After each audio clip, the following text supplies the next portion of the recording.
Good evening and welcome. So, sorry I'm delayed. I'm late.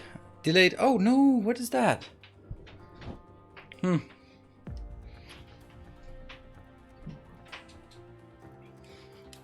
All good. Right, but I have a good excuse why I'm late. I'm lazy and I got drunk. So, is that an okay excuse? And if you think it's an okay excuse, I feel I'm giving you permission to use that excuse at your own work, and then revert back here and to let me know how that pans out. It's not an excuse. That's a reason. True. Yeah. I just weird. Yeah. It's been a bit hectic. So just picking up my daughter from ballet and coming home, cooking dinner, just all sort of mess, and then I got. I just sat there with all the dinner leftovers the kid had left, and I was like, not right now. Just 2 more minutes. 2 more minutes. Oh shit! I need to start now. So I thought about it. Yep. Only in days to start end with Y. Lazy would be an issue. Well, I mean, lazy is the best motivator for innovation. I mean, if we weren't lazy, we would still be hand washing our clothes by the river. But someone many years ago went like, well, fuck this, I'm not gonna do it, and invented the the washer. I'm pretty sure how that works. So, yep, that's there are only 2 types of inventions. There are the ones that save time, and then there are the ones that waste the time we just saved. There we go. Those are the 2 types of inventions there are. So, and we are definitely lazy. So it's all about making cool designs so we can recycle them and not invent the wheel every single time we want to make a new build. But instead just go like, you know what? Someone awesome has built this before. And I'm sure they even have a new cool website where they store all of their... it's not a new cool website, but... oh my god, I don't even know my own.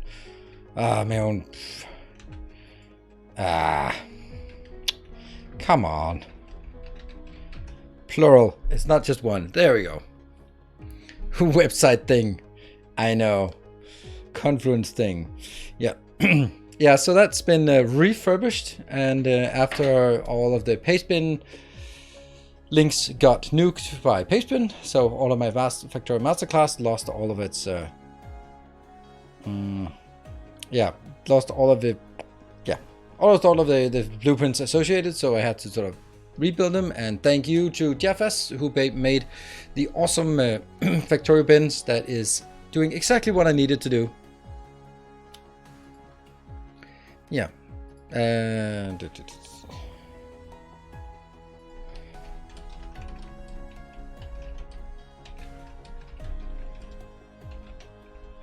you go. Just doing moderator talk in the same time. So, I have a question for you. You will be the judge of an internal family disagreement, and I will, of course, present the situation in favorable terms to me, and then you will weigh in on whether it is smart or not smart.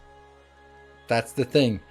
So, maybe we should just do it later when there's more people and we can do a vote. But anyway, let's just warm up with the talk about here. This for the people who show up on time. Good evening, Kakayan. Right, so I picked up my daughter from ballet at 7 o'clock, and it was pouring rain, still pouring rain. And then she came running out in her ballet clothes, no jacket on, and jumped in the car and soaking wet. And I went like, "Where's your jacket?" I thought she forgot it. And then she says, "It's in my bag so it doesn't get wet."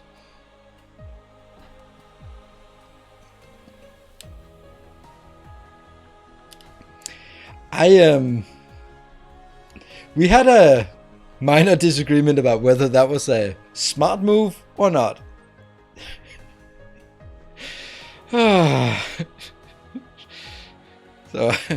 So yep, that's damn. Did the jacket get wet? No, it did not get wet.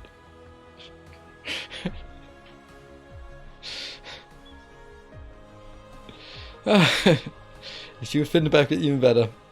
She's gonna go, yeah. Ah, man, I was hoping you would be on my team, but yep, that that didn't pan out well. You can't dry the jacket with a towel. Is that what you tell the police when you're running around naked in the rain? Like, what? What? I don't want my clothes wet. Yeah. No, well, I don't. Oh, I didn't think that was the smartest move, but apparently preteen girls are not wearing jackets. It's late October, but none of them wear jackets because you don't wear jackets at this point. So that's a big thing. And every morning you're like, sure you don't want your winter jacket? Like, no, I don't need it. Like, really? I'm gonna go scrape off ice off the car. I mean, that's a dad exaggeration, but you know it. And she goes, no, I don't need it. Yeah. So, yeah, there's a lot of things where I'm refraining a lot from telling her, but sort of, sure you don't want a jacket? No, I mean, we have to be out for several hours. No, I don't need it. All right, shoot yourself. But if you're gonna be cold, we're not gonna go home early because you forgot your jacket. No, it's okay. And then we'll go out, and then that's fine. And aside, though, I might have slightly more natural insulation than breaching goes. Slightly more natural insulation. Yeah, I can say that my daughter does not have a lot of insulation, natural insulation. Yeah.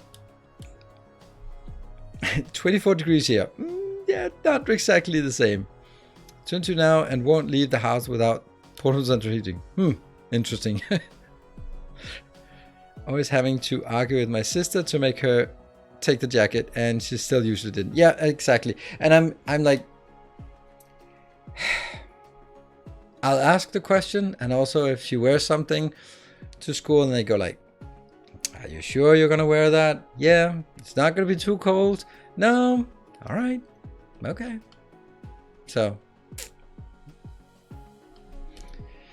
yeah. Let me say no jacket, but they didn't have any sympathy for me when I got the cold. Yeah, exactly. That's also the part. Like I think that's kind of how you have to do it, because I still have traumas from my own childhood where I had to put on clothes when my mom was cold. I had to eat when my mom was hungry. And it was like, I'm not hungry. Yes, you are. I'm hungry. So you're hungry too. Like, I'm not hungry. Eat something. Like, okay. And now I'm like, yeah, well, I'll ask the question and I'll say my arguments. But if they don't sway her for either putting on more clothes or getting something to eat, then so be it. And then, that also gives me the privilege of I told you so moments. And as a dad, you kind of live for the I told you so moments. It's kind of, it's one of the perks of having kids, is that you can be a smart know-it-all, and you can go out, well, I told you so. That is fatherly wisdom right there. I've been out in the rain. I know it's cold. I know a thing or two about rain. In my 43 years of Danish weather, I know a thing or two about rain. Yep. Yeah. A big about is to fight, let the small ones go.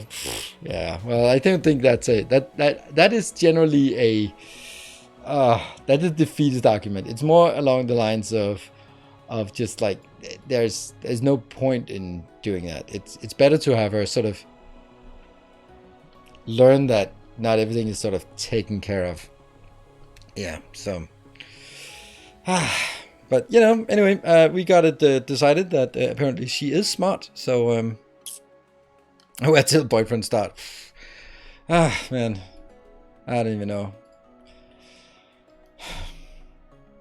I don't even want to sort of entertain that thought, though. I mean, sometimes she's so so shy that I'm like, can you just then find a boyfriend then? Come on. Hey Prime, thank you for the Johnny D for 5 months. Or thank you Johnny D, thank you for the Prime for 5 months. Yeah, the independent thought. Yeah, exactly. I think it's just you gotta learn it. I mean, in a couple of years she's gonna go to some boarding school, and I won't be there to tell her to wear a jacket, so she'll have to figure out herself whether it's time to wear a jacket or not. And if she gets sick, then she can be sick alone on that boarding school. And I mean, now I'm saying a boarding school, that make me sound like an awful parent. It's not like a Harry Potter boarding school without magic. Like, it's not like that. She wants to go there as a 10th grade and stay there for a year, and it's a school that is dedicated to dancing. So they have a bit of teaching, but it's mainly dancing. So that's exactly after school. I don't know. Boarding school. It's still a boarding school. So yeah. The boarding school like Harry Potter would be epic. Really? How many kids do you think dies every year at Hogwarts? Because scores would be my guess. Legions. Like, oh yeah, this plant will kill you. Here you go. Everyone take one. Oh, now we're going to learn spells that kill you. And then you're going to spend the night in the dark forest that no one's allowed to go to. Like, yeah, they're going to lose a few kids. Oh, and not even to mention Quidditch. Yeah, they're losing quite a few kids. They might, I mean, since you can't resurrect with magic, then, I mean, they can mend bones, but there might be a few, like, oh, where is Tom from Slytherin? Oh, he's dead. Like, oh, what happened? Oh, he got hit by a Quidditch ball. Oh, yeah, well, that happens. Just natural sex.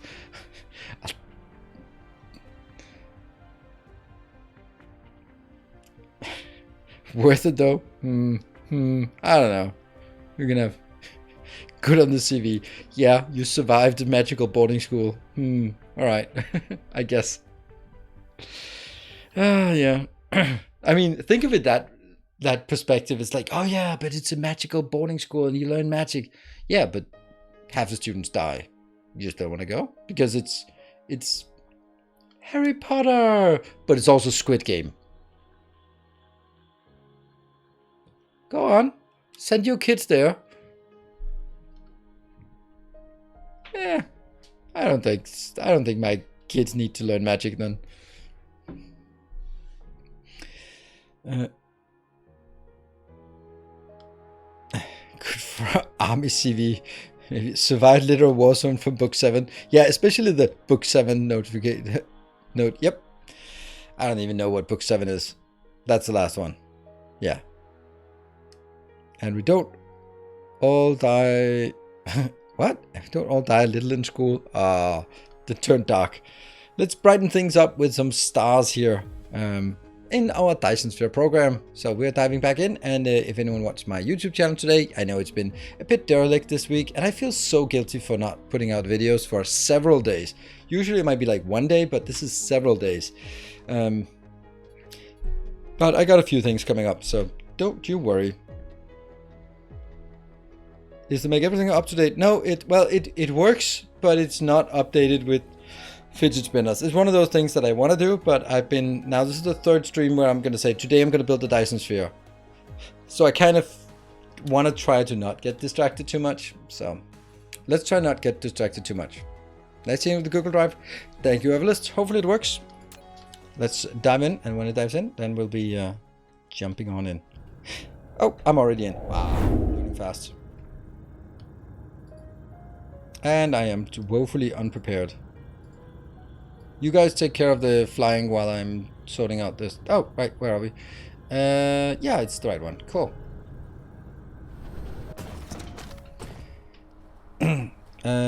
Block the use of make everything hop though. No, it doesn't.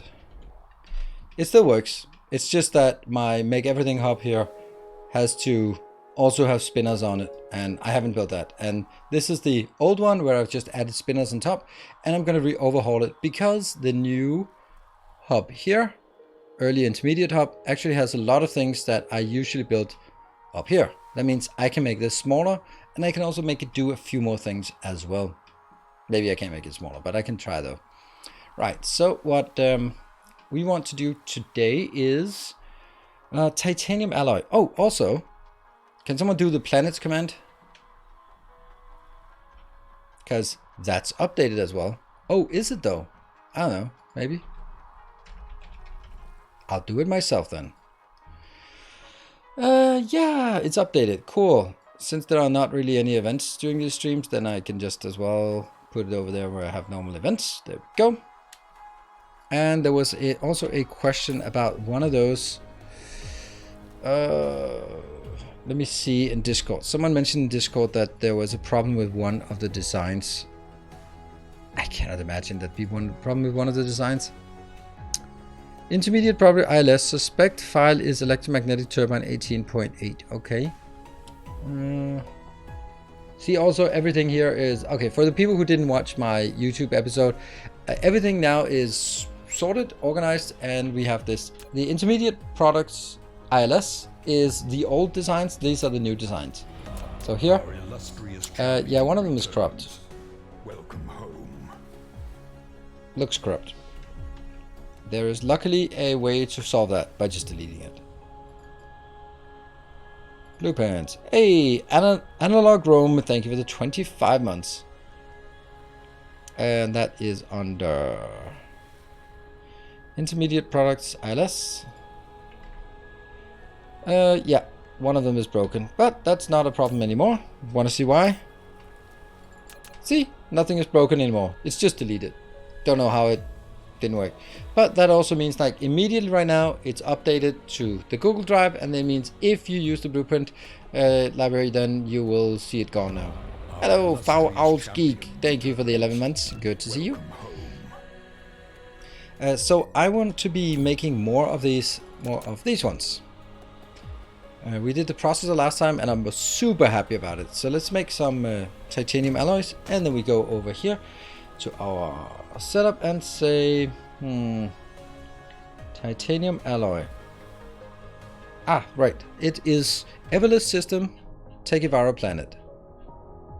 I love this organization, right? This is, again, laziness is driving the work. The fact that I don't want to be flying around like an idiot. Then I'll be more dedicated on flying around for specific things, such as the Everless Planet.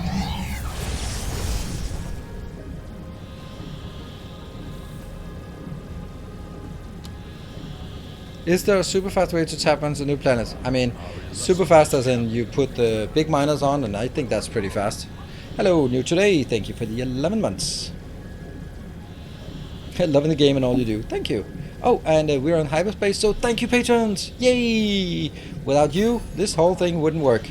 And Silver Cecil consolidating your second position. I mean, I think it's amazing that you got second position on the leaderboard, but we're on the 27th, and it's 7,000 bits to be at second position. That is the first month you could get your second position this late in the month with 7,000 bits.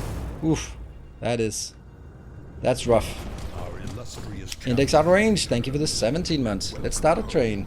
Yep, my guess is it's going to be level 1 train, because we've had only level 1 trains basically lately. It is what it is. It's the inflation. It's the economy. Oops. It's the content. It's the streamer. You know all those things, right? All those things I can't do anything about. Welcome home.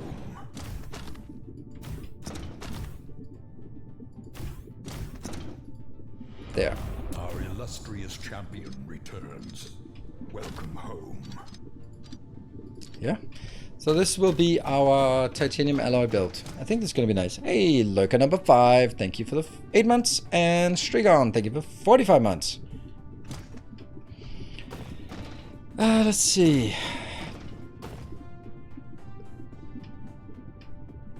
I don't actually think well, okay, I need it because I want... Yeah, okay. Let's try this. And Swimmer. Oh, there's a lot of resubs been holding on to. Okay, so... This is inbound, outbound. This is just inbound, inbound, inbound, and inbound. This is inbound, outbound, inbound, outbound.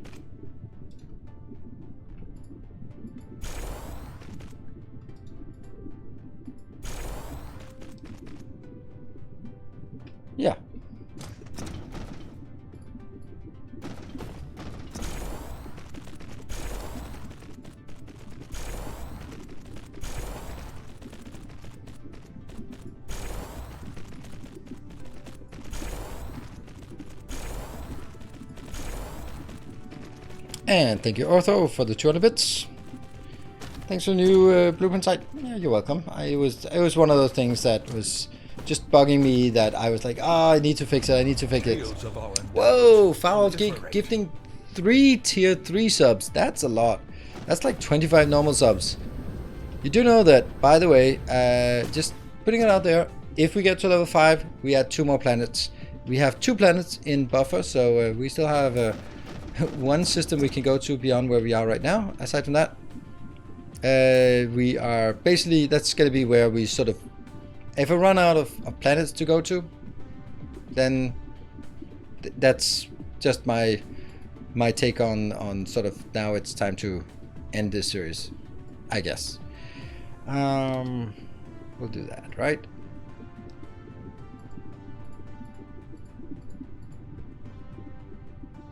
Let's see if it works.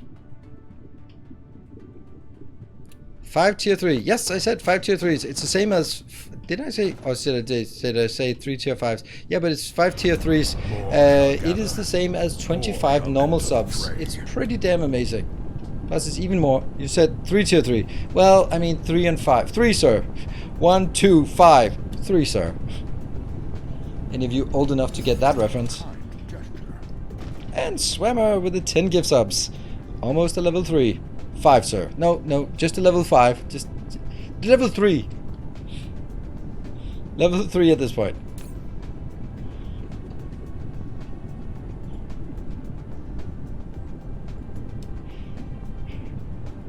There.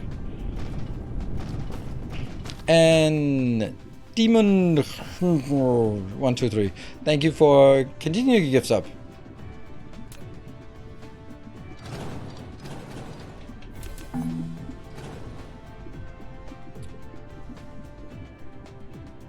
That one. I think this is the right place. Damn, like that. Another quest for the Holy Grail. Indeed. Wow, it's actually, we kind of skipped level 2. Well, we are in level 2, but those 5 level 3 subs. And thank you, Dimlag, for the 2 gift subs. Just letting it go over to the next level. Appreciate it. It's never good when it's standing at 0% for the next level. It's better to sort of let it stand on 95% just for a while, and then when there's 1 minute left, there'll be 3 people jumping in, and then we're already halfway through the next level. Now it's so daunting to look at 0% for a level 4. Alright, so this is a pretty good build. Let's see if it actually works once the whole thing is put up here. I think there's definitely an improvement on this build. So how much is it making? Let's see. I have to divide by 12, and I'm not proliferating anything. 84. 84 divided by 12 times 4? 28. So this is 28 per second, which is almost a full belt. Doesn't feel like a full belt, doesn't it? Hey, Sir Sam, thank you for the 3 tier 1s. No science in the moment, no science, because I don't have the white science yet. I'm very far away from it, because we need a Dyson Sphere for it. Well, technically we don't, but I do. Let's see. Does this seem reasonable? Like this? It does look pretty busy. That one, oops.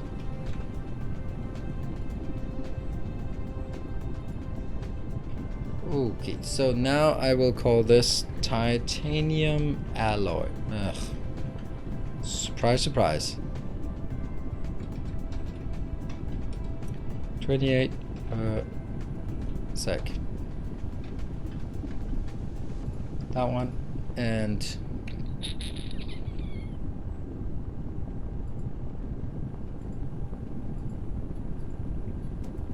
the product, and then an indicator that it's on this grid. Boom. Now it's building in the wrong place, but I will be moving it immediately.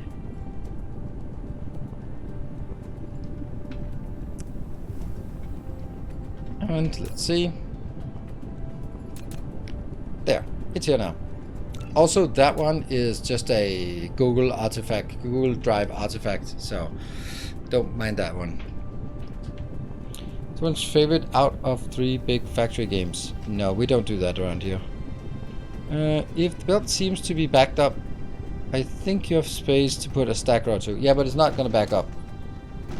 I mean, it's backing up when it's full here, because no one's requesting it. Alright, so we got to 10%. Ah, man, I had high hopes for this. We got to level 3, 10%, 2 minutes left. If we want to get to the next level, then now's the time. Don't wait until the last second. Alright, so what are we going to do here? We are going to export that one and put some of these in here. And we'll do the same over here. Export. We'll just have 2 of those exporting. And get that in here. There. Should be fine. Hey, Dozels! So good to see you. You've been away for a while and now you are here.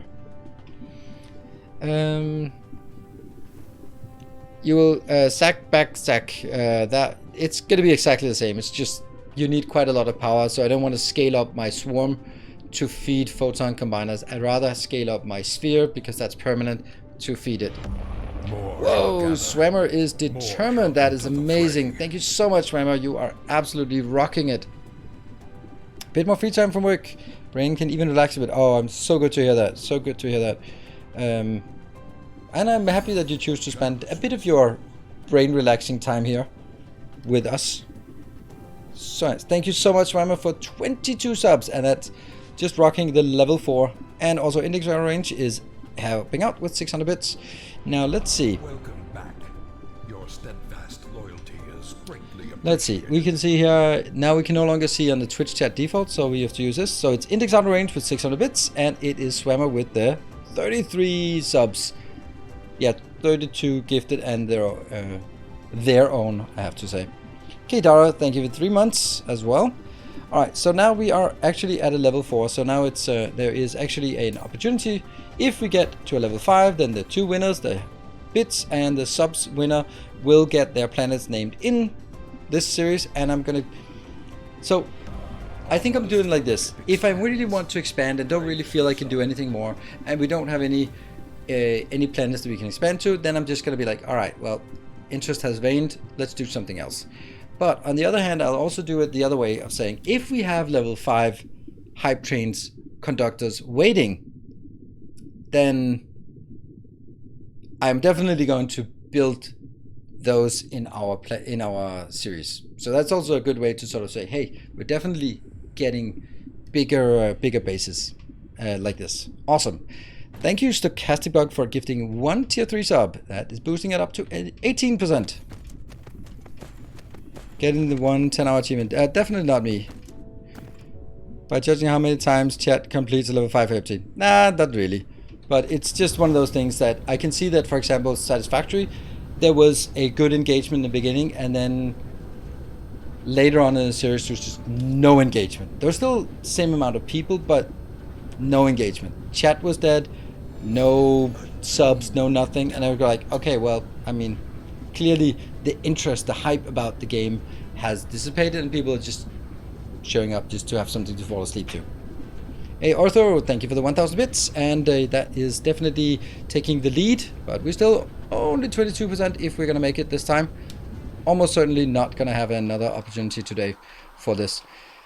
Let's see, so what are we making? We're making 28, so that's 56. Do we think that's enough? Warwick, thank you for the 5 gift subs. Alright, we're up to 34%. I mean, I'm gonna try hyping it. It's been so long since we've been this close, so why not try to see if we can make it? Our illustrious champion returns. How much is this consuming? It's consuming it's consuming the same amount. Okay, we can definitely scale it up then.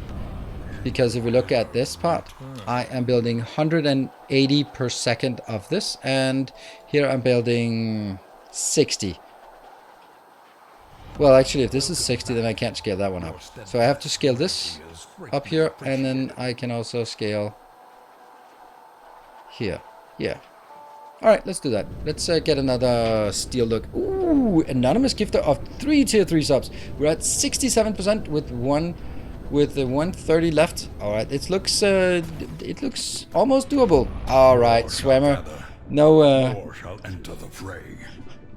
no down to the wire freaking out here. Just smashing it so we can move back to factory building. That is so amazing. Thank you so much, Swammer. That is absolutely well deserved. You are definitely getting that, unless like some weird thing has happened. But yeah. Oh, Takevaro actually gave us a color for this one. That is so cool. Thank you so much, Swammer, for that amazing support.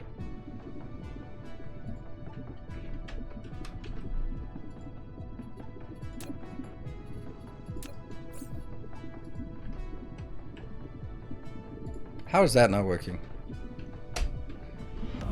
Oh, there's a character too much, isn't it? Welcome home. No, 008. 008. 8080, and then none of that. 008080. How is this not working? 008080 FF. Wow, that took a while. And Chris XXL, thank you for the 12 months.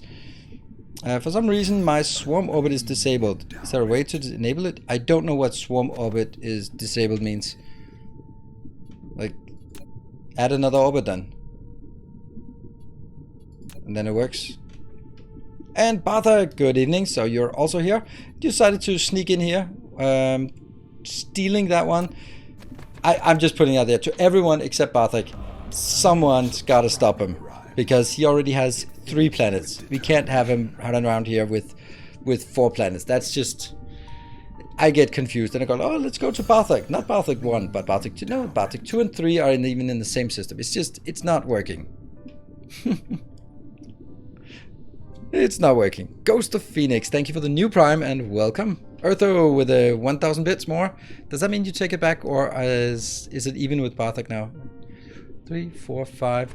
1, 2, 3, 4, 5.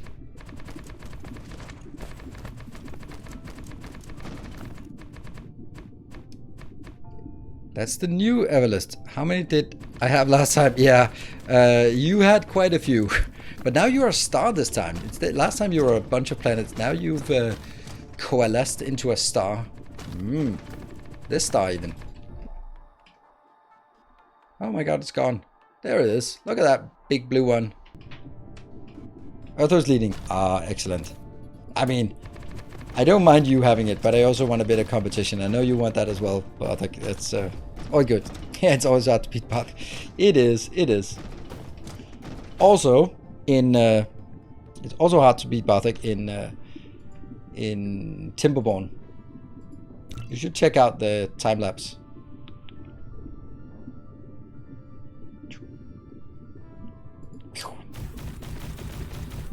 Oh, look at that! How awesome that is! You just stamp it down, and not even like throwing any warnings, because we have everything. Because everything just gets transported to us. It's just this is the perfect kind of supply chain. Like, everything gets delivered to us, gets built, replenished. While me mucking about here, and alright, and let's see, where are we? What's the lead? Is Ortho with 2,400. I mean, 2,400 is not exactly safe amount to be leading with, so it is an opportunity with the 1 minute left that someone can come in and sneak it in.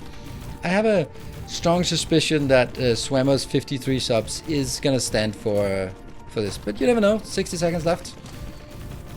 It is your last chance to get a planet, and certainly easier than donating 54 subs.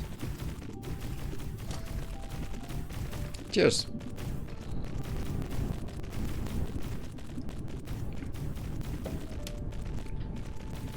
It's funny, like, then it just goes down and nothing happens.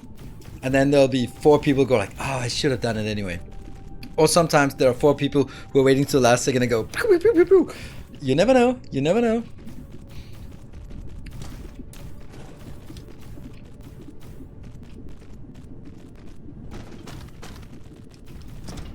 $22. No, I don't think anyone was gonna snipe this one then. Now it would be dangerous.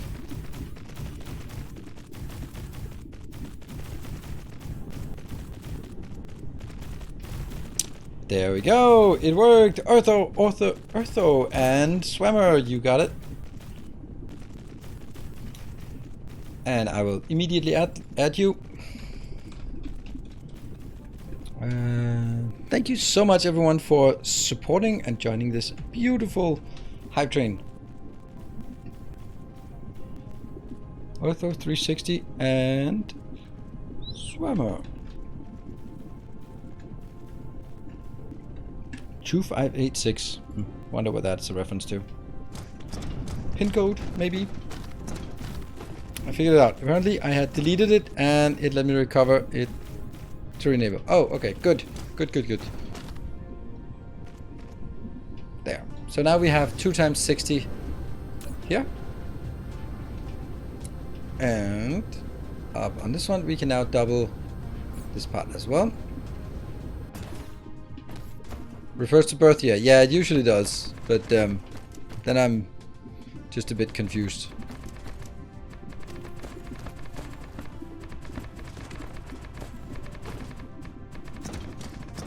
So, any geologists, geographists in here? Or just anyone with a modicum of knowledge on this domain? Because if we look at a planet, then this is the tropic zone.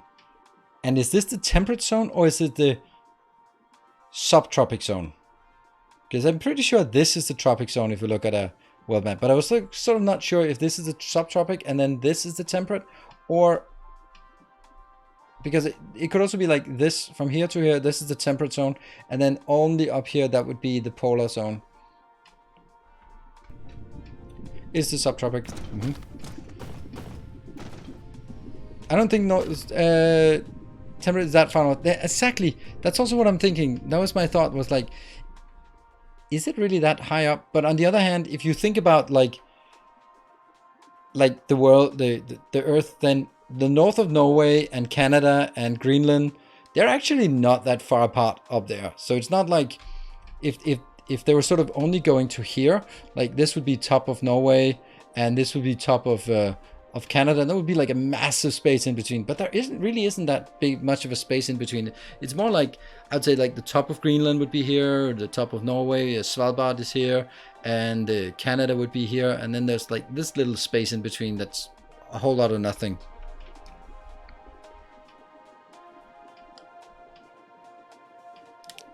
Yeah, index outer range. I'm only familiar with one planet, and that's going to be our little planet. So since that's how tropics were defined, then it would also seem logical to me that when they go like, how are we going to split the world into something that makes sense, then going to look at, well, it's split into tropics anyway, so could that be an idea? Yeah, let's do that as a projection.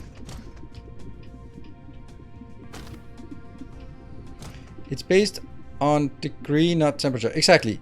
It's exactly that. It's just the Earth that it happens to be climate zones, which isn't even correct because of sort of Gulf streams and stuff like that. So it's more, yeah. So this is the Tropic of Capricorn and the Tropic of, what's the other one called? Gemini.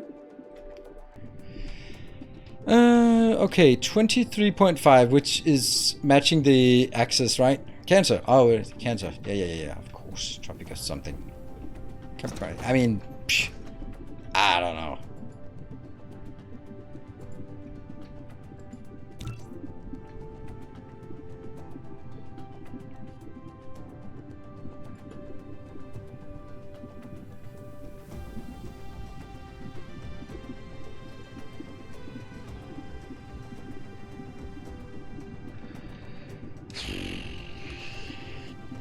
I think it's here. Yeah. And again, no warnings. We just have everything available for building this. South end of Norway is north of almost every Canadian. What? The south end of Norway is north of almost every Canadian.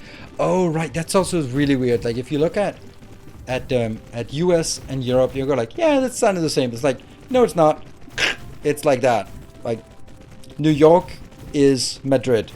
So Southern Europe is Northern US.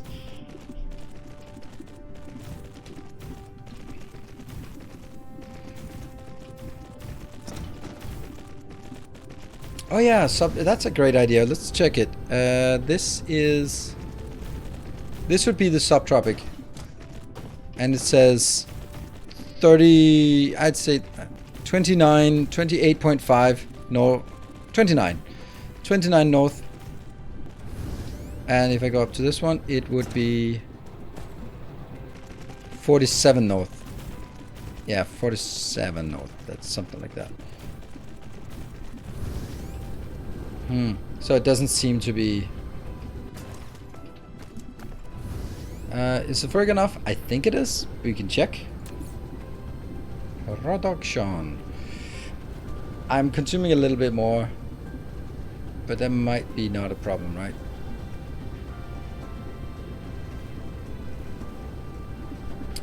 Maybe not. Maybe not. Each one of these is producing... Oh, right. We're also out of power. Ugh. Well, there's a solution to that as well. Let's do... Oh, wait a minute. Let's do another one of these. I'd rather be burning through hydrogen than deuterium.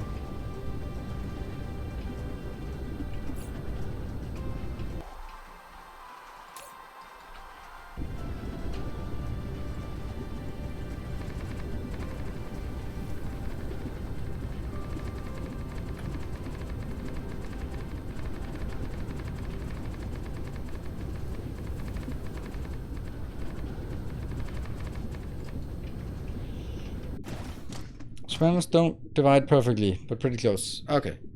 Yeah. Same problem as northern Greece, despite looking northern in the map. Yeah. Yeah, I think it was like... I looked at it, it was like Madrid and that kind of thing. Premier Planet is like the power washing simulator. That's probably true. I never played it, but now I can sort of see the point of power simulator thing.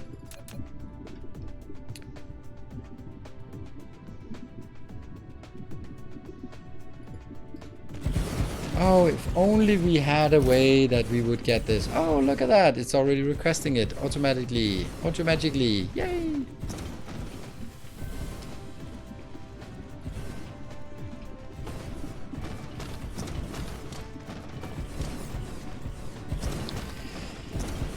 Yeah, I'm blocking links. Wikipedia could be whitelisted though. Could be. Don't worry about it. I saw the link. It's nothing too contested. Oh right, someone forgot to actually build this stuff over here.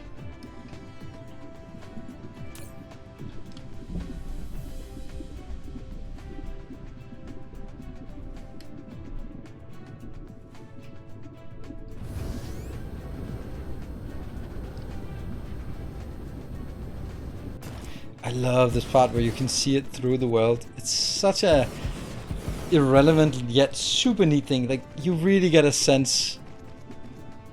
It is a sphere. It's not like we just been playing God of War and everything that is not on camera is fake. And I don't mind it, but it's just camera tricks. It is abusing the camera angle so much. Like, every time Atreus is out of the camera, he doesn't exist. Hello, PJTR. And here it's like, yeah, this is an object. Things still except when you're not looking at it. It's a basis of the idea from the basic idea of the quantum mechanics, right? Does the moon still exist when you're not looking at it?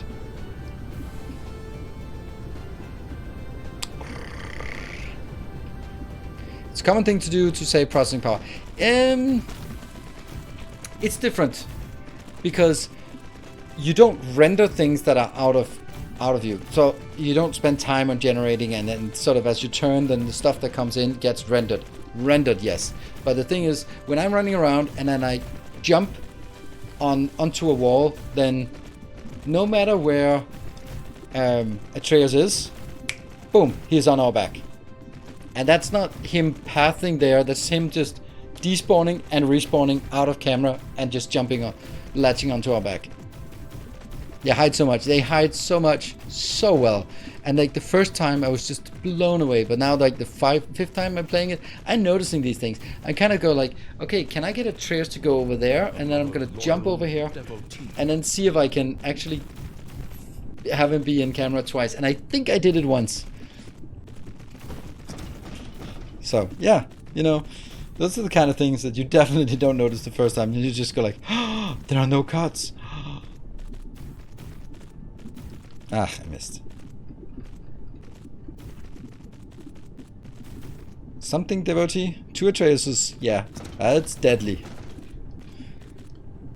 That's how games on PS3 managed to look surprisingly good even on hardware that's 7 years old at the time. Yeah. It is, I mean, it's clever use and I certainly don't mind it. I think it's super cool as long as it's done convincingly. If it doesn't take much if you do this kind of tricks to make you sort of lose your illusion of the suspension of disbelief. Because then I go like, oh, that's sloppy. But if you don't notice it, then it's just clever and awesome. Cool. Power is good. Not even. But is it? Okay, it's not getting this stuff yet. There was a Patreon notification. I was just checking. I couldn't find anything. I'll go Patreon. Oh, there was 2 Patreon notifications. One is always a delete, at least. At least one is a delete. Let's see. A new... We don't care about that. We care about this one. A new annual Protector of the Path. Thank you very much for pledging and supporting the channel. Really appreciate it. I do love the annual pledges. Sinister Frog, welcome and thank you.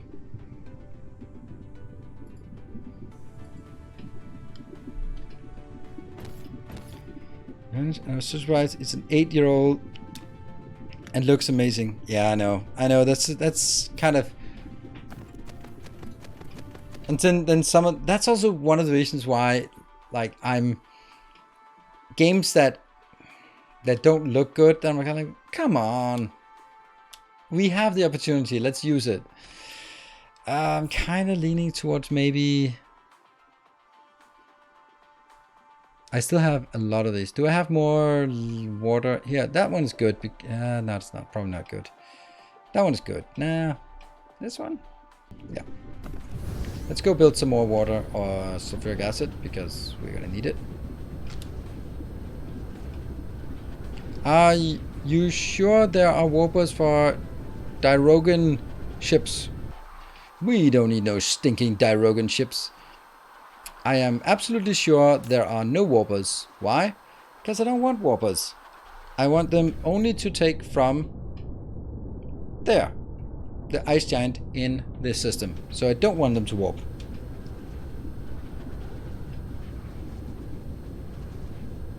I cannot finish DSP due to bad periphery. What? Bad periphery? Hello, Casimir. Any plans to play Technicity? I have never heard of it. It's the first time I hear the word Technicity.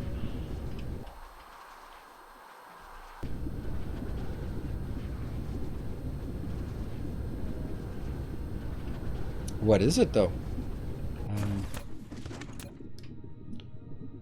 It's crazy new building automation game. Oh, it's even crazy.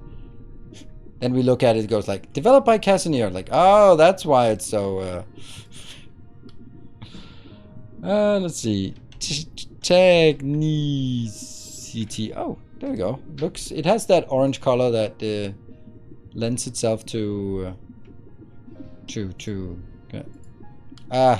It's. I'm.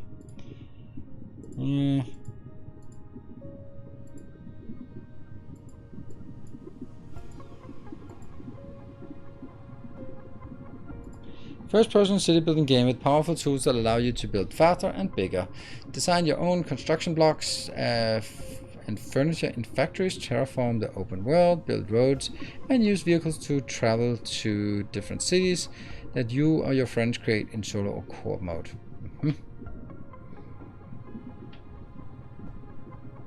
And it was about the increase of number of... But the graphics of game have also increased a lot. Yeah. I don't know. I wouldn't really take anything that Asmongold is saying sort of too seriously. I don't get how... Asmongold is just one of those where... I don't know. It's just... It just takes a certain kind of personality to be become big on Twitch.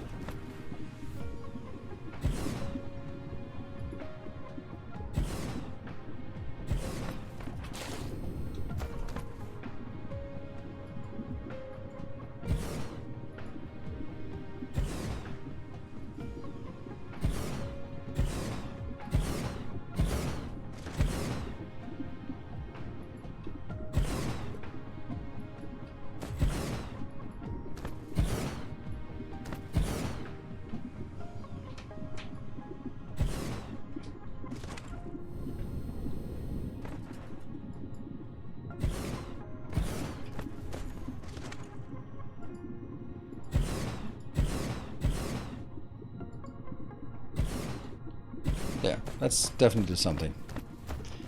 There's a wonderful gaming setup, and then I'll replay DSP. Oh, okay.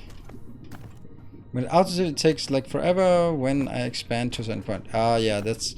I mean, at all types of these games, you will end up in a position where your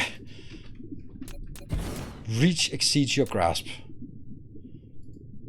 You want to get a bit bigger, and yeah, you can't. Can I do this?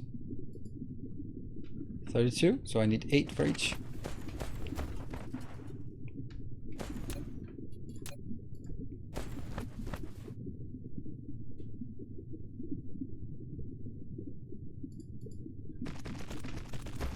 Three, 8.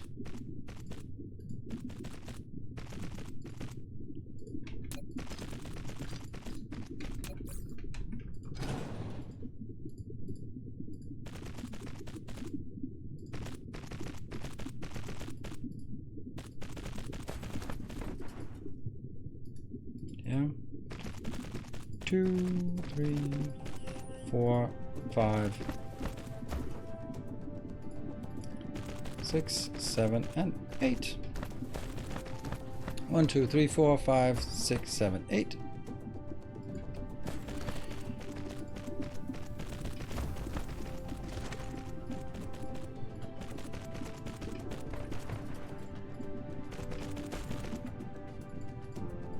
There, and the final one.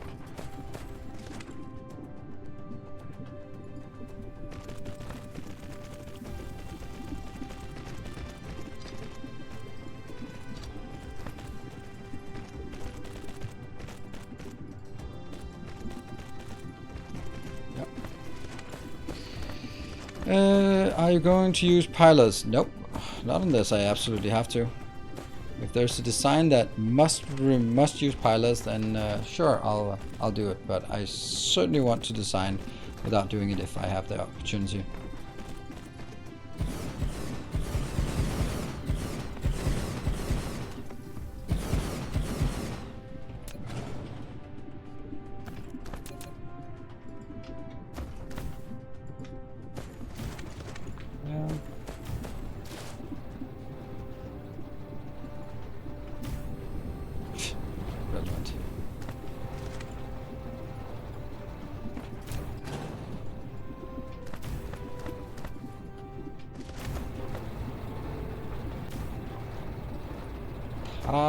All good, except here. Alright, so that should help. On top of that, I'm also going to export this from here. And there. Just because. Let's see. Hey, Gunther. And hello, Antonios. What's the actual good implementation of pilers? If you see, when you get really late game and you have output from out from here is stacking to 4, then you can get 120 on a belt, and then if you decide to take 120 out, then you're really constrained if you can only get 30 back. So then it becomes like 1 belt out and 4 belts back. That just feels weird. So in that case, it's advantageous to sort of, or it gives you an option to stack it up again. Yeah, making sulfuric acid is less than ideal. Oh, this is a good planet. Let's also note in our Excel sheet, that's not an Excel sheet, but Planetary overview, we have now completed titanium alloy.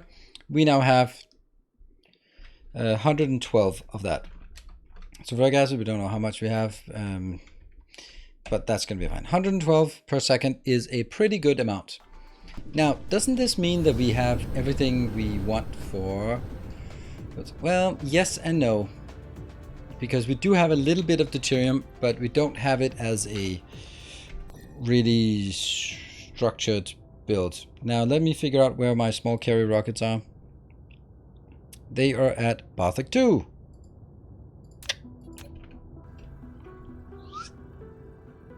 Just turn and go. Hey, Meek Force, thank you for the 2 months. Welcome back.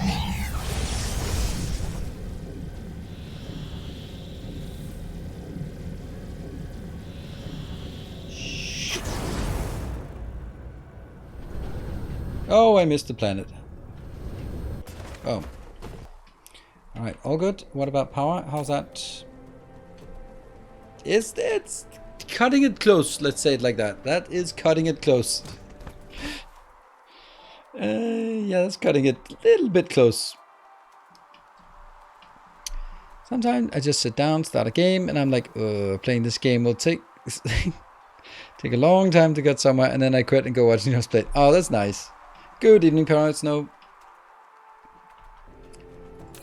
Yep, this is well timed.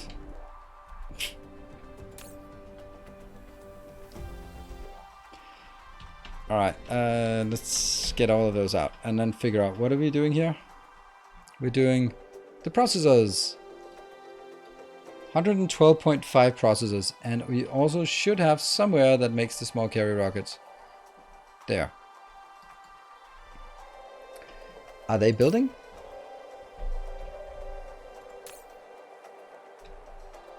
Deuterium, that's what we're gonna have to work with. Oh dear, now that is gonna be terrifying.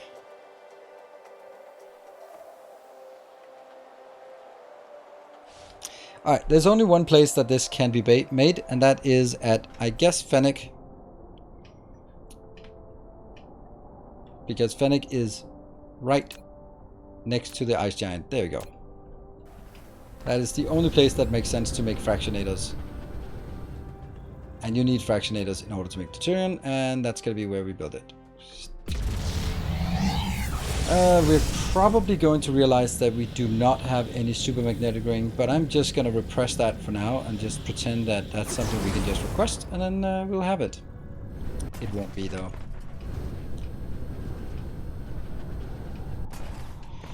So now unpack that fractionator build from last playthrough.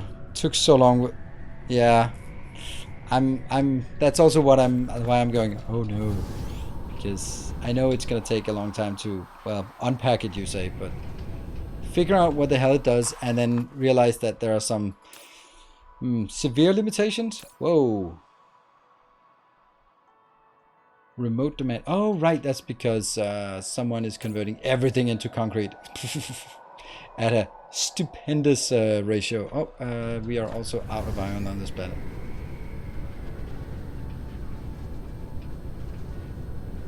There.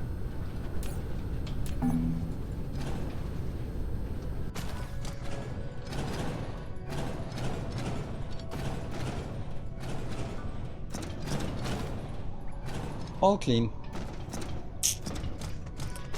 And let's see, let's request something here. That will be fractionators. I think we have them, but I'm not sure. Of course we do. Fractionator, 2% highest rate, or miniature particle collider, 5-1.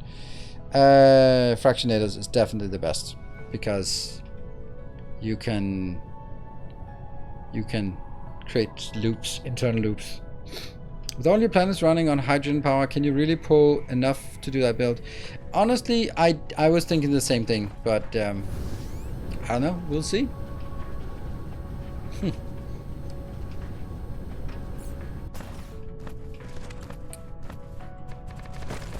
That's gonna be one. I don't know if I need more than... one tile for this, or one planetary sector. City block. Just doesn't make sense to call it city blocks here, but they're the same.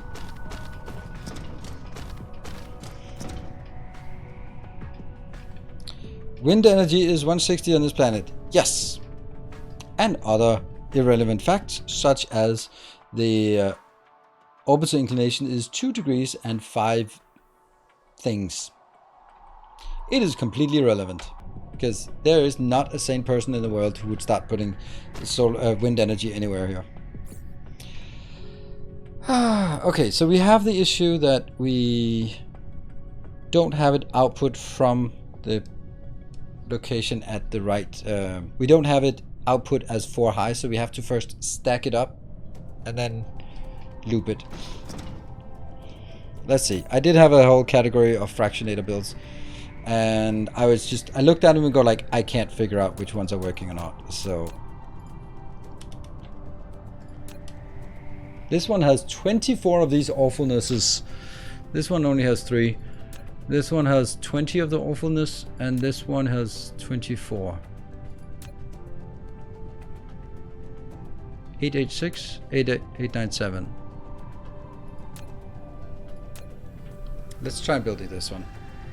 But first we need... Oh no! What happened?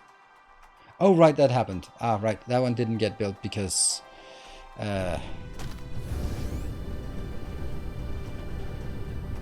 Would running off the trim in power plants be more efficient? It depends on how you define efficient, because suddenly we now need titanium alloy and supermagnetic rings just to power the planet, and that I don't find to be efficient. So hydrogen wise, yes, but power wise, no. I can't see which way this goes. Okay, so it goes from here.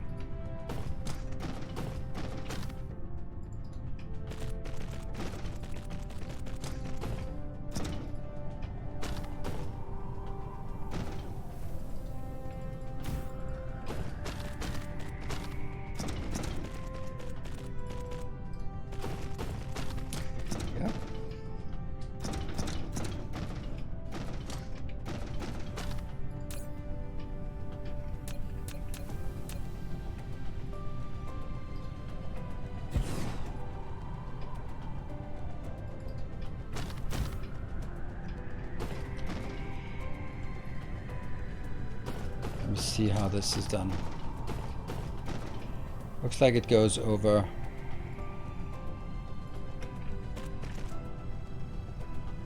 No. Our illustrious champion returns. Welcome yes. home.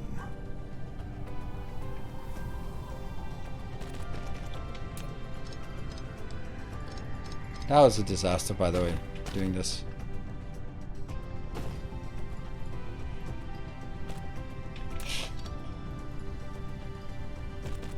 And JJ Gamboa, thank you for the 12 months.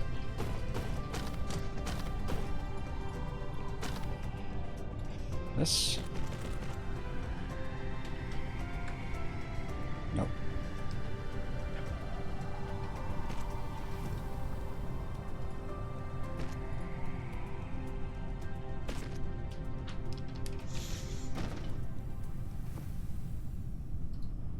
This one has 3 on top. There you go. Okay, like that. Because when you place it, it'll always go one more on the same level and then go down. So you sort of, if you want it 3 to high, 3 at the top, then you have to cut it off to be 2, then drag it over, and then it'll drop down. Good. So that works, and now it's identical to the rest. Good. I'm happy. Now, symmetry. Shift kick the blueprint. I don't want it. It's just bad stuff. Could happen.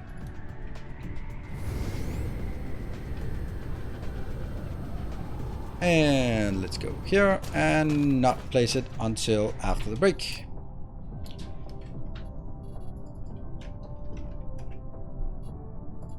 Override file, I know, but Sabathon 61 was a spelling mistake at the end of last stream, or after the last stream.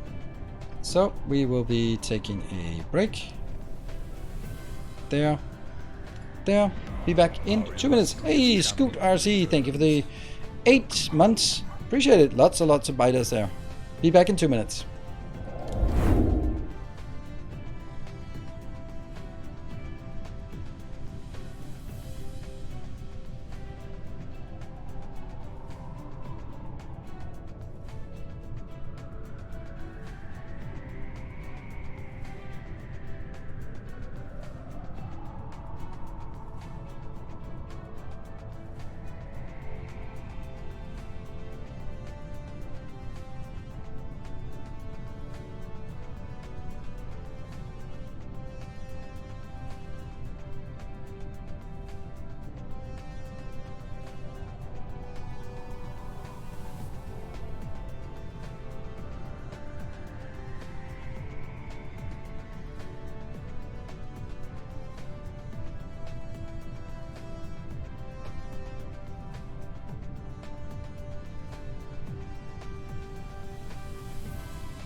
And welcome back.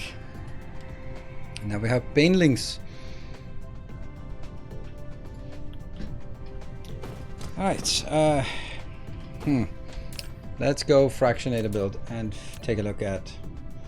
This is from the 25th of March. This is from the 11th of March. So we'll take this one. That's not what I wanted. I just wanted to use it. Oh, it's twice as big.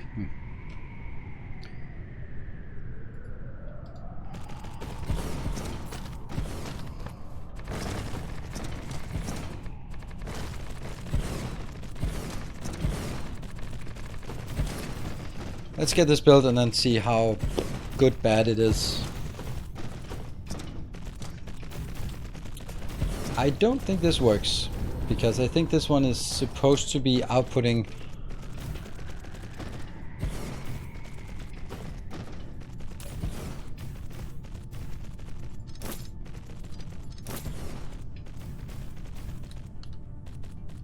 How is this one not requesting?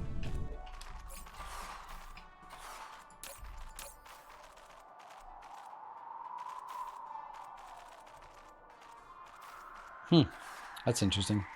This one should be like this.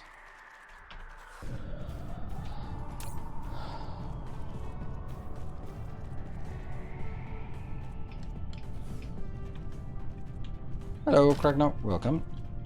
This was the one where I concluded afterwards that the loops on each Fractionator are useless and that there is a better way. Really? Because that's definitely not what I concluded. This is inserting, but it should be inserting by 4. So this one would be working better if it was able to output 4 per time. Without all the pilots. It surprises me if you come to that conclusion, because that's certainly not the conclusion we came to when building this. Because, okay, so let's fire it up here. And then I will explain for anyone who's uninitiated what's going on. It would work better if it was sending out by 4 on this belt, but it's not. So we'll make do with this way. What happens is, it comes in here and gets spread out to the side. So that means it goes in and then it goes on this loop that goes this way, even though it looks like the belt goes the other way. That's the frame rate. Goes in here, and then the Fractionator. The Fractionator can work as fast as the belt goes through. So if you have a belt that is stacked up to 4 high, then it goes 4 times as fast as one that's stacked up to 1 high. And the issue that usually happens is that you just lead a belt through one Fractionator. That's good. It converts some of it, you lead it through the next fractionator, and what happens is that at that point, then you so only get the residual, the stuff that isn't converted, and then the next one you only get the stuff that isn't converted by the first, and so on and so forth. And that means the utilization of the fractionators drops not a lot in the beginning, but it drops quite dramatically. And in order to solve that problem, this is what we do. We want to make sure that the belt here it's going in here at 1 high. Then when it goes all the way around, then it starts stacking them up into 2 high, and then it goes around, stacking to 3, to 4, and then it goes out and then becomes much faster running through this one. We could also proliferate it, which I'm doing now, and I don't think that's a good idea because that just means it takes a lot of power for operating something that isn't really very important to do. Very important to do quickly, so we'll just do that one for now. We'll allow you to be proliferating the first little bit. I found a new design. The old one got clogged. Yeah, maybe the old one, but this one does not get clogged. So we'll see. Hello, Soft Fiber. Thank you for the 15 months. Priority on the splitter is important. Why? I mean, I'd want this to be fully. I mean, in this case, it's not going to work because it's not. It actually would benefit from a piler here as well. It would benefit from having many pilers, but I can only put one in right now. But more pilers would benefit. It would be better if I could set it out to output 4, but I can't. So we'll do this one for now. So what happens here? This is now stacking up. They're coming in at rate of 2 per second, and then it'll be putting in 1 in. And if we go down here, we can see that they start stacking up to 3 faster and faster, and they just keep filling up the belt. And here we can see how quickly it goes through. It is now at a rate of 5,000, almost 6,000. The maximum rate we can get, the theoretical maximum is 7,200. So the closer this gets to 7,200, the more happy we are. And you can see how happy we already are with this one. And this is without actually being able to stack it up perfectly before even going in. Just by little hack stacker. Hack stacker? I think we can improve it even further.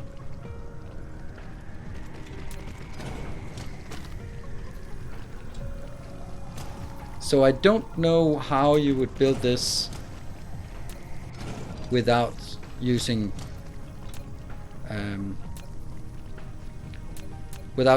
all the pilers.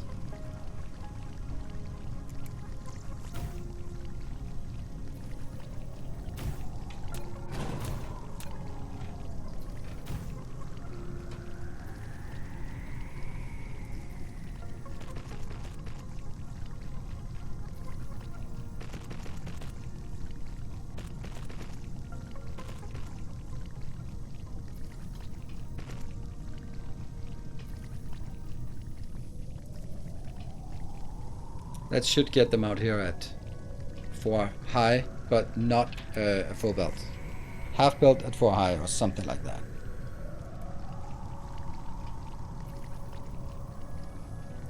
This is a bit of a hack, but it still should improve here. So now this one is actually at 7,000. That is pretty close to the theoretical max. I am very happy with that. Obviously, since we're not getting enough in, it can't even support all the way down here. Don't towers auto stack. Only when you get the upgrade.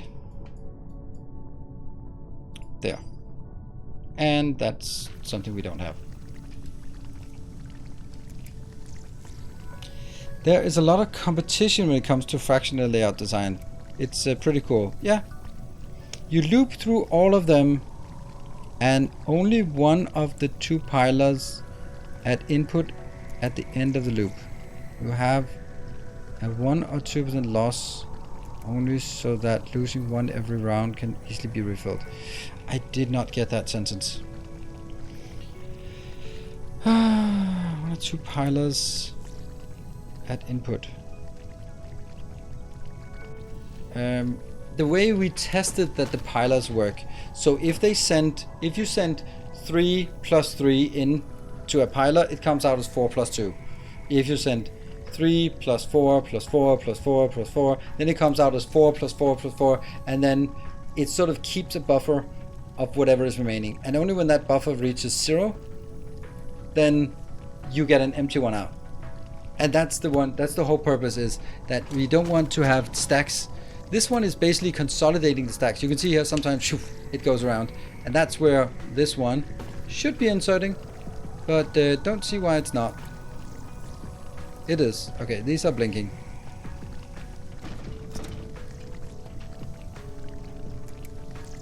But once in a while it will just generate a new empty stack. And then there you go, we insert some more. And it runs, and then it generates an insert stack. And it will insert more, and then it'll run full again. So it's, look at that, 7,200. This is the theoretical maximum. And then it drops down until it sort of gets it back on, and then it's full again. And I'm super happy about this. Like, look at that. It is this theoretical maximum. I don't see how we can do something that's better than this. Yeah, it's not always like this, but it's pretty freaking close to always. Spray it? Yeah, that's true. We can spray it, but that's also just cost a lot more power. And already this is generating good amounts. Yeah. Over time it stacks up to 4. Anyways, there is a long discussion on Discord for that at the time. Okay. Yeah, I'd much rather just build 3 of these than instead. I know that there is a slight loss, but the question is then, what is another way to build it where there is guaranteed no loss? The only way to guarantee that there's no loss is that you always lead a virgin line in here. And then the question is, so what do you do when after it goes through the first fractionator, then the line that comes out will not be 4, 4, 4, 4, 4, it'll be 4, 4, 4, 3, 4, 4, 4, 4, 4, 3, 4, 4, 4. And then what do you do about that 3? Because that 3 is the one that kills productivity. You must be able to get that 3 together with the next 3, together with the next 3, and the next 3, get those collided into 4, and then stop it, right? So lots of pilers, or 2 more fractionators and less belts. Yeah, okay, so if you're arguing, okay, this design is about getting the maximum yield from each fractionator. Now you could do a simple build that just sends a belt out through a lot of them and comes back and then go like, yay, and then if you need more you just stamp down 7 of those with fewer belts. But this is a cool design challenge of trying to get close to the theoretical maximum for each one.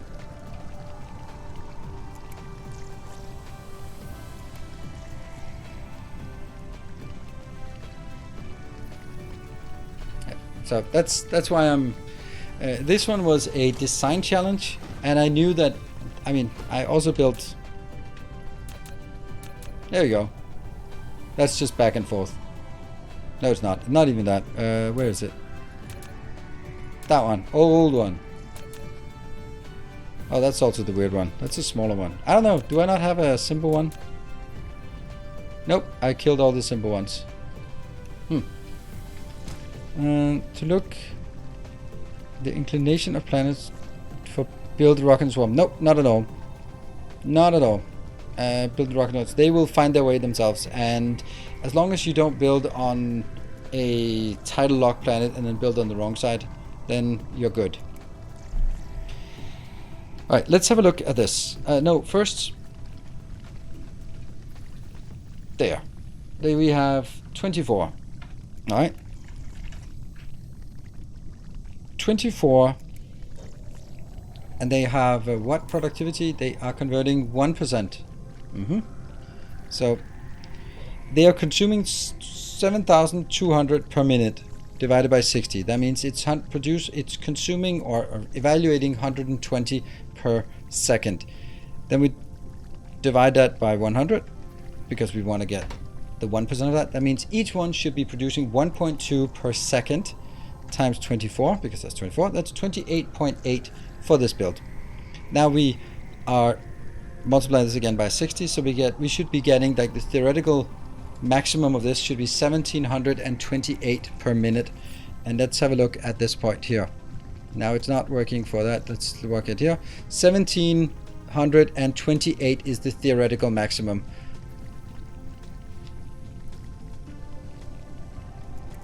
I mean, I don't really want to feel like I'm chasing the last. It's not even percentage, right? Yeah, only 99.5% effective. Yes. See if we can live with that. I'll take it. And then of course now it's not, because now it's full here. That was a comment about having a local storage here.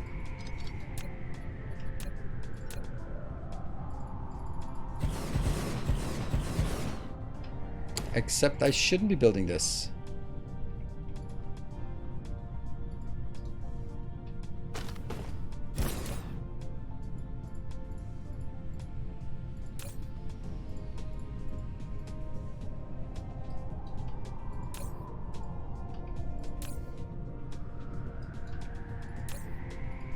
There.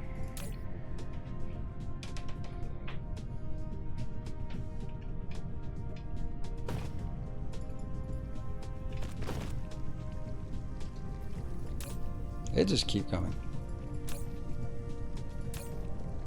Still have 2 more flights outbound.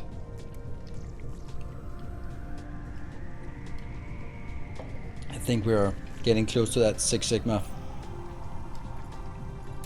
threshold there.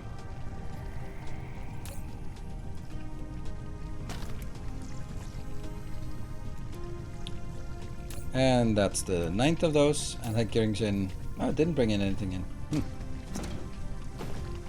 If I delete now, then I'm gonna lose one of these. So I'm gonna wait for you to come back.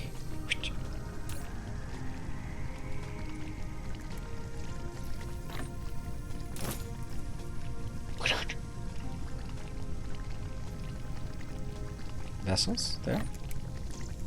All right, 9 of 10. Where's the last one? Oh, hold on. I don't want that. I'd have to delete these, like, so it kept putting it back in there. All right, that's unfortunate. Come on, where you be at? But what do you optimize for? Yield for a given space, energy. I mean, this was a design challenge. It's an optimum 30 output for 25, 24. I use 26, but much less. But you're absolutely right, Everest. But I was doing this, and I was like, okay. I remember distinctly, like, I was coming to exactly the same conclusion that you were. Like, basically, well, what's the point of doing this? Isn't it just better to do this? And I was like, you know what? If I'm going to present a design on YouTube, it has to be the best on some dimension. And if I don't build it like this, then the comment section will be full of, well, actually, you can do. And I'm like, yeah. So what I'm going to do is I'm going to make it like, this is the most efficient way of getting all this.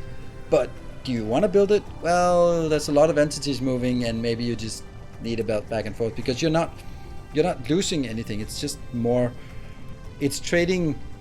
It's basically saying, if this is an entity that takes amount of calculation and this is an entity that takes the same amount of calculation, then I would much rather have 2 fractionators than a fractionator and a piler. That would yield much more. So it's just that I felt that if I had to do a design, and there was a fun design challenge to try to make it run as close to optimal as possible. That was a super fun design challenge, but it was also one of those where, well, you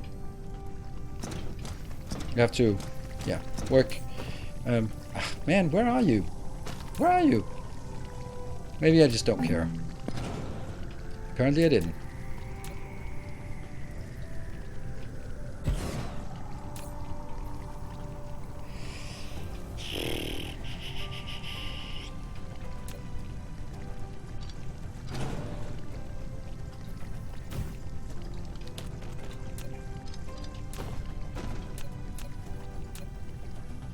I really wanted it like that in here. If I can see that is not an option.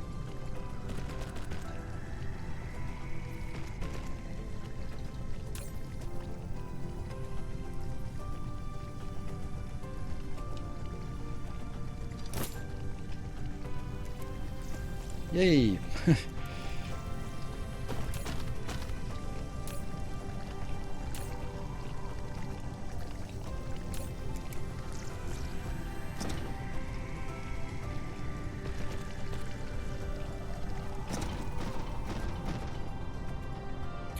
And also, it doesn't make any sense at all. Oh, hold on. Shouldn't you also have a box here? I guess so. I can't do one without the other. Yeah, so it's pretty clear that this is... It's kind of weird, right? Kind of weird to argue why I would use this build and not proliferate it. Right? That doesn't make any sense to build it like this and then choose not to do any kind of proliferation.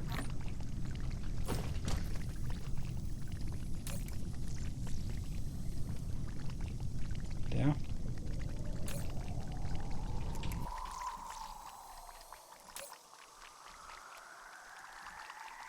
Boop. Local demand.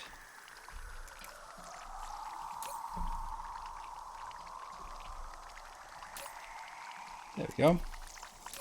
Oh, how I just dislike this, by the way.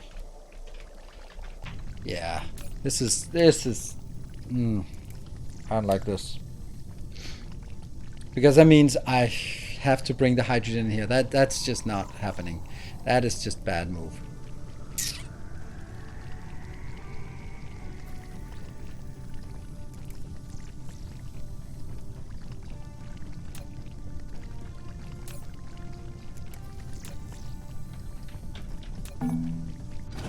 It just only makes sense to do this. Sorry for that.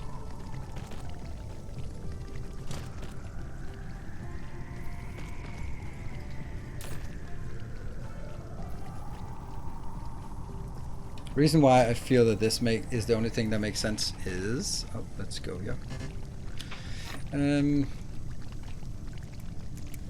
Is that I'm just gonna need... I need this. Like, it is so bad to bring hydrogen in here. No, we need these to go out and build that immediately. Look, get it in here. Yes, definitely. There. Then we provide it locally and globally. Yes, let's do that.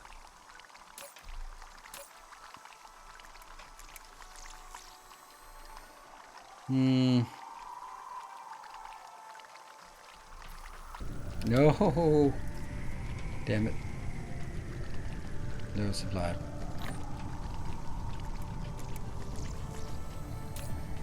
There. Ah, we're getting too much.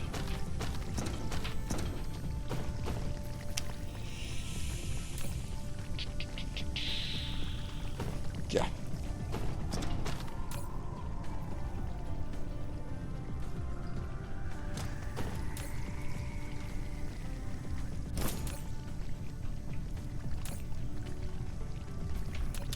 And take that out. And then we build a few more of these. I don't think I need to build a million of them, at least not yet.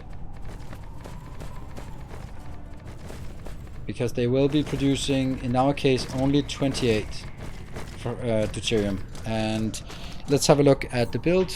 It's going to be this one. And this would give us... Basically, one of these builds would give us a bit more than 2 deuterium per second. And if we have a small carry rocket build, is 1.25 per second, but it's consuming less than 1.25. Hello, Cerebrum. Thank you for 7 months.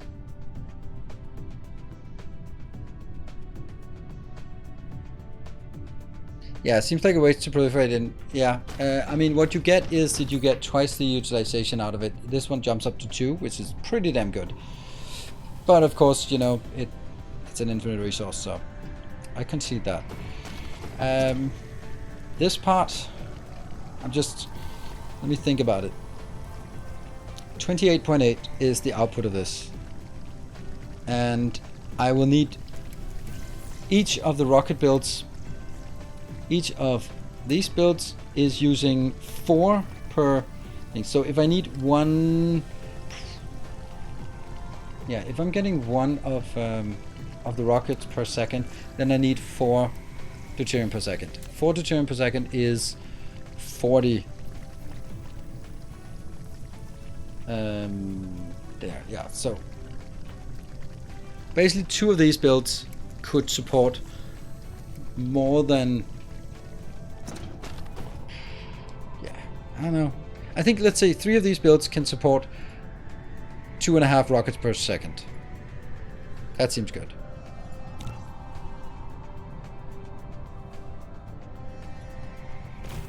Pretty sure we're gonna be running out of something when doing this. No? Not even this? How are we not running out of this? Huh, we must have had a ton of those.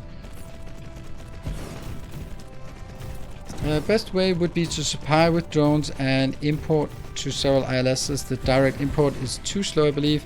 At least I have problems with that as consumption. That's that makes perfect sense. I think I can supplement it because at this point I don't really think it's a problem because we are not sending it. No, actually it should be. If it's producing 28.8, then it's also consuming 28.8. So that's kind of how it goes. And if we proliferate it, then it's going to be 57.6, and then it's also going to consume 57.6. And I think 57.6 is too much to bring in with just with this part here. But I think 28 or basically 30, I can do that.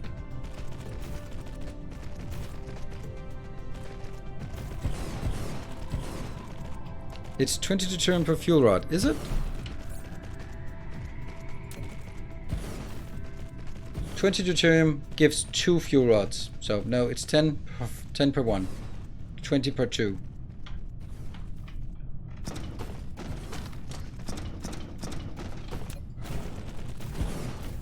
Whoa.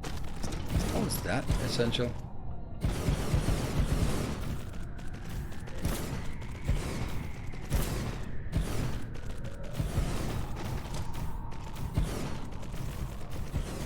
So this one is powered from here, but the other one... surprise, surprise. We do not have enough power. If only we had some deuterium we could burn for power. Oh, wait a minute.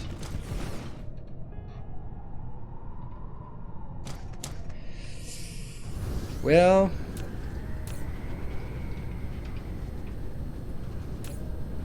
I was about to say, and it will stop eventually, but that's not actually true, because it won't really stop. Because it'll fill up these monstrous... yeah, built here. Okay.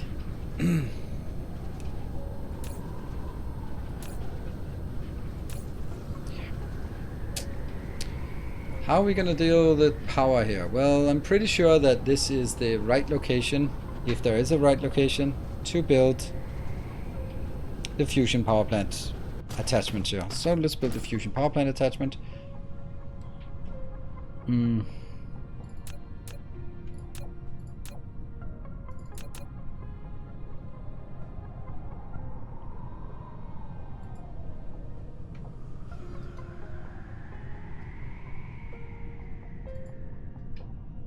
What?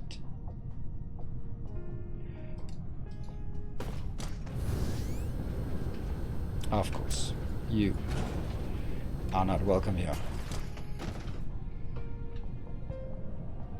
Tab, tab.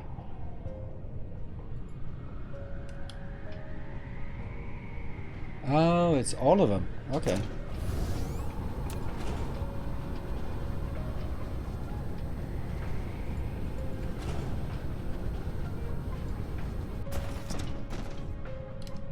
Tap, tap.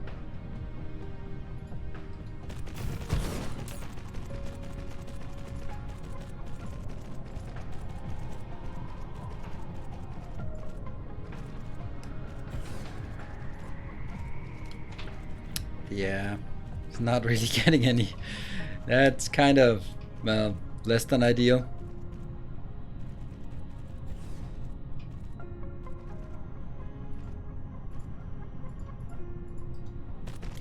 probably going to be a bit of a limitation on the success of this.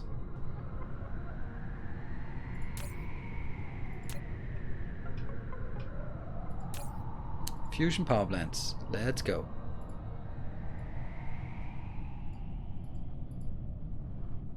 Good.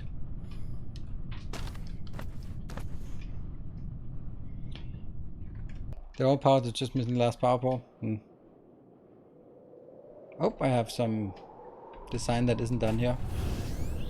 Yep. Yeah, so we still need 44 of these. And also, more importantly, honestly, the deuterium fuel. But we're going to make the deuterium fuel here, so fear not. That is what we're going to do. Here we're getting stuff in and out. I don't... Local demand... Okay, we're also producing glass here. Okay, let's actually try to figure out how much of this we're making. This is 10, so it's consuming 30. That means it is going to be 10, 20, 40, 60, 80. Okay, so let me just add that to my...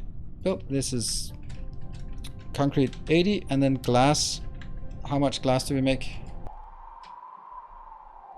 Here, this is a 2-to-1, so that is 180 of that as well. 180 glass. Good.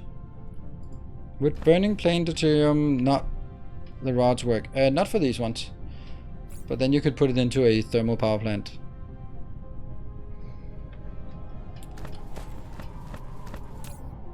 And we got that one. Let's build it at least.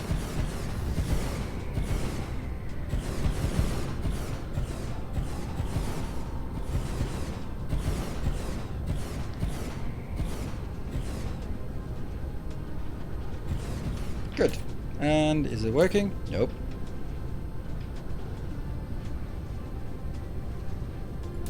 That one, nothing is coming in. And it's not because these ones, it's because it's not providing. I think. I'll just try it. No, it's not. Yeah, so. Right, so that means we now, with low power, we have to start building what we actually need. And I can't... Oh!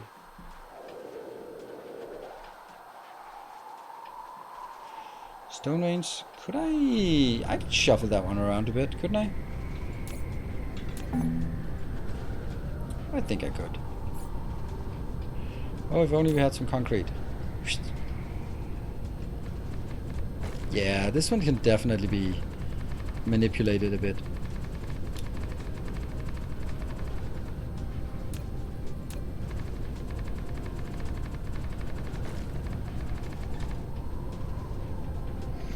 So as the germ is 1-on-1 hydrogen, wouldn't it be better to just convert the power plants you're using here? No, because I'm using a lot of power to do the conversion, so I'd have to at least do the calculation of whether that would be beneficial. I can't sort of offhand figure out if that's the case or not. Oof, this is actually being consumed. Oh, that was a good one.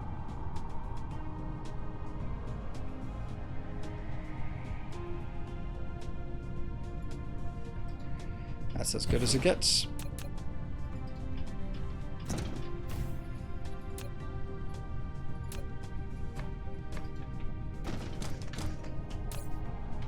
Power, yeah.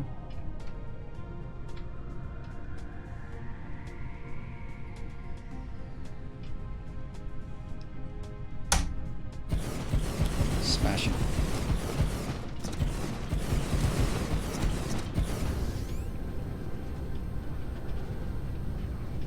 But it is true that I could probably just switch this to deuterium instead.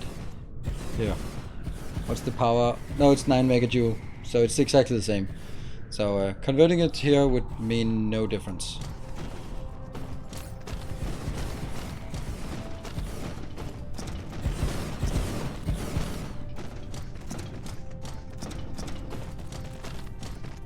What about you? How much you got? 200,000? We're definitely running out of stone on this planet. Right? Yeah, 4 million. I mean, running out and running out, but yeah, problems. Alright, so they are coming in with lots and lots of hydrogen. Nice to see that. That is coming in pretty quick because it's nearby.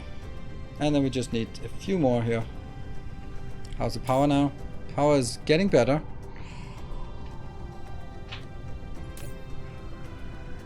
And once we have this, we can complete it and we can start doing the design of the deuterium fuel cells. I'm going to request the titanium alloy because we have it, and I'm also going to request the super magnetic ring, which we don't have, so I'm going to be begrudging that, and it would be a complete surprise to me the fact that it's not going to work.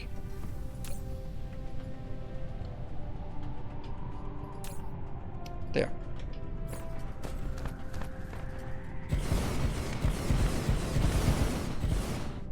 Good.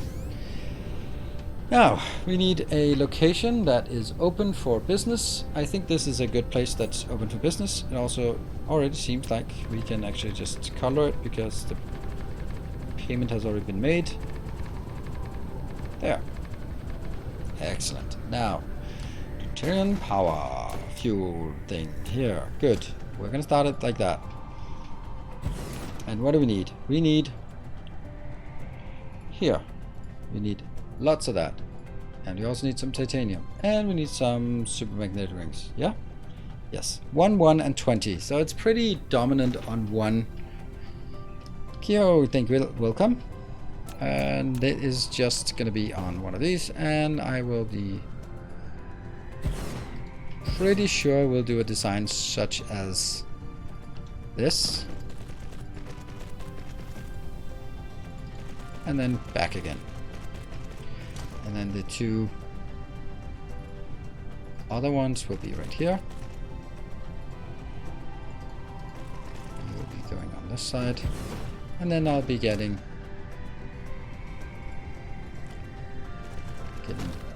churn out here. And then we'll be getting the other output on that side. Seems pretty straightforward.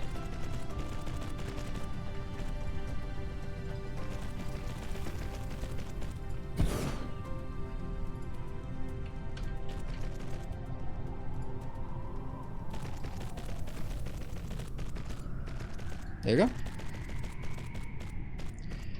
Yeah, just copy it. Well, that'll never work because they're also the titanium smelter is 3 space 3 space, and this one is not going to have spaces because we can place it in between. So it's basically the same build, basically the same kind of build. The only question is, how are we going to make it?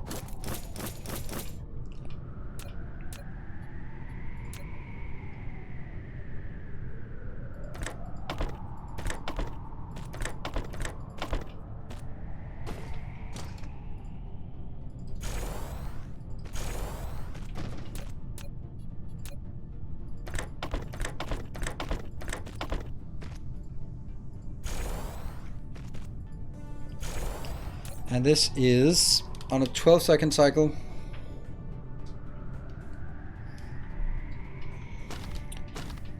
Let's do it in another way.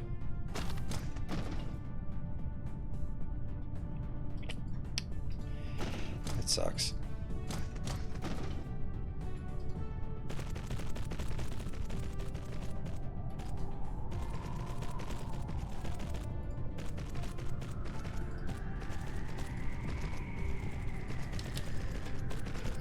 Is this the exception where it makes sense to proliferate the output?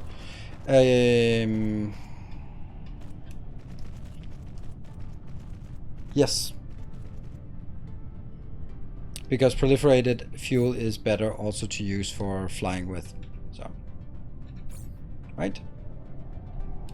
If all the raw materials of this recipe, yeah, but what does it give us when this is proliferated?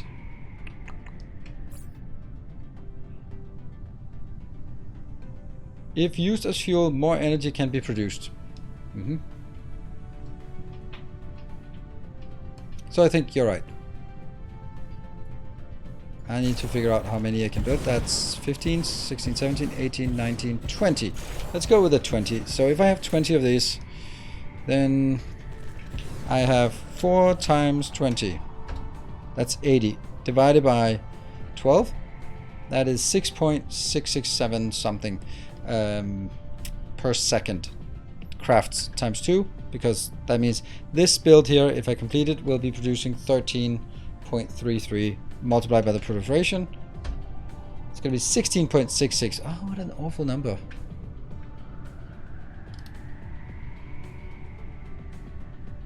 Do 18 and you need 60 and 30 input. Okay.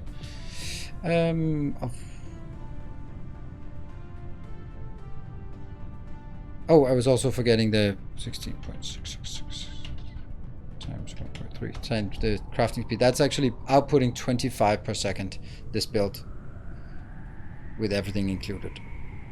And if you're saying 18, if I have 18 of these and they are crafting speed 1.5, that's going to be like 27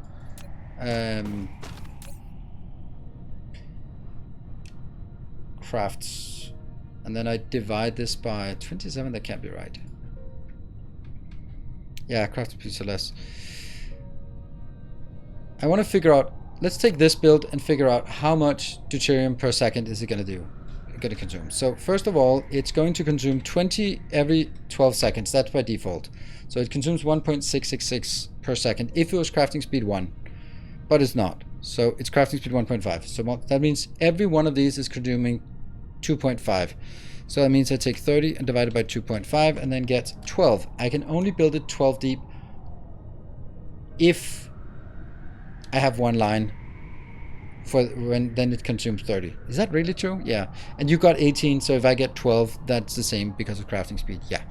So that's kind of something, right? 1, 2, 3, 4, 5, 6, 7, 8, 9, 10, 11, 12, and go away. Huh. Well, that's too much for getting inside this area, but it's not enough to go outside here. Yeah.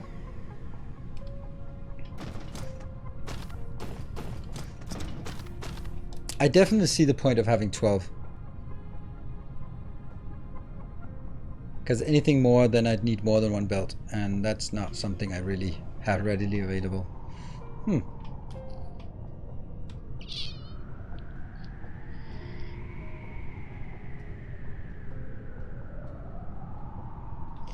Yeah, have lines come out the top. That's the other half of the problem, because the first half of the problem here is the fact that I then also have to get it in here. And right now, this is consuming 120 deuterium per second.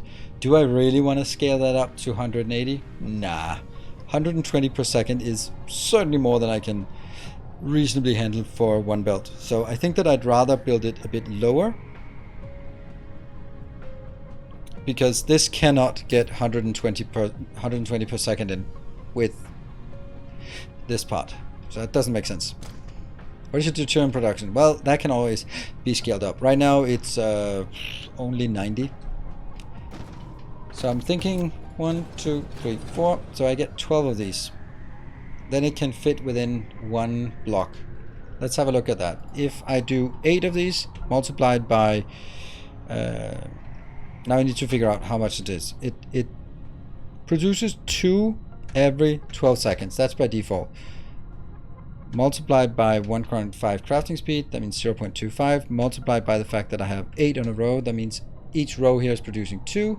And then with the proliferation times 1.25, that gets up to 2.5. So that means 2.5 plus 2.5. That means this build, if I build it at this scale, would be delivering 10. I mean, having a nice little build that fits within a module, delivering 10 per second. I like that. That's something. I like that. Do you have the stacked output yet? Nope, we don't. And I don't want to design it for the stacked output, because then it means that it's only very, very late game that you can build it. And then that would be going against sort of the design idea for this. I like this. So what are your thoughts? it now fits inside of a city block, and it is delivering 10 per second. Those are, for me, good numbers.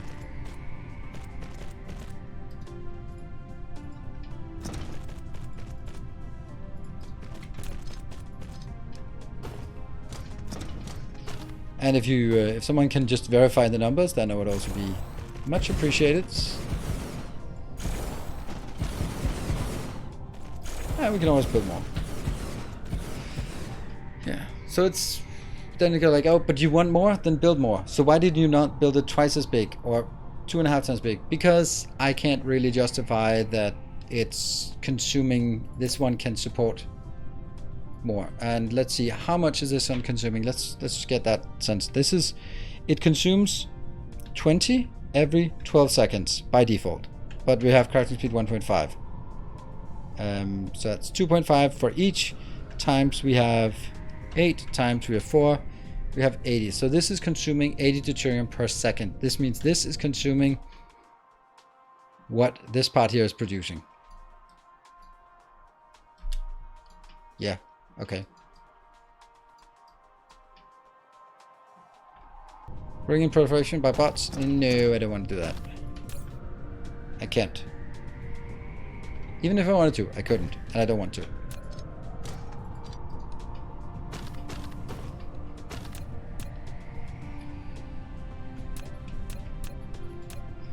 Oh, by bots? Ah, of course, yes.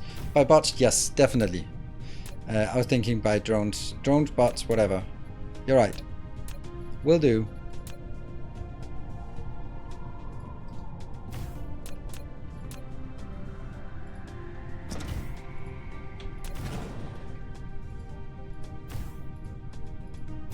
And also the output.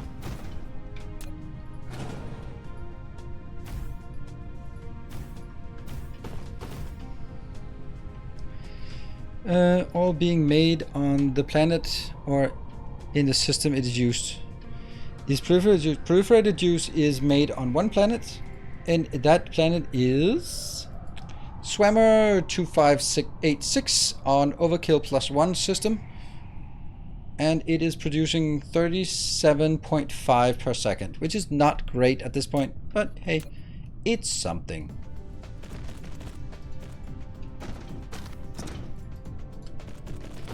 When you proliferate input, are you calculations still correctly? Yes, all of my inputs doesn't matter. It's only the output that changed. And yes, I did get the outputs correctly, I hope. But you're welcome to redo the calculation. I would actually encourage someone to redo the calculation. And if you don't get the same, then we can walk through it together. And if you do get the same, then we just assume that both of us are smart and not both of us are dumb. So it comes from a central production and warps our flies. Yes, it comes to a central location and then gets brought into this location, which actually shouldn't be going up here, but should be distributed with bots. I'll just check. It's not though, but it should be. That's the new design that we haven't done here. But that should be the design that I have in the blueprint now, because I fixed a few mistakes, and that was actually because of these mistakes that I decided that I had to do some changes here. Because I was building it and then go like, oh, how do I make sure that it's now being provided, and like how do I make sure that I communicate that there's a new version of the blueprint available for people to download?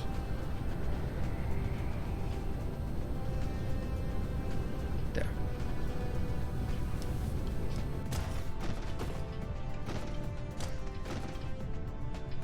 I got this excellent Excel sheet somewhere of calculation.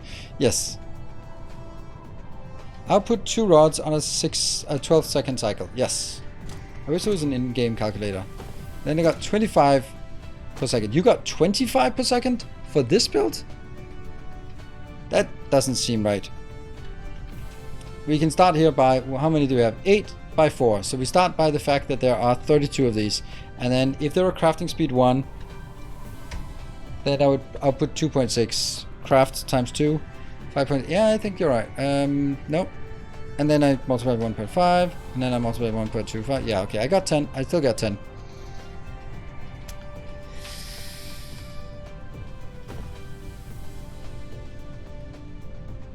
I think you're proliferating twice. Let's start by saying, what if... Always start with a what if. These were crafting speed 1 and I didn't proliferate. Then the answer would be 32 divided by 12 multiplied by 2. 5.33 per second for this. Then we have the 5.33. We multiply by the crafting speed, that's 1.5. Good. And then multiply by the production. Good. Alright, good. Why are you dividing by 6? Oh yeah, you're dividing by 6 instead of divided by 12 multiplied by 2. I'm just being explicit.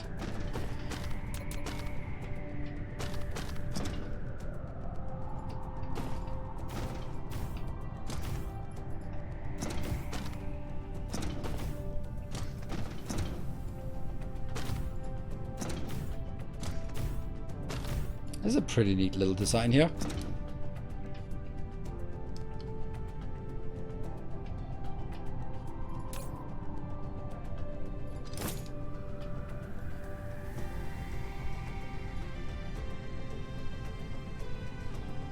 And that one, actually, I think I don't need very much of this, so no reason to have bigger storage here. I think I'll do this, and then these just set to request.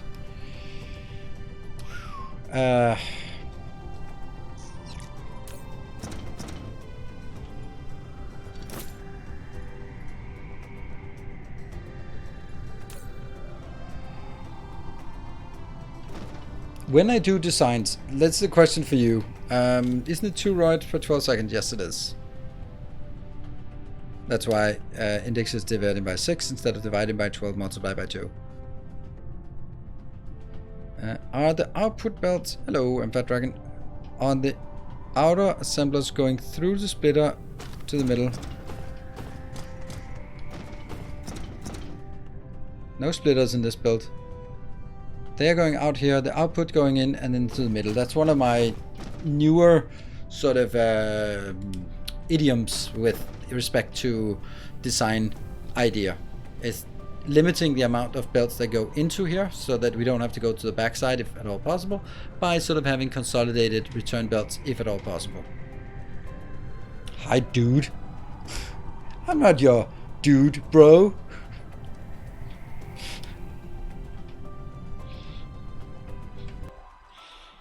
That's a really small build. That's kind of I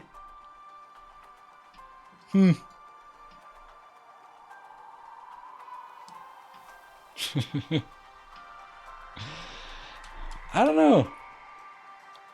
I mean, it's good. It's a really crisp build. Like, if you look at it like this, it's completely boxed in, and it fits.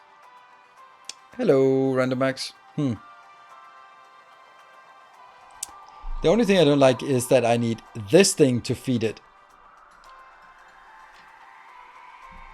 Kind of means that I maybe should just ditch the titanium and then just plant this bomb, boom, and then build 3 here, because then I have 9 of these builds feeding into 3 of these builds. Probably don't even need that, right?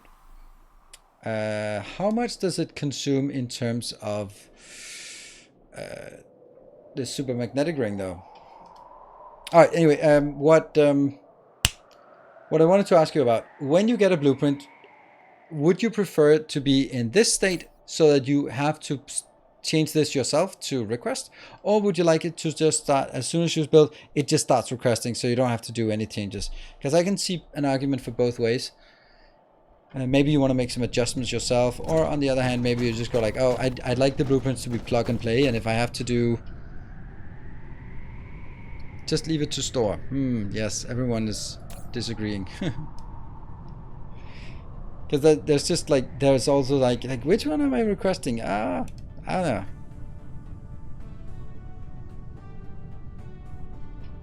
Might misplace on first try. What? You misplace things?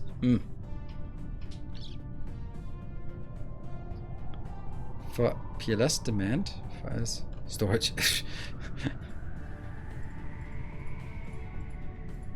Just indicating that there's a problem here. This one's supply because that should leave at supply. Yeah, I like that. I like this. This is probably more sort of a better visual cue.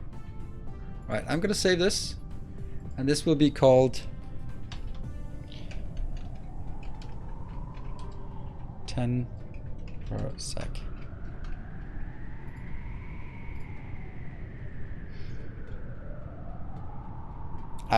It's a bit premature here to do this because I don't even know if it works. So, and now I'm putting all this effort into typing it up. That one, and then we're also going to show that this one also has that one. Yep. Cool. It's now here. And I will go copy it before I take my break.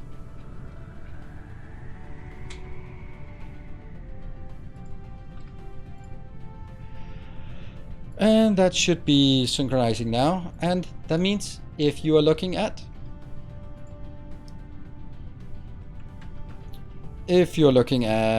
blueprints, there you go. If you're looking at that link immediately, well, it's already updated, I think. It is updated. Oh, man, I love that. I love that. Like, just straight from the game into the cloud, into your game. Pretty damn smooth, and I'm sure you can do a macro to copy it directly from my Google Drive straight into your game folder. That is smooth. So I'm gonna take a short break and then we'll be back. Just setting this one up. Wow, I have now 7 calculators open. Oops. It always happens. Right, be back in 2 minutes. Oh, remember my break and remember my save. 72. Sweet. There. Be back in 2 minutes.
Alright, back again. Sorry for the delay. Okay. Cheers.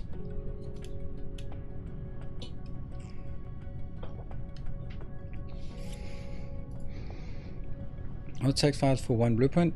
What is the subfolder? It's currently blueprint. Yep, you can see that here. This one, intermediate products PLS. That's where we put. Oh, sorry.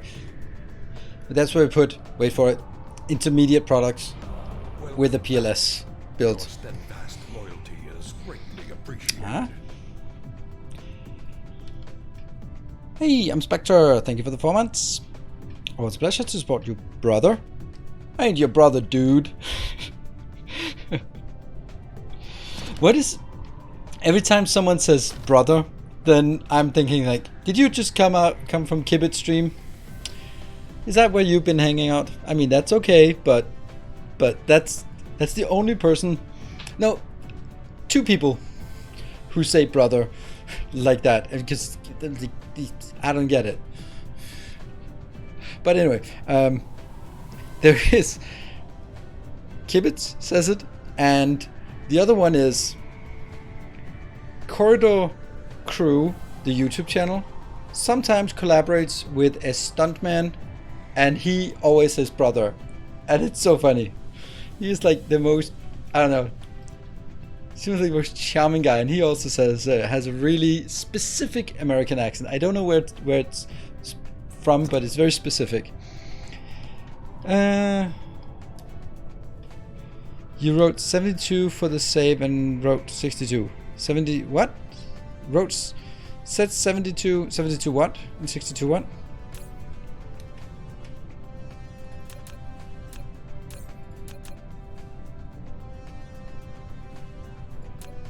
$72? Where did I say 72? Hulk Hogan, yeah.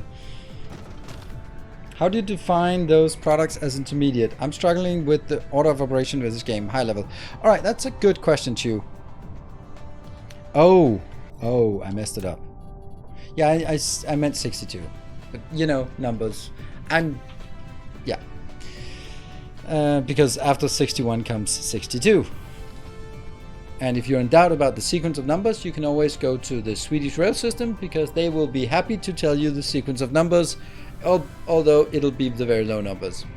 For context, when I traveled in Sweden, they were like, you will find the bistro wagon in wagon number 3. Wagon number 3 is after wagon number 2 and before wagon number 4. Have a nice day. It was just really funny, like, yeah. When she was announcing it, then she halfway through realized that I'm just telling them that number 3 is between 2 and 4. Shit, I'm in the middle of it. I have to follow through. And then get out of here and cringe. What comes after wagon 4? I don't know. I was in wagon 5, so I had no idea where that was connected. But the thing is, I was laughing at it, and when we traveled back, we traveled on the same kind of train, the same line. It had 6 wagons. Wagons number 1, 3, 4, 5, 6, and 7. They lost number 2. And they couldn't find it. And I mean, I can understand that you lose to wagon number 7 because it's kind of at the end. But losing wagon number 2, that is a high level of getting things lost. Was it not between 1 and 3? No, it was not between 1 and 3, and they never announced it. Yeah, I don't know. We can blame PJTR for that. He works with that, so it's probably his fault. He stole it. Anyway, did you guys know that Darkest Dungeon has trains? Because if you look at the map and you scroll all the way to the top, then it says The Inn, a place for rest and train. There are trains at the inn. I love it. No wonder we want to get there. Anyway, we need to fire this one up. Really, indeed. You can see that tomorrow. There are trains. Actually, we don't. We want to take it from the blueprint library. I kind of want to build it here.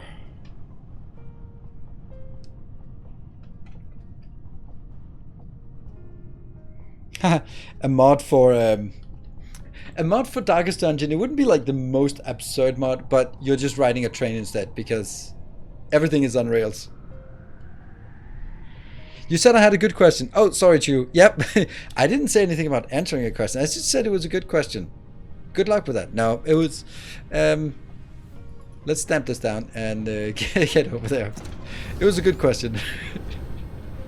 Now let's actually dive into that question because it is a good question. All right, so the question was something along the lines of how do you define what is an intermediate product?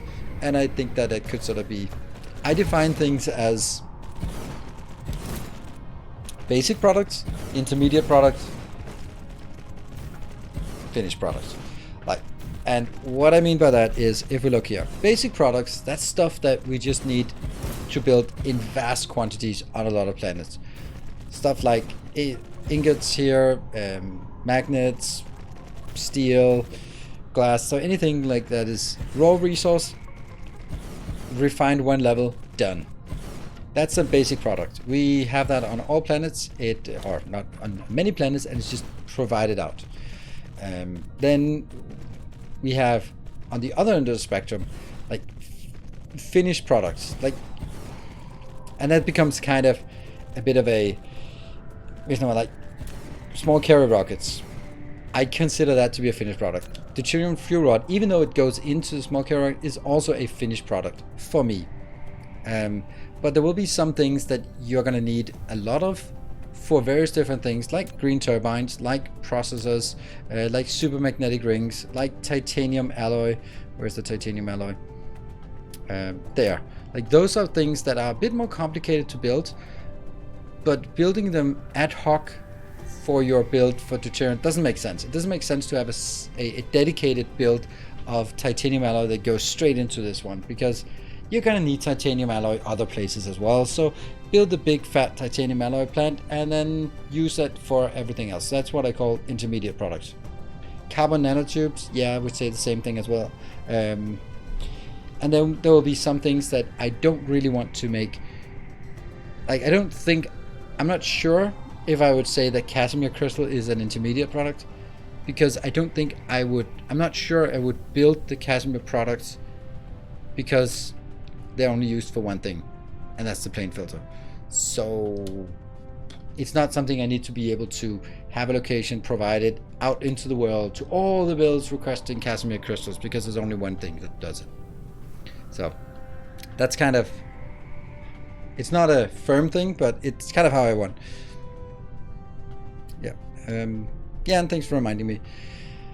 So there will be some things that you just go like, oh man, I know that I need carbon nanotubes. So when you need carbon nanotubes for one thing, build it for everything and then make it available. And then go, carbon nanotube planet. I have Swimmer in Overkill +1 is making 60 carbon nanotubes, and that's good enough for now.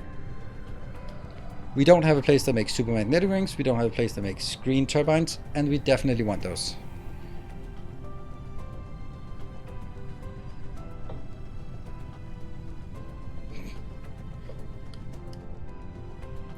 Trying to make a funny joke about a lesser known Time Lord. Okay. My ex-wife's dad was very much into Indians / Native Americans, whatever you prefer. And he's been sitting down with some of the big chiefs and traveled with them and really into it. And right when I was getting to know him, and then I was like, oh, that's interesting. Oh, so much. And I was like, did you know about the Sitting Bull's lesser known brother? And he was like, he did not have a brother. I said, yeah, he did. He was called Sitting Duck. He didn't make it through the Battle of Little Bighorn. He was like, no, that's not. Let me look that up. I was like, oh man, he didn't get it. Yeah. I thought it was funny, but you know, he looked it up and came back later. I go like, he didn't have a brother. I'm like, never mind.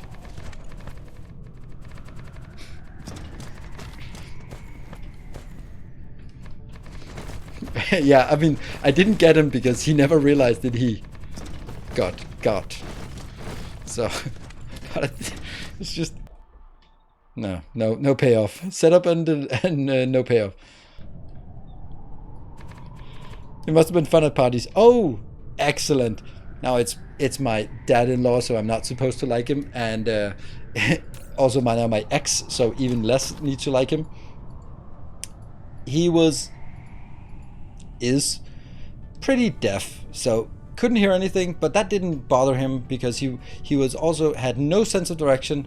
But to compensate for those facts, he would always be leading, which meant that he would be taking a wrong turn and running ahead of everyone else, and when we shouted for him to stop, he couldn't hear us. And that was just having him as a guide in Moscow, in the Moscow subway, and I was like, that's not, I mean, I know it's Cyrillic, but that doesn't look like the right line. And they're like, this way! I'm like, no, fuck. Yeah. Yeah, so you know, those are the kind of things when you can be overbearing when it's your own dad, but when it's your dad-in-law, you're like, can we just go somewhere where he's not the guide? All right, so why is it not working? Well, obviously because we're not requesting these two into this planet. That's kind of how things work in this setup. This is weird.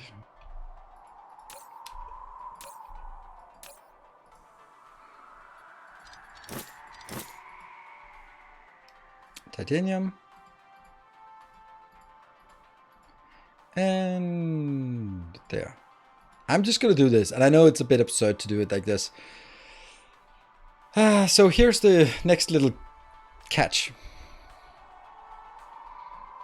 It was the tutorial in those moments. Yeah, but if you imagine me traveling, you can damn well be sure that I'm going to look at a map and I'm going to plan the route and I'm going to be doing, okay, and organizing and just trying to figure out, like, understanding the subway of Moscow and trying to understand how to read Cyrillic letters because, you know, and yeah, no. Just kept trying to feed us healthy food. Oh, yeah. Oh, another one. I mean, now we're just picking on him. We went to Legoland, and it was back in the days. So you sit there with a paper map, and he was like, I can't figure out where we are. And my then ex said to her dad, like, wouldn't it be nice if there was a red dot where he was like, yes, why is there not a red dot?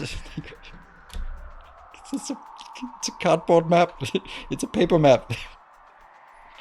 Those are the kind of thing where it's like, I'm not going to say anything. Yep, technology was never really the strong suit there. Who enjoyed Legoland? Yeah.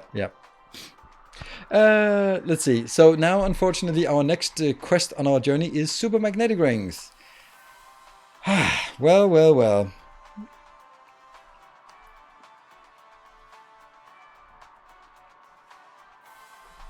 Let's find a good place to build super magnetic rings. It's going to be a place where we have iron, because if we look at super magnetic rings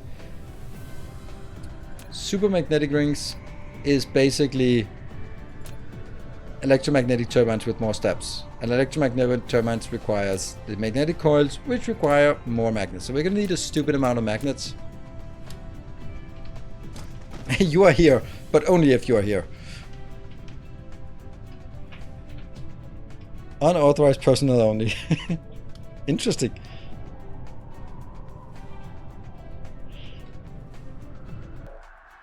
The GPS says here. Yeah. Let's see. I'm gonna need a place that has a lot of iron. Well, if that isn't something we've already found here. This Amphat dragon. Well, your name and your comment about your ex-mother-in-law trying to feed you healthy food. Well, I mean, if your name is anything to go by, man, maybe that's why. You are gonna be super magnetic rings and electromagnetic turbines en masse.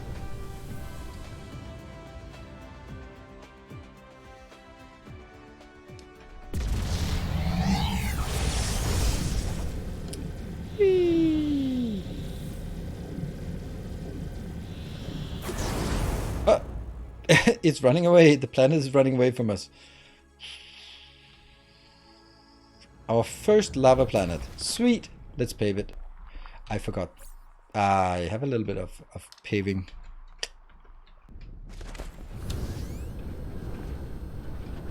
Time to get ready for work. Alright, take a look at the wagon number 2 and see if you can find that. It got lost somewhere in Sweden.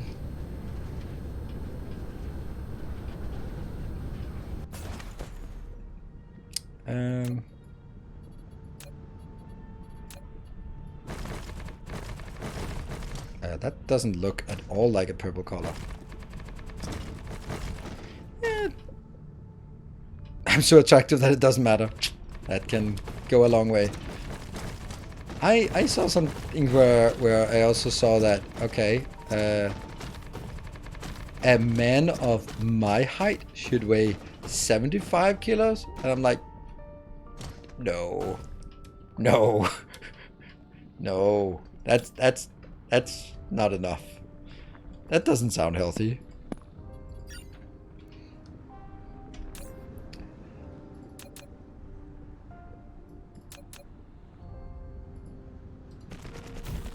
Oh no, that's actually interesting. Whoops, that's kind of interesting. And by interesting, I mean problematic, right? Yeah. Well, they're still coming in. Here, yes. And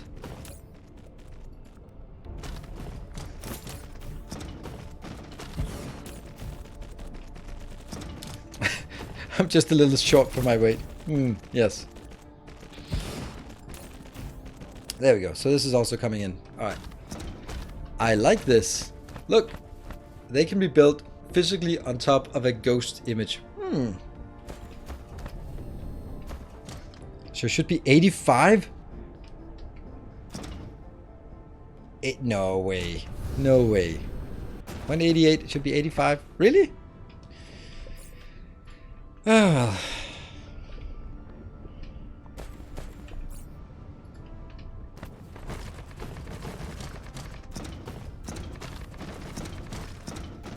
Maybe there's also more about, and if I look at myself, maybe it's not so much the weight itself, but where it's located.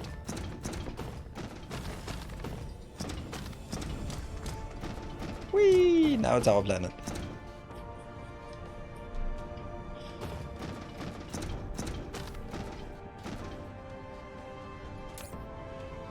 And this, we'll take that. And over here. No, over on that one. Over on that one. Ah, not yet, but it'll get here. Here it is.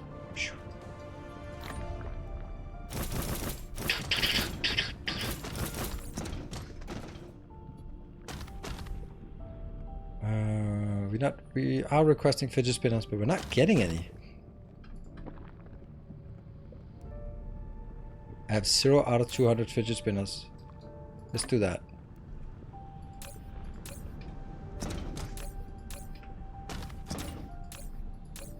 This is the only problem with this idea, is that if you don't have any, then they don't get inserted until you look again.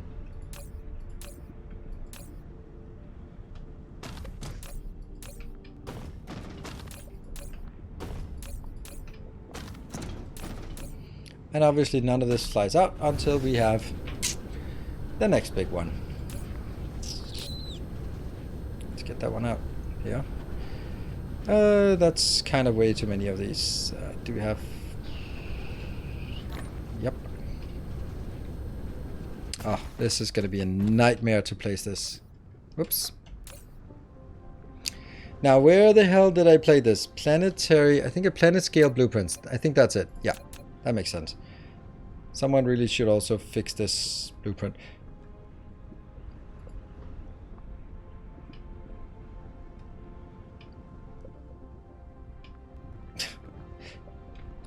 Well,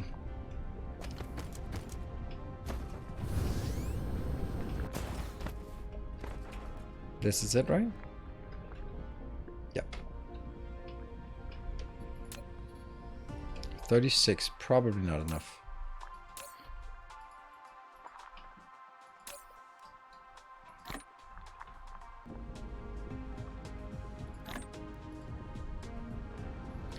here, and then lower it. Oh.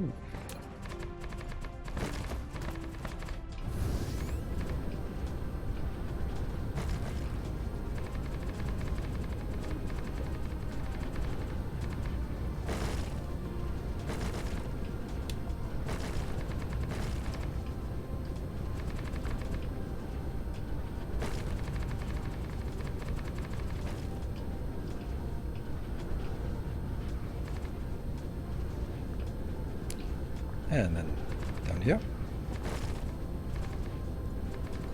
Oops. Where's the borderline here? Down. There we go.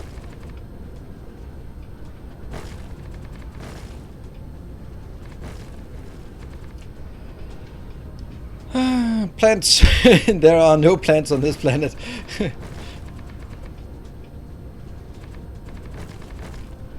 Hey Nitrots, thank you for the 32 months of remembering to pledge and also deciding to pledge. Not just remembering, but also deciding to use your Twitch Prime.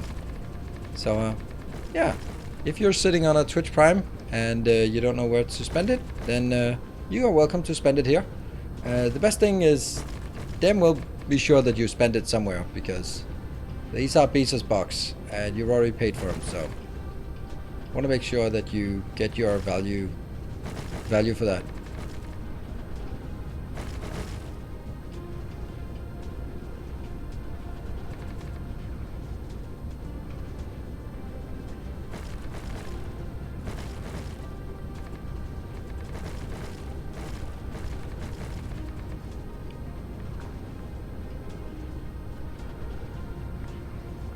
Oops, I'll save.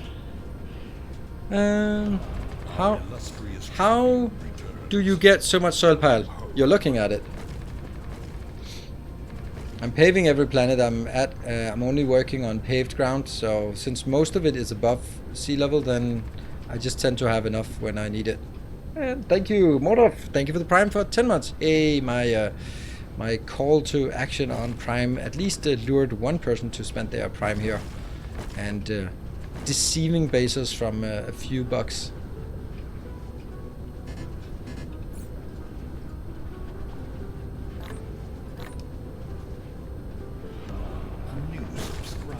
Hey, Sinathos. Ah, there we go. Thank you for the new Prime and welcome to the community. Thank you for spending it here. How is your son doing in Satisfactory? Oh no, please don't mention it. I have tried to not get him to notice that I haven't fixed his PC yet. It was at the repair shop and it got formatted, so now it's Windows 10 and I just have to reinstall Steam and Satisfactory and Xbox Live and not Xbox, yeah, and that didn't work, and figure out why his account is not working. I've been allowing him to play more iPad than usual, and thereby sort of hoping that he doesn't remember that I still haven't fixed his PC yet. Yeah, so we don't talk about it. Thank you, Silver Cecil, for the 200 bits, and Triple X, thank you for the 1000 bits. It's a little bit of train. Welcome back. Your steadfast loyalty. Hey, Mr. Nelson, thank you for the Prime for 4 months, 5 months.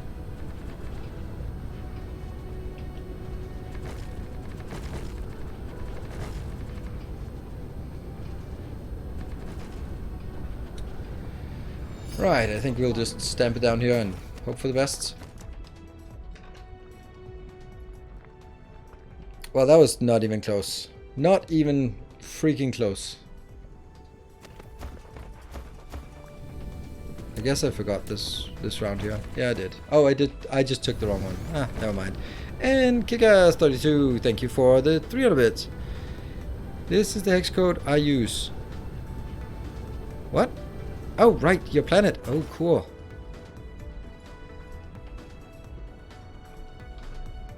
I am just gonna go paste it into the sheet here. Your steadfast loyalty is greatly There. appreciated. So now we have it for later on. And that was Ash Crazy Bee. Thank you for the Prime for 3 months. Look at that. We actually got a lot of Prime. Well, 4, I think. 4 Prime subs. Nice. I like that. I like all subs.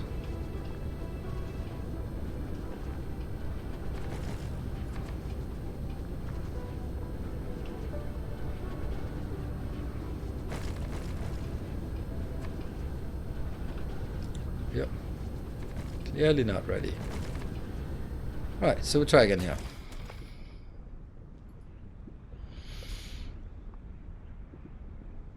There's still a mess up by the polar region here, apparently.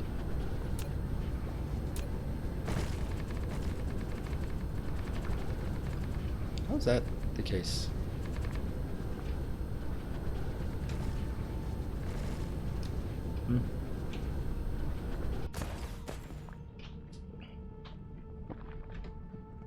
What? You're on the correct planet. I know. But I just wanted to put it in here.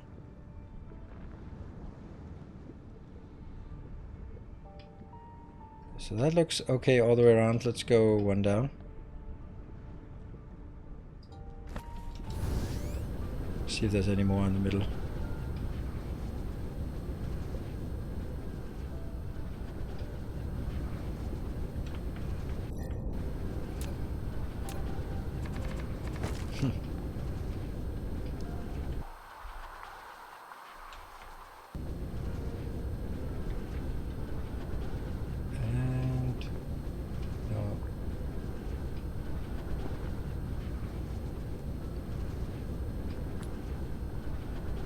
What? There you go. Okay, that doesn't work at all for me.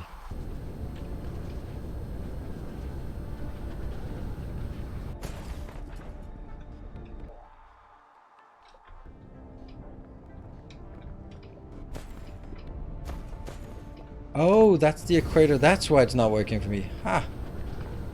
Here we go.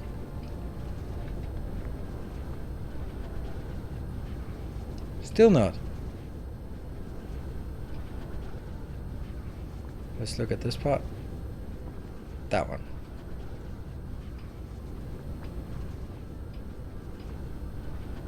That's it? Nope, there's also another one.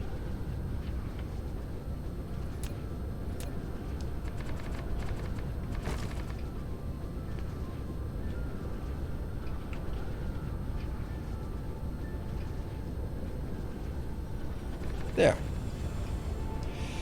Okay, that should be it now, I hope. Oh, that was the hype chain that ended.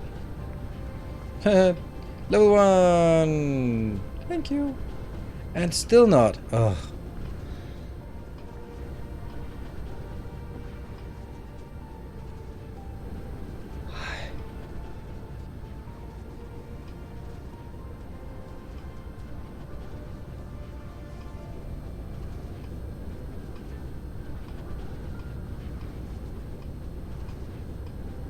So that was all the errors. Near the North Pole, a pole. There. Alright. Are we coming in?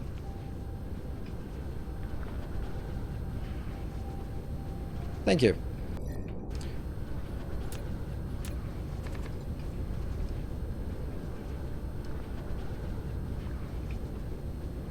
We found it. This doesn't make any sense, does it? Like this is on a line like this. How is this not exploding? Huh. All right.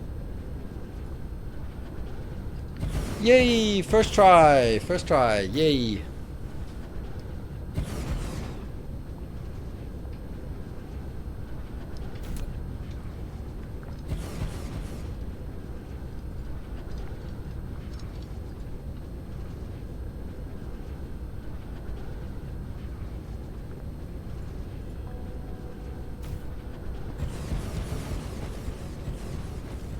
there. Yeah.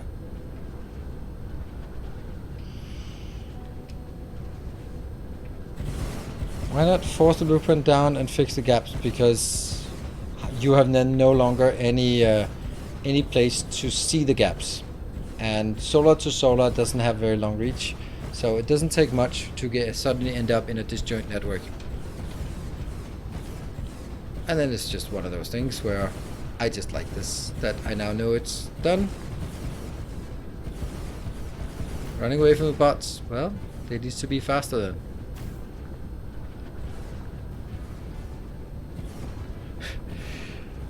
So we were looking at, we have built the small carry rocket, but you know, we just missed the titanium alloy. That's not a problem, we got that done. Then we just missed a bit of deuterium fuel. Alright, well that's not a problem. Oh, that also needs titanium alloy. That's not a problem, we already built that. Sweet. Alright, well it also needs supermagnetic rings. Alright, let's build some supermagnetic rings. Well, supermagnetic rings require green turbines as well. So you kind of have to build that as well. Like, oh my god! No, I'll never be done. I'll never build that Dyson Sphere.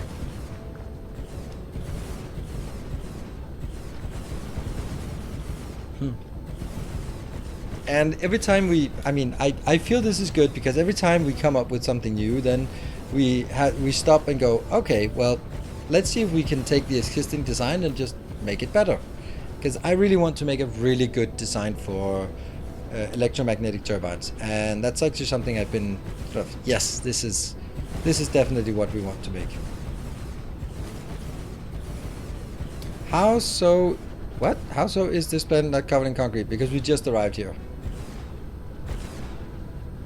It takes a while for things to be covered in concrete. Also, it's not going to be covered in concrete anytime soon, because we do need to make sure that we harvest all of the glorious 16 plus 15 million plus maybe the titanium as well. We definitely don't care about the silicon, the stone, or the coal here. It's only a matter of time, of course. Eventually everything will be covered in concrete, as all things should be.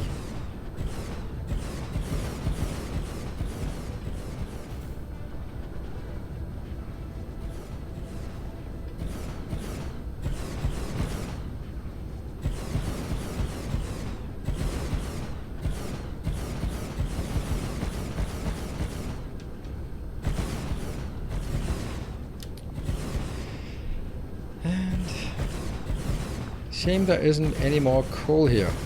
Yeah, I'm over addicted of your building perfection. Yeah, you're awesome. Keep up the good job. Thank you and welcome. Nice of you to drop by, and even drop by with a compliment. That's very nice. And welcome. Yeah, that means that a lot of things take a bit of time, but I think that it's worth it for considering I'm also doing this for your entertainment, not just for myself. If you build things just for yourself, then it's easier. Not easy necessarily, but easier to just go like, yeah, it's good enough because it's just for me. But if I want to build something that a lot of people will use, then I owe it to you to do a good job and not do sort of some half-assed thing.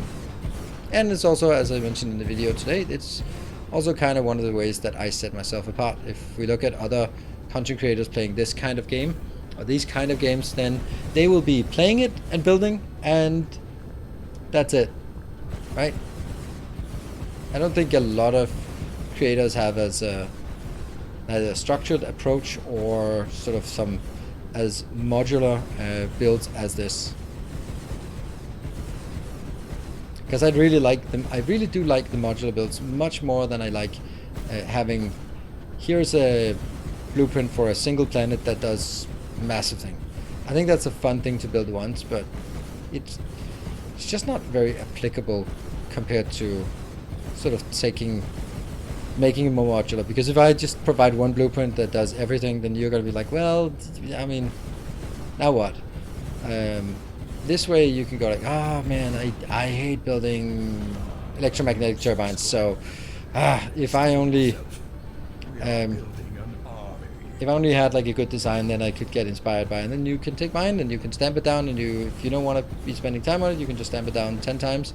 Or you can go like, nah, I want to improve on this. Thank you, Index Out of Range, gifting 3 months of tier 1 sub to LED Gaming. Nice. It's very nice of you. 3 months sub. Use all your blueprints in this game. Perfect. Then I owe you to be make sure that they are correct.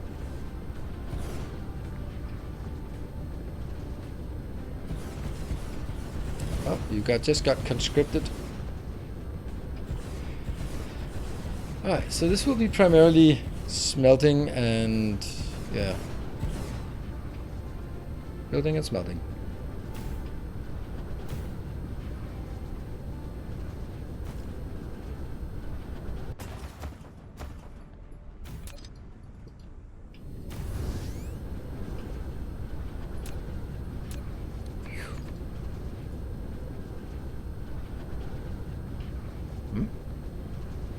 That is correct. Funny how this one just came out of the sea or the lava. There. Alright, everything is hooked up and we should have power now. And that also means we see them coming out. Not surprisingly, we are not really just getting... It's because these ones are charging up. But once they're done charging, it'll be fine. Right, so at this point I need to get... How many do we have of these? We have 60 out of 60, so where art thou? There. Right, the iron part. This is 1.2 million and we need to get up to 15 million, so that's gonna be like maybe 12 of these. Which doesn't really matter because I'm not counting it, I'm just gonna go here and then we'll be looking at the map later on. And then you can be yelling at me if I'm missing something.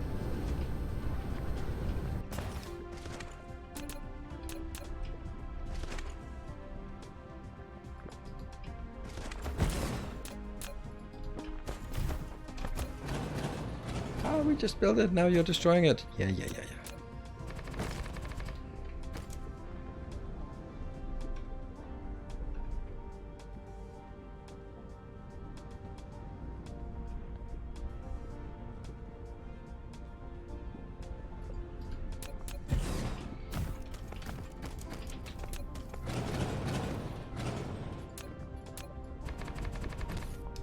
2 F2.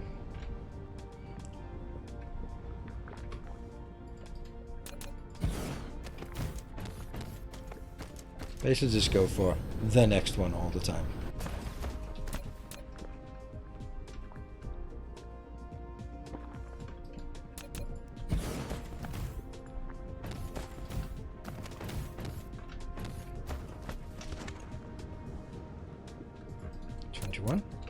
Very good.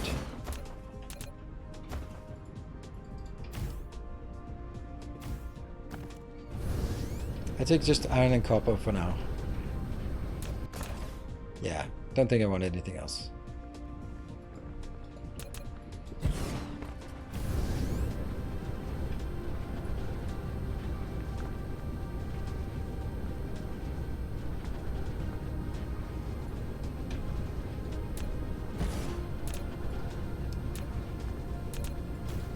Yeah. I love these late game rounds. Yeah, me too. Me too. Just imagine how much time it would take.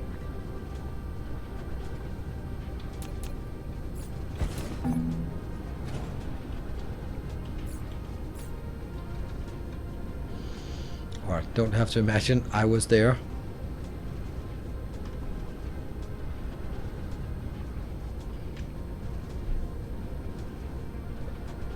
We had a 19 and I just didn't want that 19 to go. Well, that's a small one.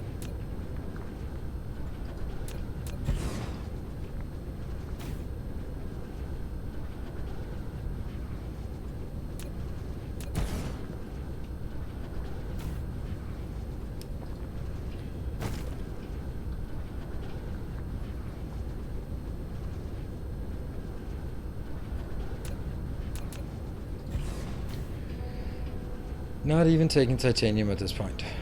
We can come back for the titanium if we feel like it. Because even though it's super nice with these ones, it still takes quite a while to stamp all this down. But on the other hand, it's also 15, 16 million of each, so in total 30 million resource we just get.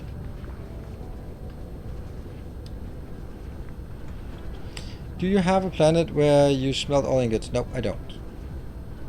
I'm not particularly big fan of that idea. Well, later on, yes, it's a good idea. But at this point, I don't have the power to support a single planet that does all of that. So I want to spread it out on multiple planets and multiple systems. Because, well, I don't have the power because I don't have a Dyson Sphere at this point. So, but when you have basically a location such as this star here, then that is a good point where you will eventually have pretty much unlimited energy. And then you can just convert a single planet that isn't really doing anything useful to be a dedicated smelting planet. But I don't think it's a good idea at this point, because I won't be able to support it power-wise.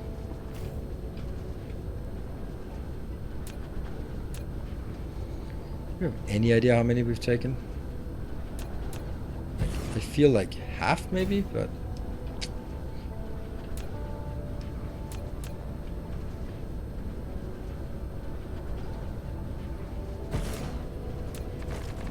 Oh.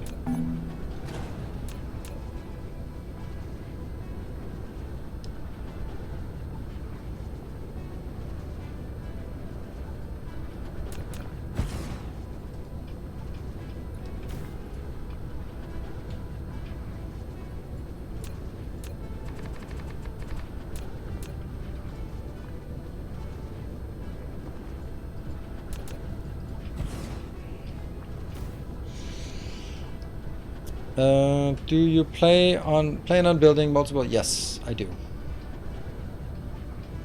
I actually want one in each system because it just looks nice, and once we have it, we have a dedicated Dyson Sphere builder blueprint, then we can build it pretty quickly, and it's just really nice to transport. Otherwise you need to transport energy between sectors, and well, not that it can't be done, I just prefer it this way. Alright, now it's time to just look around. That one. What? Newt? So, did you watch the latest Doctor Who episode? No, I don't. I have no interest in it. I didn't. The only thing I can say is Matt Smith is fucking amazing in House of the Dragon. And I hear he's a former Doctor.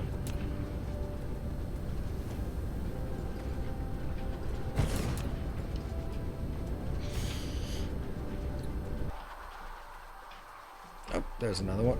Copper here.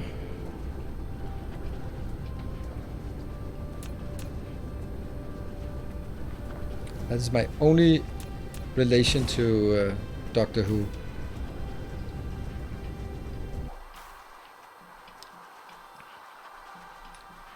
Oh, there's one. Shh. It's former Skynet? What? It's former Skynet? Don't get that reference.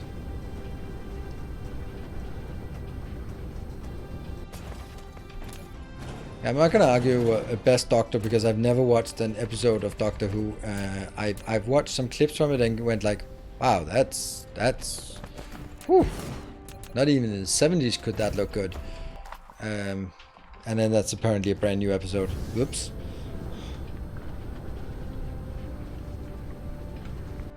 So I think it's something you have to... I think it's a hard thing to acquire a taste for. I think it's something if you grow up with it, it can be the best thing ever. But if you never really followed it, then it's just really weird looking at it. I think Star Trek has the same problem. Like if you didn't sort of have any prior relation to it, then it's also just a hard thing to sort of find.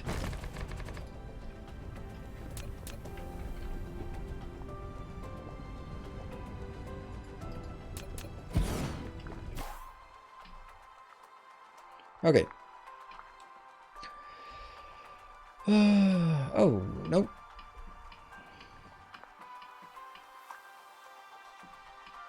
I don't see any. Not Neil's first playthrough, and it's probably close to 100 hours in this playthrough. Yes. Just started the game today. How long does it take to go from 0 to Dyson Sphere? I am no rushing, and I am about... Oh, it says here. 72 hours into this game, and I haven't built a Dyson Sphere. And I don't know. It's not like I feel I'm slow, it's just... I'm meticulous. You could definitely build it, but once I start building it, it'll also just be built quickly. That's just kind of how I do. How Planet View changes the music to sound like a radio. Yeah, exactly, Hatchet. I know. It's the same as in God of War. I'm playing that on Sunday. Where when you sail through a cavern, as soon as you go in, it comes like a really distinct echo. And yeah, it's overplaying the echo, but it is a great audible cue for, oh, we're in the cave now, and we'll come out of the cave. Point where you think that it's reasonable to start building it to not waste resources. No. Like I'm 72 hours in, I'm still wasting resources on not building a sphere. So I don't mind wasting it. Cool, we have everything we want. Now let's find a planet, or a part of the planet that we don't have a lot of work on. This is the bestest location. Yes, I just said that. That's kind of in the way, and that's kind of in the way. But this is where we have the biggest area that we can start working on it. So somewhere around here. And where are we? That didn't help me at all.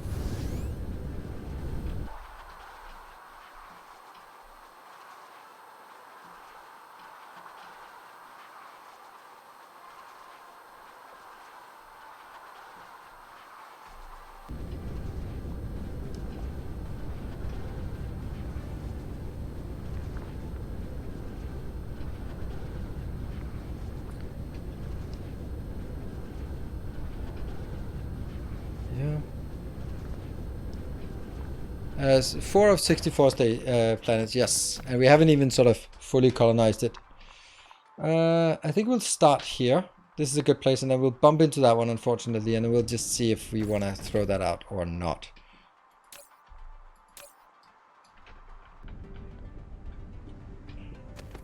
And now it's time for us to get a proper color. There.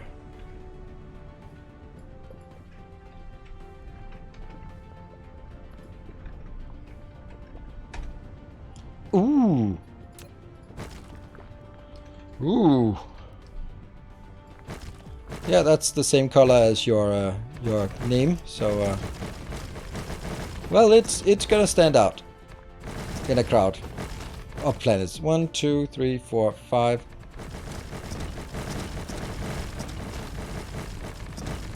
That message back to center brain, like, yeah, I'm going to need 100,000 pink concrete. You need what, sir? 100,000 pink concrete. Yes, please. Keep it coming. Actually, let's make it 200,000 because, yeah, we're gonna go all in. It's very important. It must be pink. Otherwise, it doesn't work.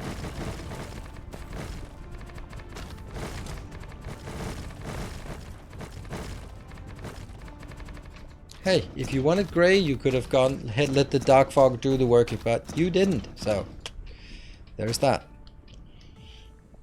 Okay, here we go now. I had smelters. I said smelters early game, smelters late game, smelters mid game. Why is L before M? I had it previously as end game. That didn't work. So we'll do mid game. This is the one we're going to use here.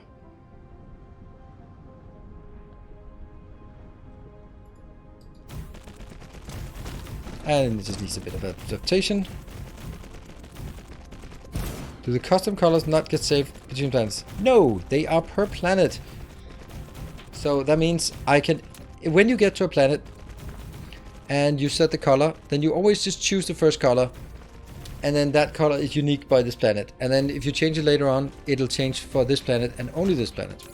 I like that. Let's get this, and yeah. So we need some, okay. We need some iron. We need some iron bars. We need some, a lot of, yeah, a lot of magnets as well, and then some copper over here. I'm actually going to have to take either this one out or that one. Because it's just blocking all of this build by having just this one. Yeah. Then maybe I'll do it as copper for this one instead. So doesn't make a difference because I'm not requesting that one specifically. But you know, no, it doesn't matter. I don't want it in a specific number. I just wanted the ones that were smelters. I didn't call them endgame smelters, late game smelters. I call them smelters and then the other one so that it would make more sense. Here, let's do that.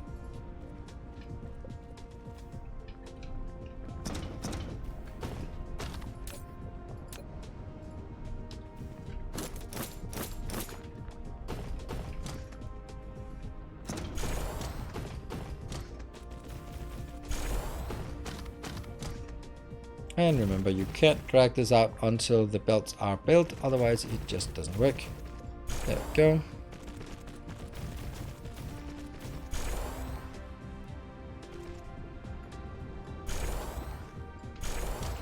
What?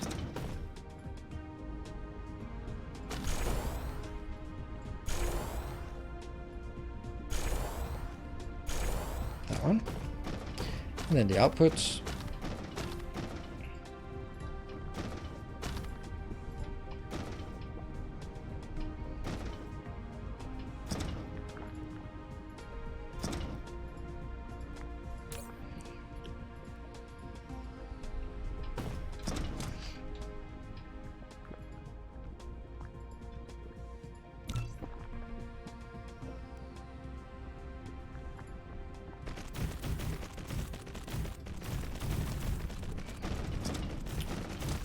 Go with this.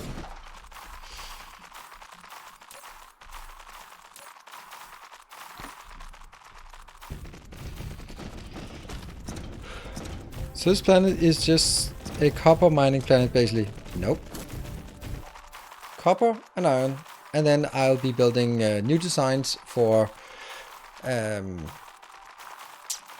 what?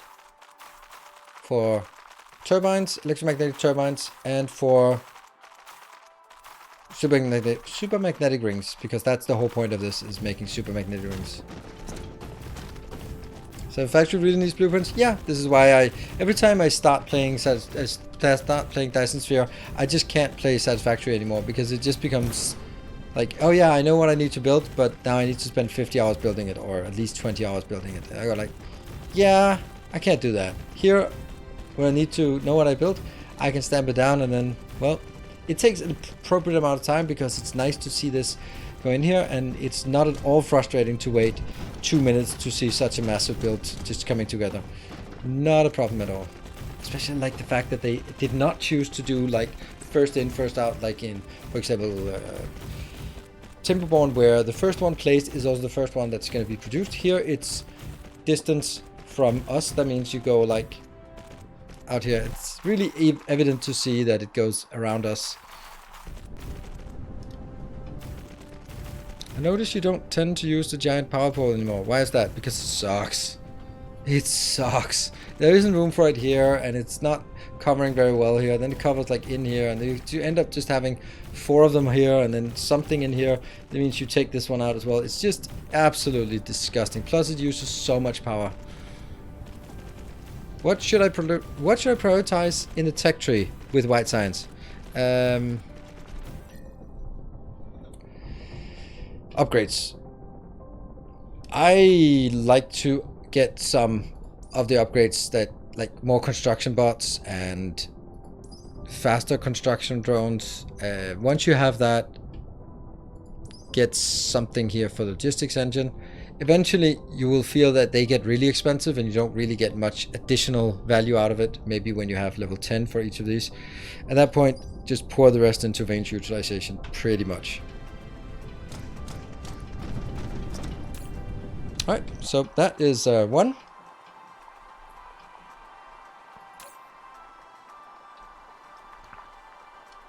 I do need to take this out, I think.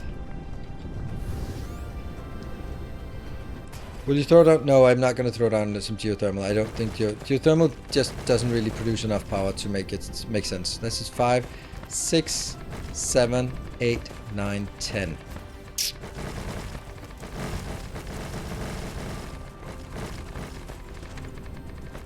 Oh no! It's a mistake here. Because now I make something that isn't copper and it's blocked by the copper. And that kind of sucks. It should be the copper that's blocked by the copper smelting, so it could sort of be like, hey, you're blocking yourself. Doesn't matter. Definitely that one. It's mid-game smelting.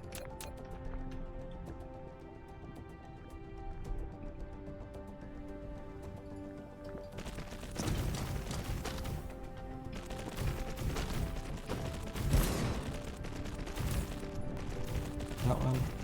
And that one. Oh, that remembered it. That's nice.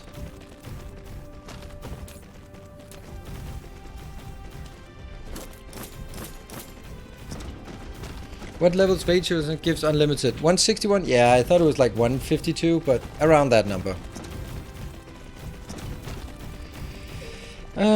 Watched the small time streamer yesterday playing 0.01 ore challenge that he started to do some DSP folk. Have you ever gotten in on one of those? No.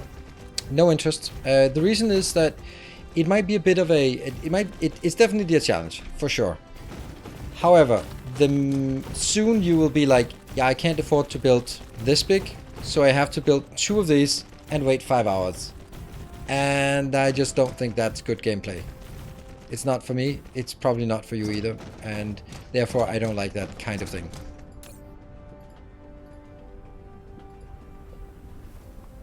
Because if the challenge ends up being, oh, the challenge is having the patience to sit and wait for things to build, then that's not my kind of challenge.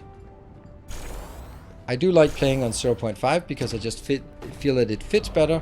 Otherwise there's just way too much materials and doesn't really incentivize you to go out and explore and expand continuously. So I like playing on 0.5 as I'm doing now. But 0.1 or less, I don't know, 0.01 doesn't really make sense. Yeah. Innos Rage, thank you for the 5 months. And I think we need to take a break here. We got that one done. Now we can make... The next part will be... what's it gonna be? It's gonna be... What are they called? Magnets. Yes, those. Magnets, indeed.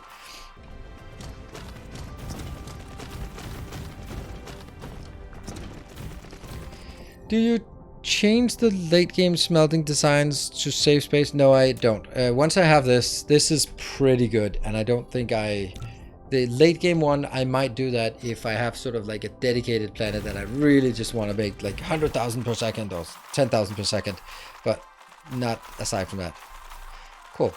There we go. I will be taking a short break and then we'll be back in 2 minutes. Remember, we have 2 hours today because we got a level 5 hype train, so that's super amazing that we managed to get one of those. And thank you to Swimmer primarily, but also to Eartho for being the ones conducting the train all the way to level 5. Cool. Be back in 2 minutes.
Alright, that was a bit of an extended break. I ran into my daughter and we had another conversation about jacket discipline. Mainly, I told her that you had erroneously agreed that she had a point. And then the taunting with no intake.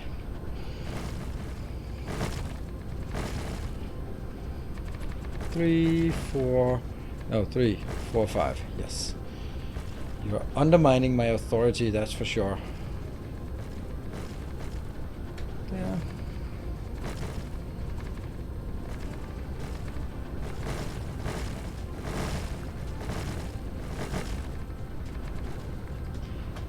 This is a very nice bright pink planet. Are my output belts full? Well, I'm sure they are because it fills up pretty quickly.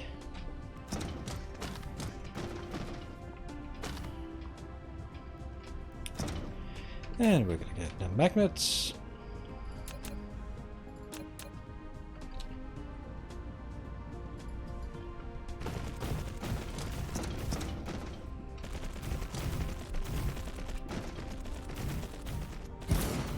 What was the reasoning for keeping the jacket dry? I don't know. Weren't you here in the beginning? I asked before we started up. I picked up my daughter at ballet classes, and it was pouring rain, and I was sitting in the car, and then she comes running out in her ballet outfit with no jacket on, and she gets in the car, and I'm like, "You forgot your jacket?" Like, no, it's in my bag. Like, you're running around outside in the pouring rain, and your jacket is in your bag. Yeah, so it doesn't get wet, she says. And that's yeah.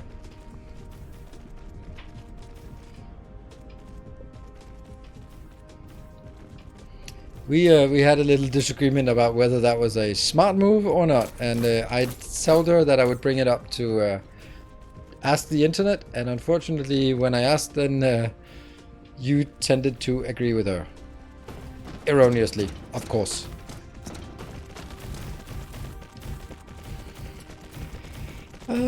Guess why my initial system isn't making enough critical photons for white science? Is the Dyson blueprint the problem? It's making 10 Gs of power. Like, when you place a photon receiver, you have to either make power or make it into photons. It can't do both. So if you are making a lot of power, that's also probably because you're not making photons. I mean, it could be at least.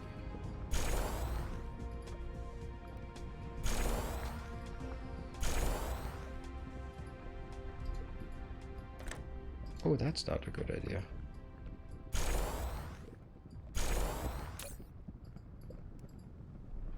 There.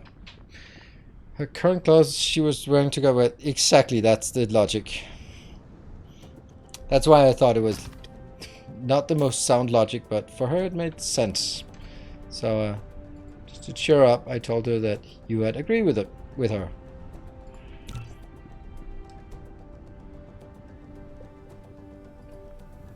Whoa. Why?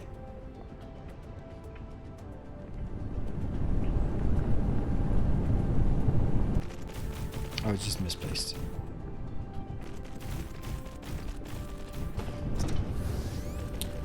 Pretty good. Now we have all the base materials.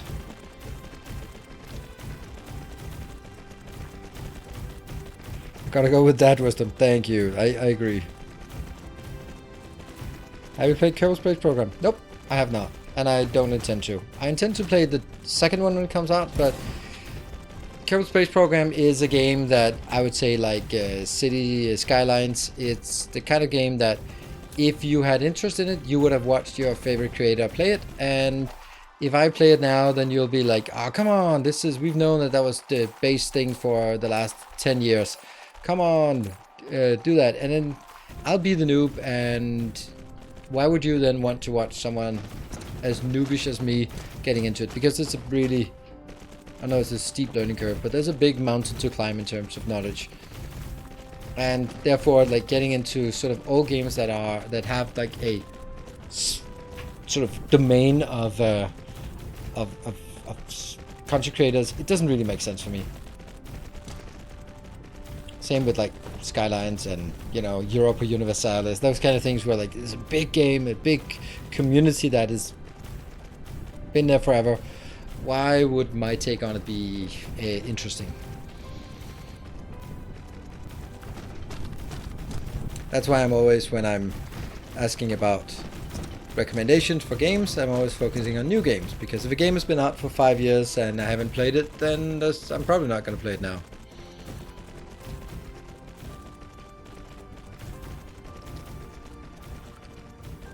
Watching you play games, I played before exploring them on my own. I actually enjoyed that kind of concept. That's cool.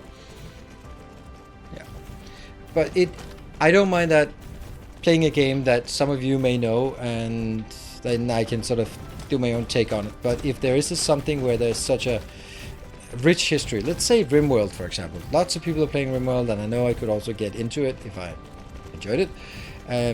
But there's also sort of like, oh, there's a meta and there's a thing, and you have to, and everyone knows that you build this next to this because this. And I would sort of have to learn the things that are so common knowledge. So, yeah. It fills you with determination. Big Gorkology. Thank you for the Prime. Welcome. Sorry for butchering your name. Yeah, I actually like when I play a game, then I want to play it, and then I want to watch someone else play it, and then I come back and I can see that if I live in my own little bubble and learn the game by myself, there'll be some idiosyncrasies that I'll just can't get out of. And then when you see someone else, you go like, oh, of course. You could do direct insertion, never even considered. And suddenly the solution space opens up and you can then start doing that. And that's just, I think that's kind of natural. Okay, so now we need to figure out, do we want to make builds on the middle or up here? It would be pretty cool if we could build it in a smaller build that would fit into this location. That's how I started watching you for this game.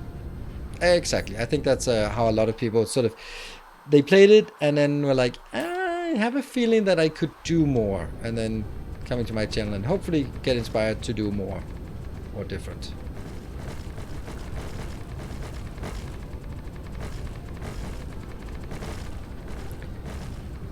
It's a bit of a gamble to try to put it here because it can't be as wide as if it's in the center area, but I think it would be nice if it could be built here. Right, so what do we want? No, I can't do that. I just looked at it and went like, nope, not happening. I need to design it here, and then if it just happens to work for the other area, then we'll build it there. But I can't hamstring my designs that much to begin with.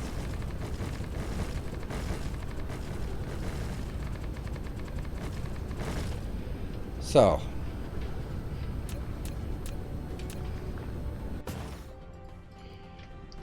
I remember trying to figure out how to leave my first playthrough.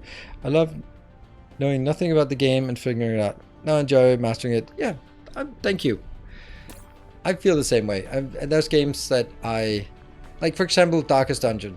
If you happen to be part of my stream yesterday, I would say that you could see that I could do things that I couldn't do 2 weeks ago when I started playing it.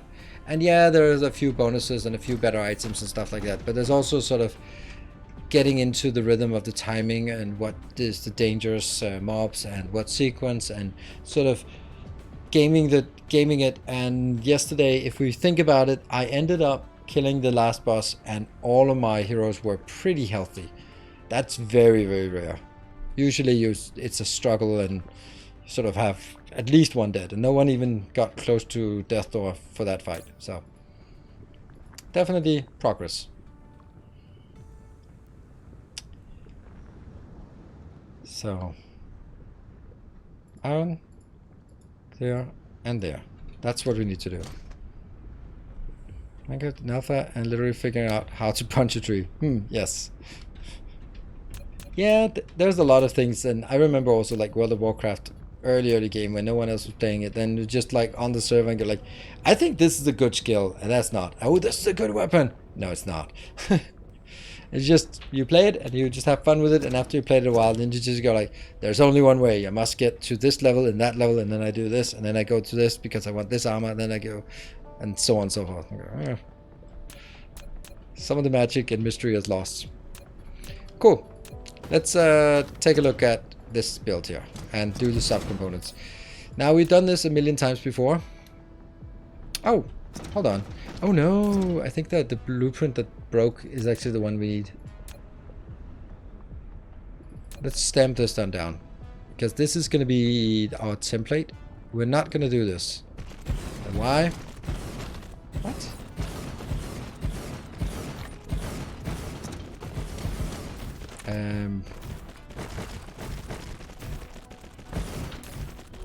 Nothing gets demanded, not you.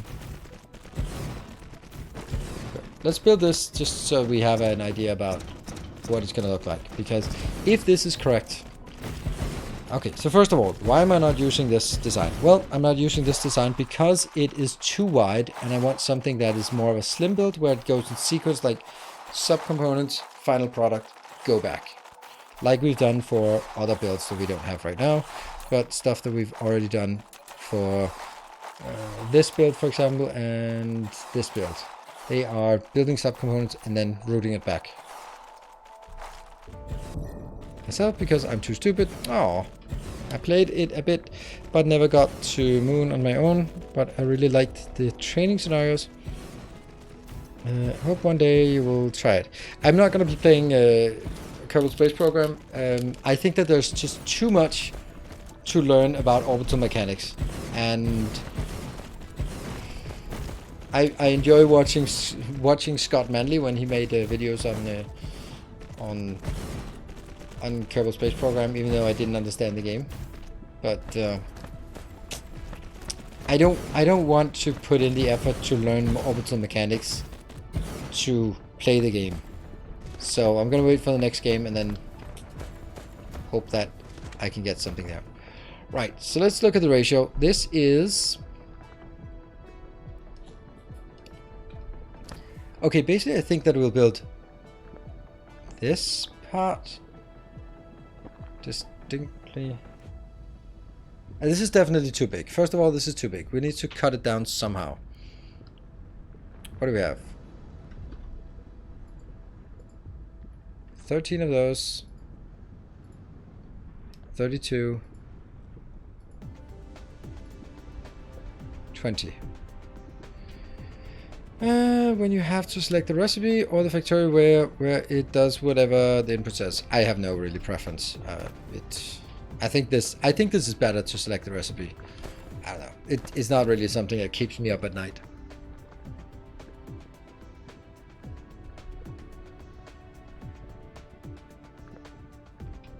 Yeah, Scott Manley also. I mean, his voice is indeed very manly.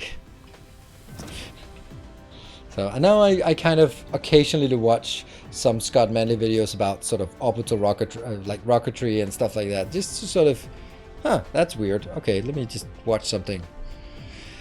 Right, let's see. So let's try and build it half size here. Let's start with 10 of these.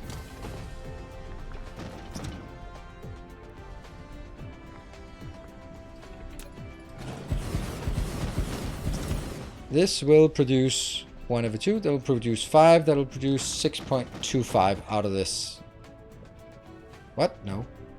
This will produce 5 times the cost will be 7.5.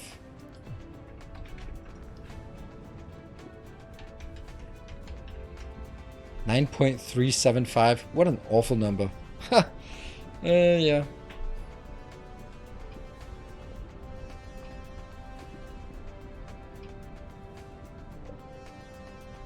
Okay, so in order for me to supply this, let's look at the input here. I wish we had something to write within this game. Let's see. So that I need engines. I need 2 engines, or Are they called motors? 2 motors. Yes, let's get 2 motors. And the motors will also be proliferated. Will they? Yeah. I don't know. We'll proliferate everything. I think we'll definitely proliferate the last bit. And it's easier to proliferate once I do it this build here. Alright, so this will output 1 every 2 seconds. So we're going to need, by default, twice as many. Except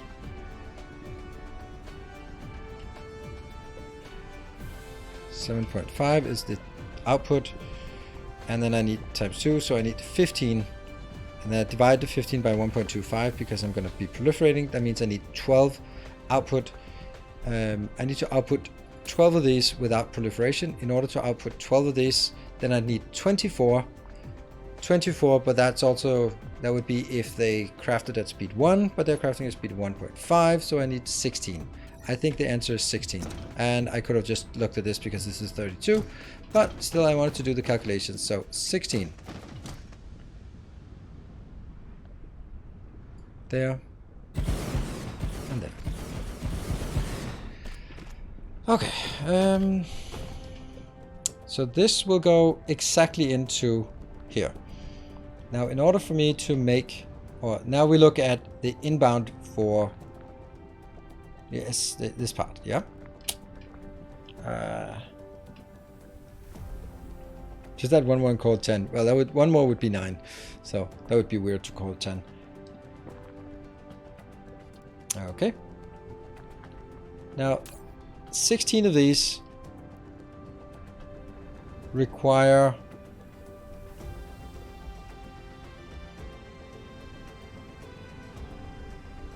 no, you have to look at it per second. So this is 12 per second. This is outputting 12 per second. So it's also inputting 12 per second. So I need to make this here.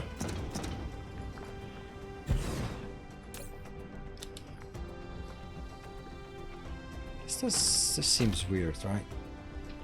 Well,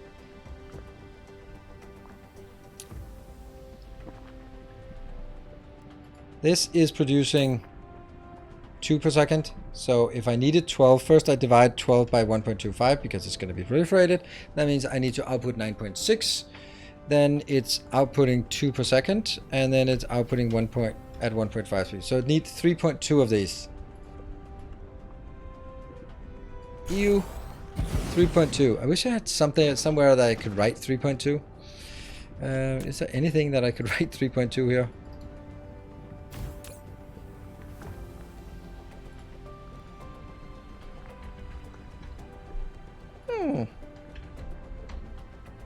That's not good.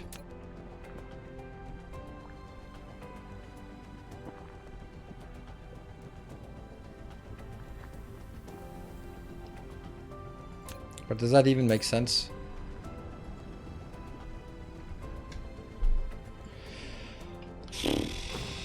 Is this input or output?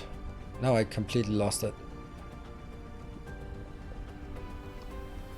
And that's also 3.2. That's not 3.2 I want to set here. Let's see. I'm going to do it the other way around. I'm going to now say, what if I have 3.2 of these? And they will craft 2 per second, so that's 6.4. But they're also crafting speed 1.5, so it can craft 1.5 times as much. It produces 9.6, but it's also proliferated, so multiply by 1.25, and that's 12.0. So it puts 12.0 in, and if I put 12.0 into this one, that's not right.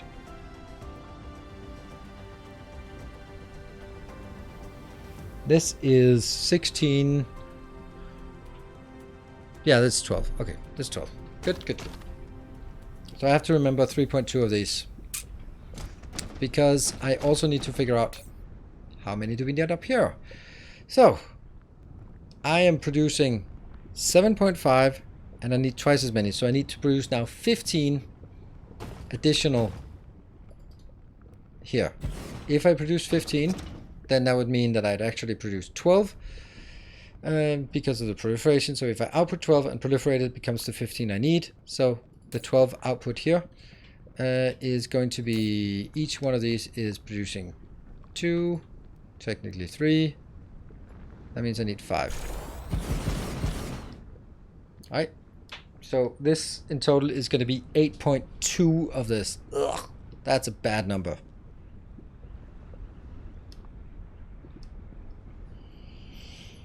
Okay, but that's... Oh, the last one we need is here. Since we are inputting 12, we also input 12 gears. So how much does it take to make 12 gears? Again, 12 divided by 1.25 is 9.6. So I need to make 9.6 of these. And they are producing 1 per second. So that's 9.6 divided by 1. Surprise, surprise, that's 9.6. But we also have the crafting speed, so 1.5 as well. That means I need 6.4 of these. That's 4, 5, 6, 7. And if we look at this, this is 13, and that's twice as much. So all of this looks correct. This is 3.2, so I should have 7 here. Yes. And this one is not correct.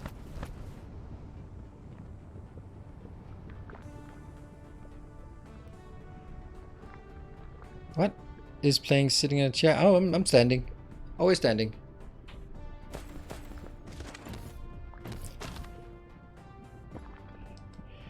This seems to be miscalculated. If I have 5 of these ones, they will produce... I have 5 and they'll produce 2 per second, so that's 10, but also crafting speed, that's 15. Also proliferation, that is 18.75. So that is actually incorrect. What if I have 4 of them? 4 times 2 times 1.5 times 1.25. That's 15. Yeah, okay. So this is exactly like this. So what I have is 4 plus 4. So that's actually a really nice number. Now I'm going to make some rounding things there. So this is what I need. Good.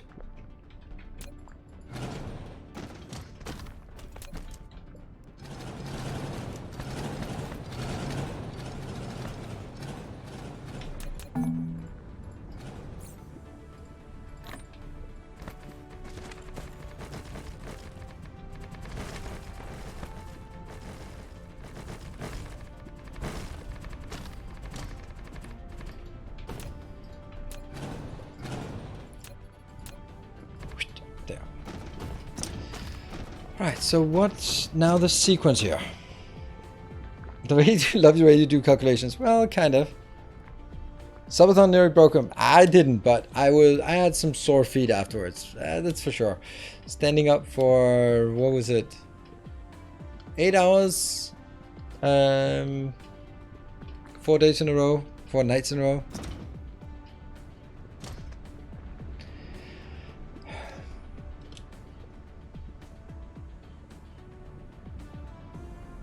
This one has to go first, I think. Because if I use this first, I'll be using all of my magnets and then I don't need magnets anymore. Yeah. And also all my copper. Then I'm going to build the iron part. And then once these two are built, then I'll build this part. And then lastly, yes. Alright, I got a plan. Of sorts.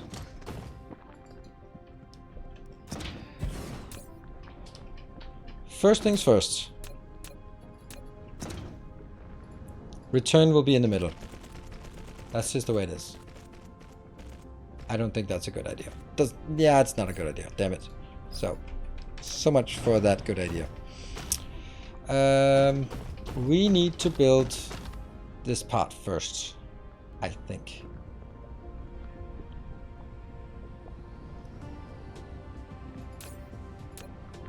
The quantities are not very much, so what if we do it sort of in a cheeky way? Huh.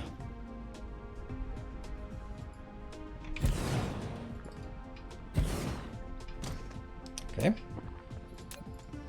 I will get you out here.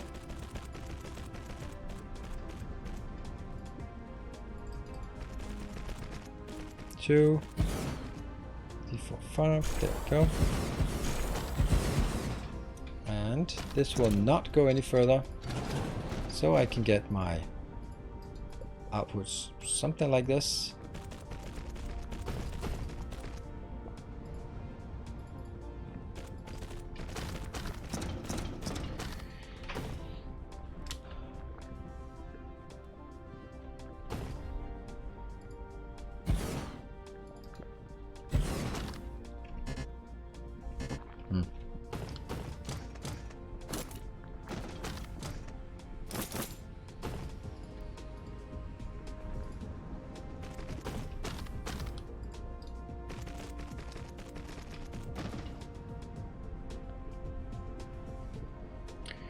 This is one too far up.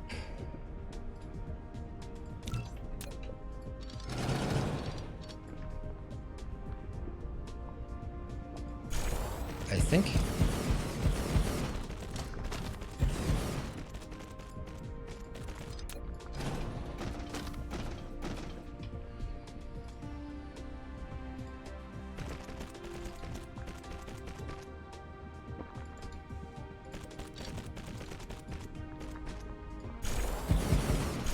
So now we have the two following outputs. Just clear this space really easily.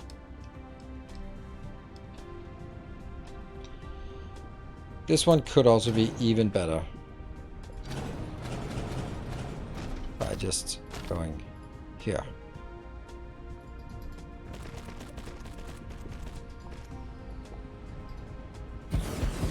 Right. So now we just have to figure out. I'm still keeping this one open because I still dream about a world where I can bring this back in here. We will now no longer need any of things coming from here anymore for the last part. It'll just be constructed. Oh, actually no, that's not true. It also needs to be constructed by the iron. So we need iron, copper, and this part here. Okay. So the next thing we want to make is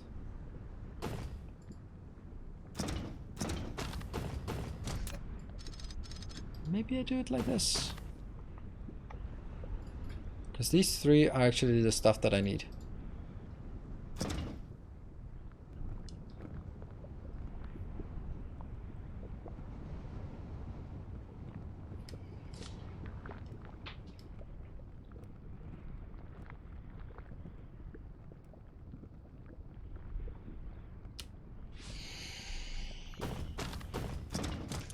It's a pretty big build. It's 16.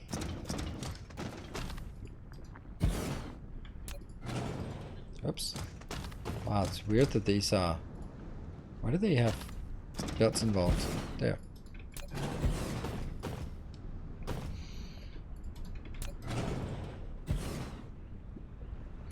So 16 is pretty obvious, at least to me, that it'll be 4 plus 4 plus 4 plus 4. Somehow.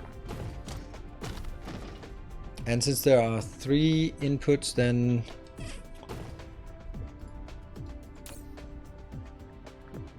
it's gonna be really, or not really, but a bit tricky to make sure that we get, like, this could be something like that.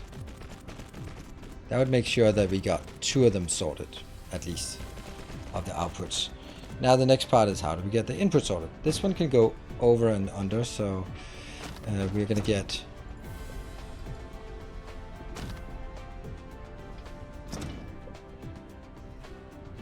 still gonna have the issue of the return belt in here, but maybe I'm beyond that point at this point.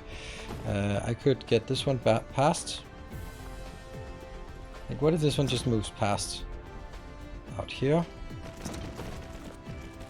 And it also has to move past on the other side. Yeah.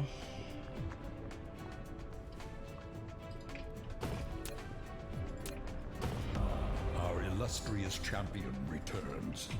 Welcome home. And who was that? Kasagami, thank you for the 24 months, 2 years. Thank you. Inbound. Go up here. Inbound.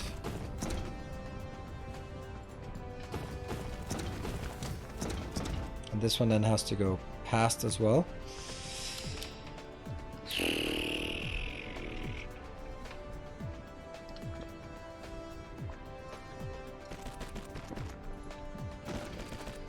So these are progressing to the next build. This is now an output, which is consolidating here. And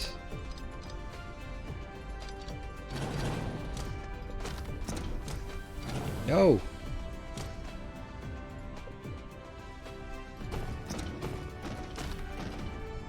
That's the iron all the way from the beginning, getting all the way up here, and then going up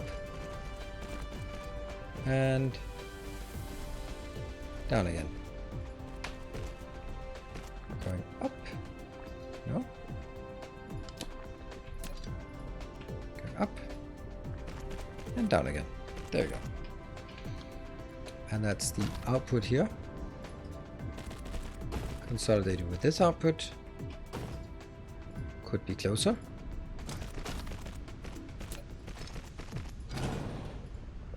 Here.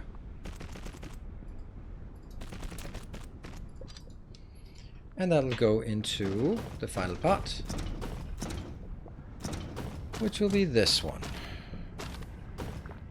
1, 2, 3, 4, 5, and 5.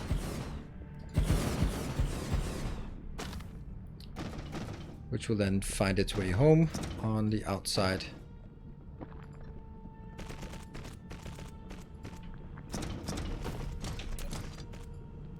Oh, it's just 2 ingredients, yes.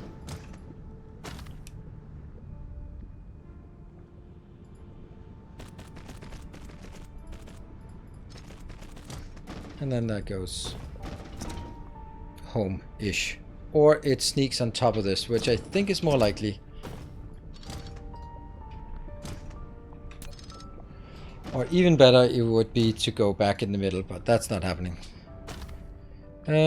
Top motors is not correct. Missing an output line. That's correct. This is the output line, right? This is the... Yeah, motors are the inner ones. Yeah, that's true.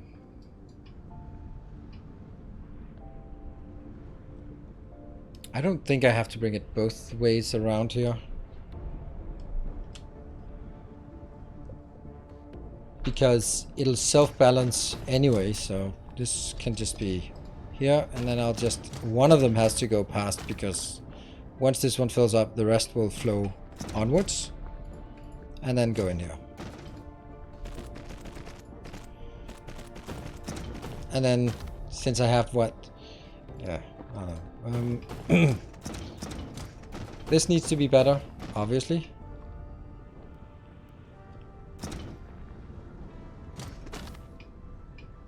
Is there any way that I could sneak an extra belt back home? Yes, there is. Oh, glorious.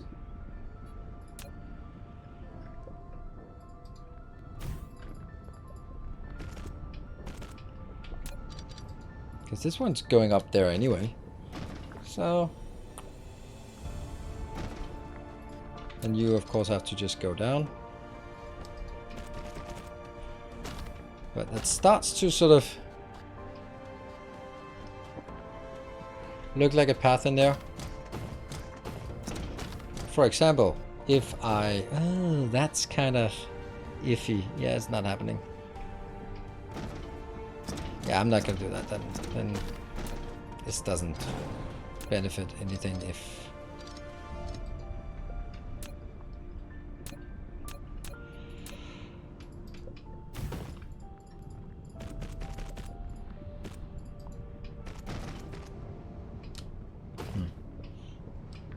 I will need to do some cleanup of this part.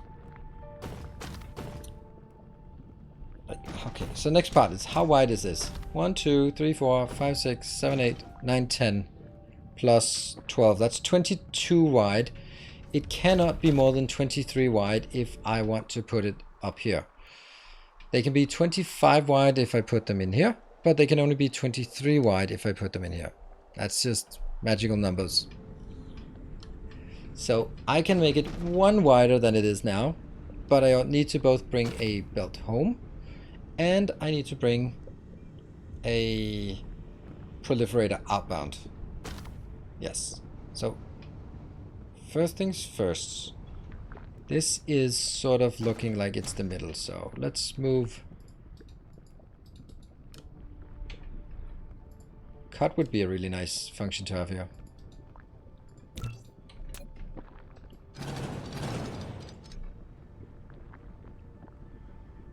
There.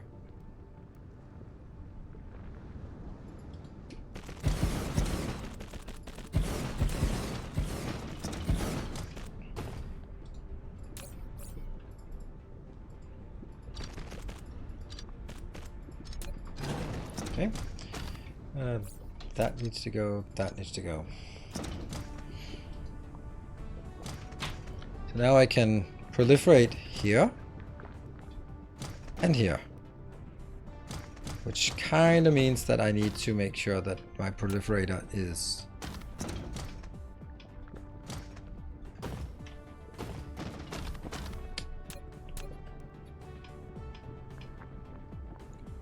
the outline. I am not sure this is good enough. And I don't think this can fit if I copy it further up. So I'm kind of thinking I have to do this kind.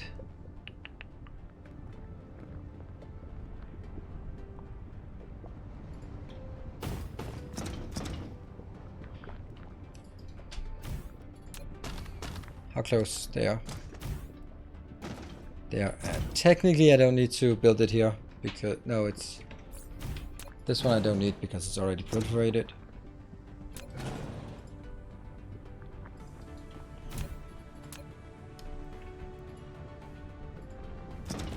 Yeah.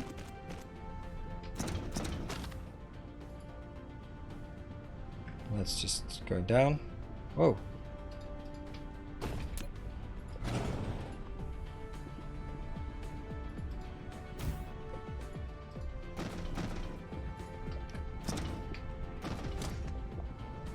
That one.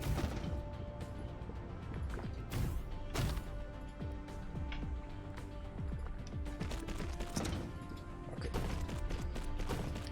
And then I get like input and moving on. And then as it moves on, I'm going to move on at the top level. Which will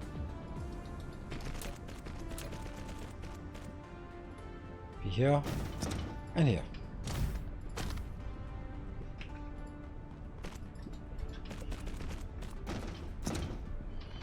I like this idea. There will be some adjustments. Like this needs to be adjusted a bit out. This needs to be adjusted a bit back because, well, it can. Do we see any flaws with it? Can you go vertical home? Yes, I can. But I can also just don't have to. So I can sort of sneak in here, but I'd rather just go on the outside if I can do that. Like this. If there's room for it.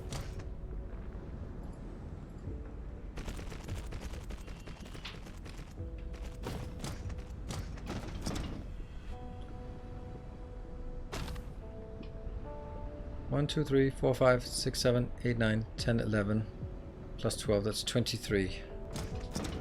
Alternatively, I just go. On the other hand, this one is also going above, so maybe we rather wanted to take it above just for consistency.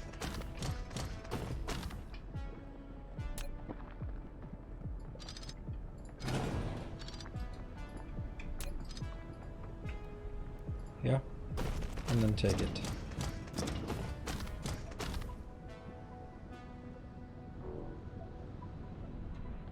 There, and then home. It seems weird to get in here, but maybe that's okay. I really wish we could sneak in on that line, but that doesn't make sense. Alright, so now the only thing we need to do is adjusting it back so it takes up a little space as possible, because I'm still believing, hoping that it can be built in here. And as you can see, it's just a little bit too big. So if we can compact it a bit, it would be good.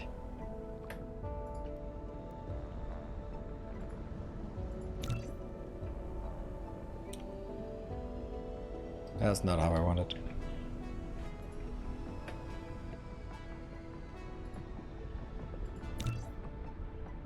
Okay, so how much? 1, 2.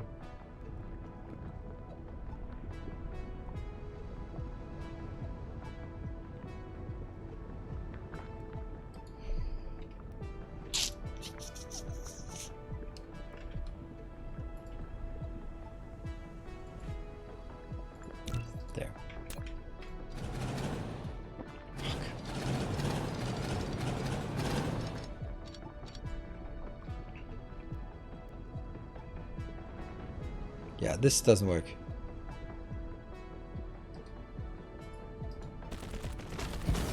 Let's try that.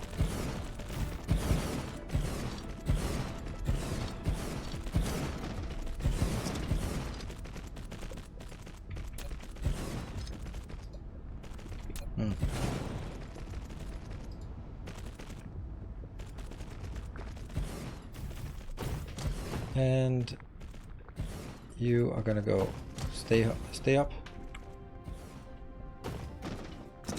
until here, and then go back in. Could you cut the last part in half and make it 4 lines? It's 12. It's 10 of those, so not really.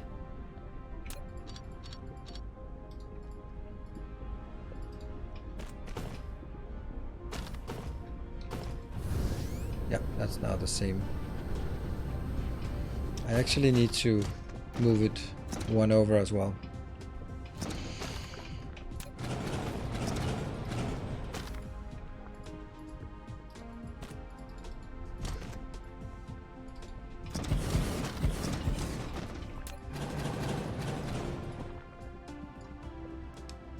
Oh!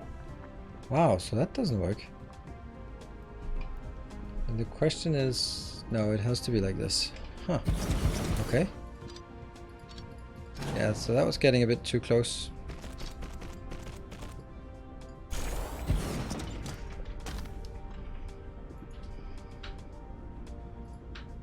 Let's see, is there anything we could cut 1 out? Here, 1 out for sure. But not much more than that, I guess. Actually, well, I think we could cut 1 more because this can go 1 back. And then this could be, since that's coming from out here.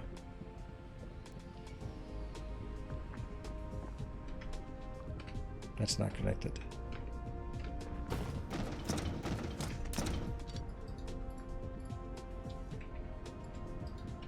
There.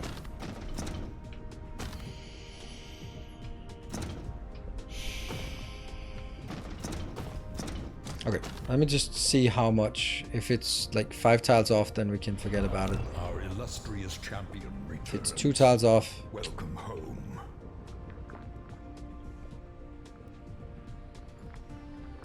Yeah, that's 5 tiles off. Damn. DSPDM, thank you for the 6 months. Appreciate the support. Alright, we'll do something else with this.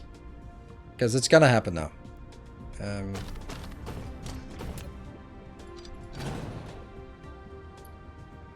Then...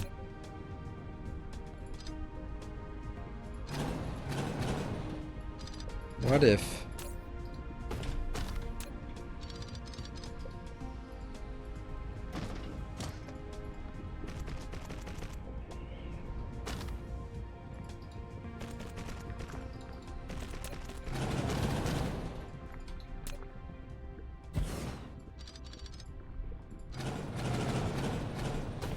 Would there be room for it to go up?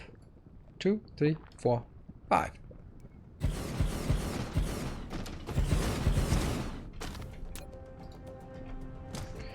Gonna make a little extra challenge in terms of proliferation though, but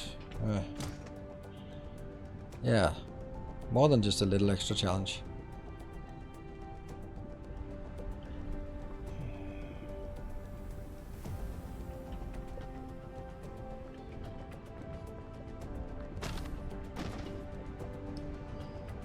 I think you could bring back the end product, but you would need a number 2 splitter and a height 3 belt. Oh yeah, I'm not gonna do a height 3 belt. I really want to avoid the height 3. Whew. Have such tough time trying to work out the ratios. Do you have any tips on how to figure it out? I mean, if you watched 20 minutes ago, I did it, and it's still a mess. Especially when you talk about proliferation, then it is quite messy. I'm gonna take this one out, and I'm gonna try to sort of imagine what if it comes up here instead. So instead of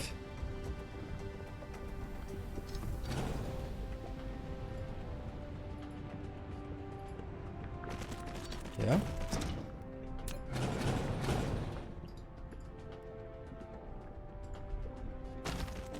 Like that.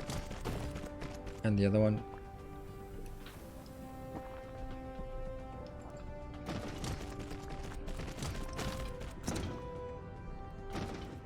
No, it has to be down here because this is kind of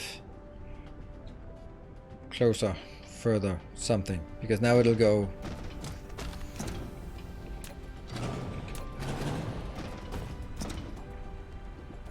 Oops. 1, 2, 3, 4, 5. Yeah, it gets too far down here.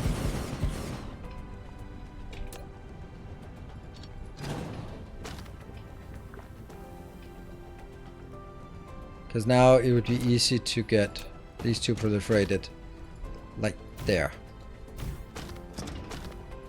Because now I could just drag it in. That would be the point of this. But it would now be a bit closer out here on the outside. Maybe that's a problem. Maybe that's not a problem.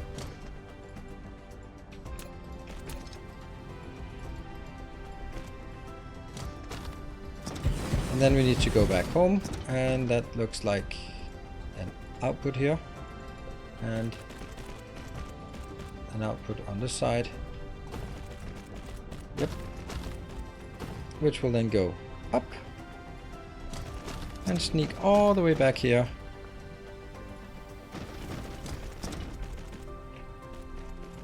And get in.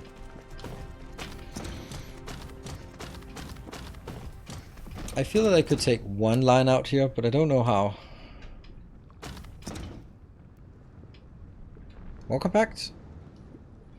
The magnets are already proliferated. Yes. Only need them for motors at the end.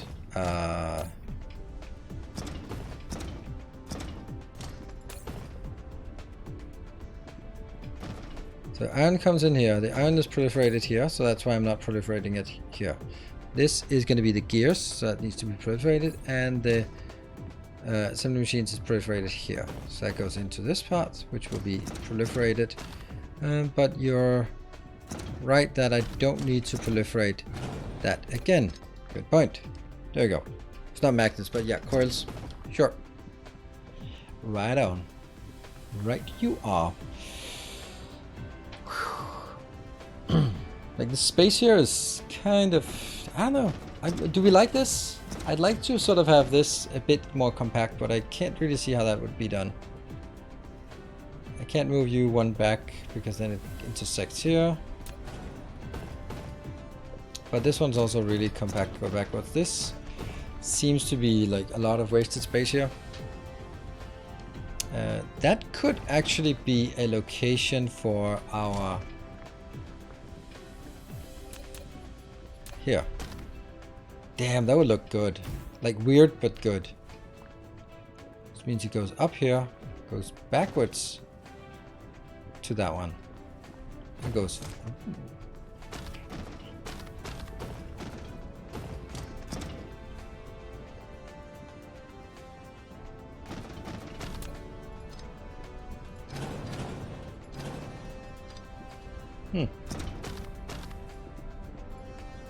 Then this would go the other way.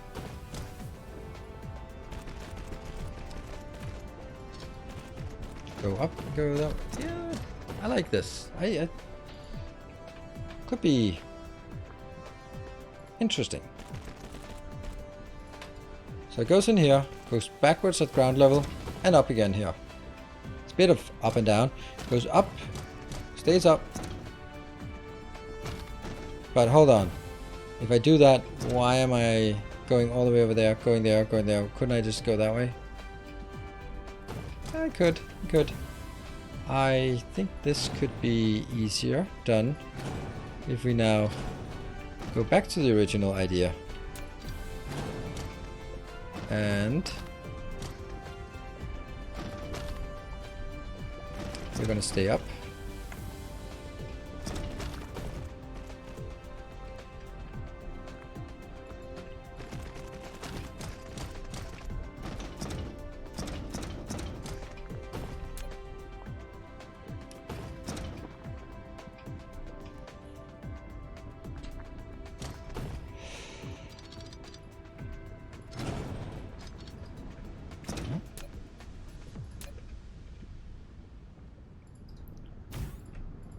You are going here, and you're gonna also be up and go directly over here. That means it's like a... Alright, it keeps getting better. Now this is gonna be the output.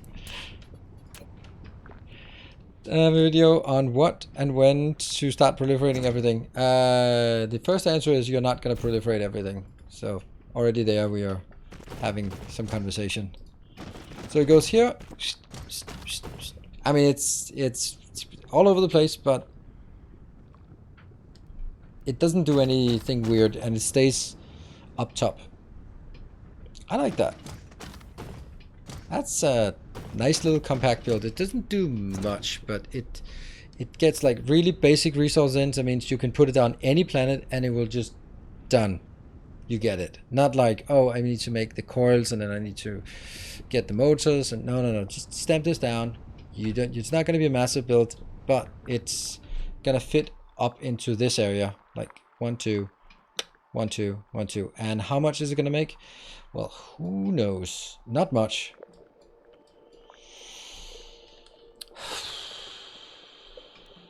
It's 10 of these, so that's gonna be 5 per second times the crafting speed. That is 7.5. That means 9.375 per second. Look at this awesome build. It doesn't build 10 per second.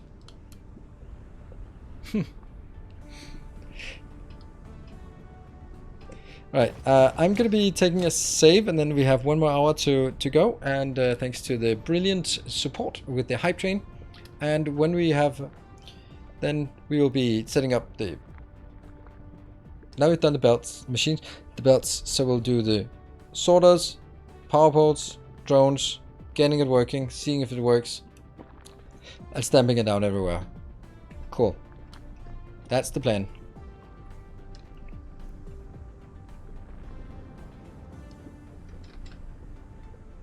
There. First we are going to do a save. There we go. Wow, that's crazy. An hour ago, in the last hour, lost 100 viewers. How did we... What did I do that was so boring? Oh, math. Oh, right. Well, sorry. Thank you for sticking around for the math part. Now we do the culmination and the awesome design. Be back in 2 minutes.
there we go. We are back again. Yeah, my daughter is not falling asleep. She just got her vaccination, 12-year vaccine, so she's stressing out about it. So. Well. This is the return belt. I guess that's okay. If I didn't have to go up, it would be better.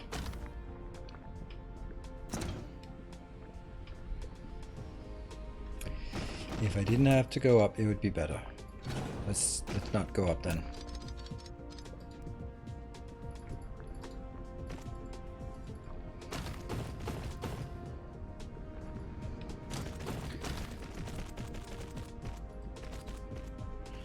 Looks so much better.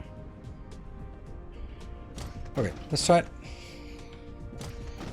Okay, so bonus can. When to do proliferation? The answer is, it's not simple, but have to look at it or think of it as you use coal and carbon nanotubes, which is coal, or spiniform, which is a precious material. Use that for your proliferation. So if you use coal, power, and spiniforms to get some other materials, then those other materials have to be worth more than coal, power, and spiniform and carbon nanocrystals. And that means I would definitely not do it for coal, for copper and iron, because you know you have it already. It's more abundant than coal, so why spend coal to get extra iron and copper? Don't care. But the more expensive things get, the more likely it is that it's worth it to put it there.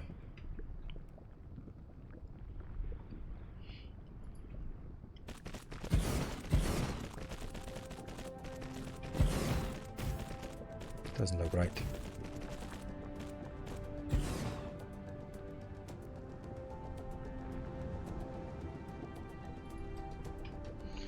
I also have to remember there's one more line here. And there's one more line here. So this cannot get closer here, and this cannot get closer here. And there's one line in the middle, so it works.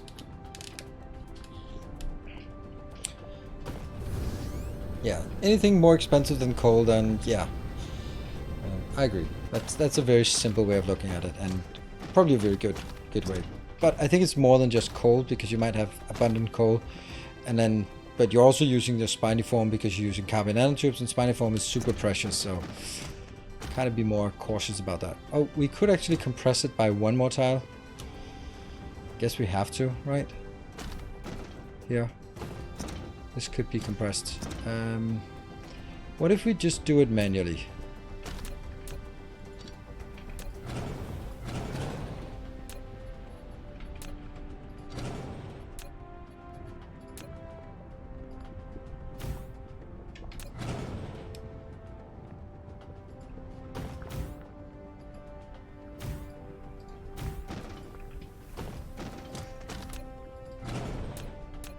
Yeah.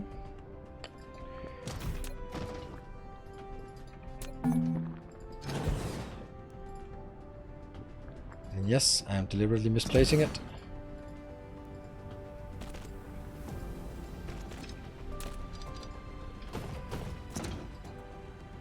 This blueprint is only for... there.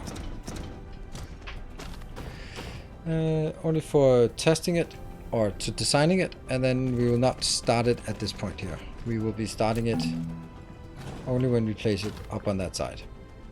Alright, so now we start working on all the other stuff.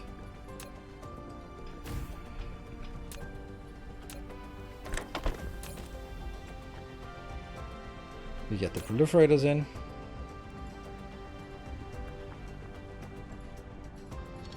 There. That goes up and around and in and over and all that stuff. There. Let's do... there. You are gonna get, let's see. In, out, in, out.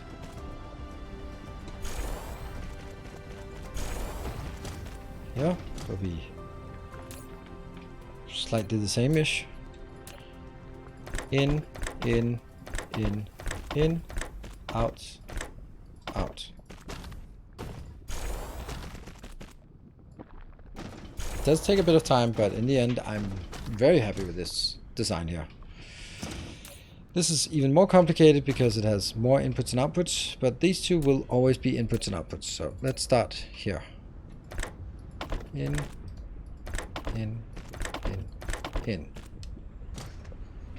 Now let's get this in the middle. This is in, out, in, Welcome out. back. Your steadfast loyalty is greatly appreciated.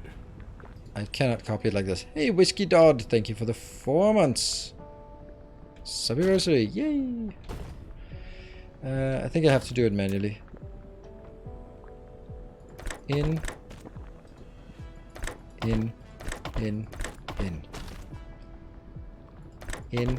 out. Closing, opening and closing doors. And in, out.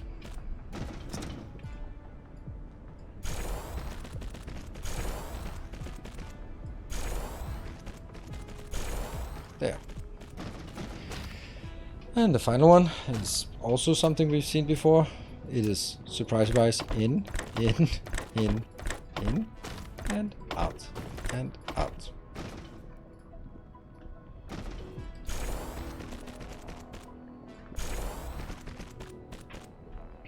I know. Still can't see that I can place this different. No.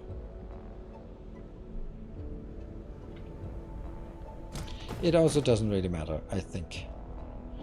Good. Let's get some power poles. Let's start from the, I don't know, start from here.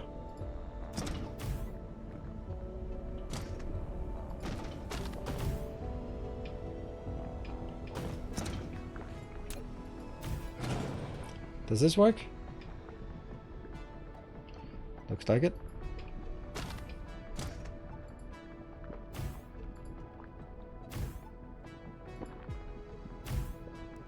Oh, hold on. That's to be on the outside here.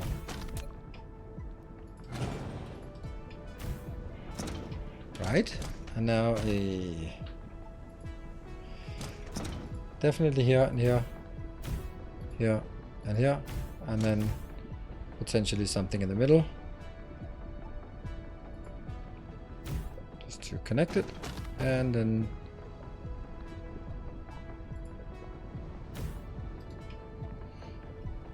Alright, everything is now sorted. I think this is good. And this was here. This one goes to 24. You will be hard locked to that. It's not really demanding very much of either of them, like quantity wise. So we'll just do this and set them to storage. And that's kind of what the blueprint will look like.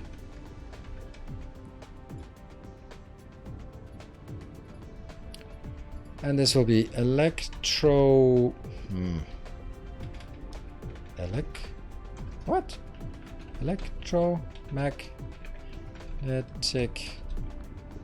turbine 9.4. We are rounding up.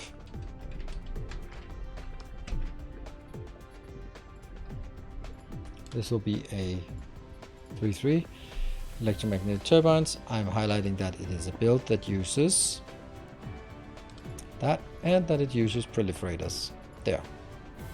Save blueprint. And then I will build it. I'll move it.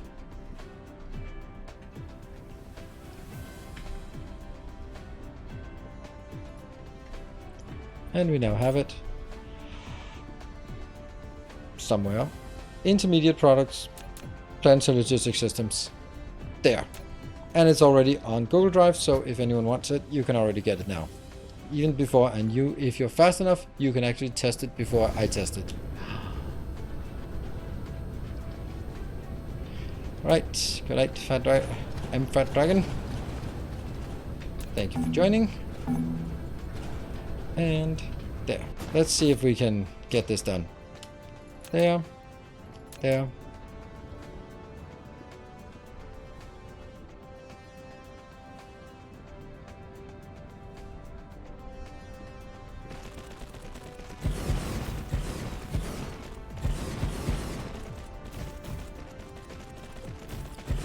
We're building both of them because that's how it's gonna do.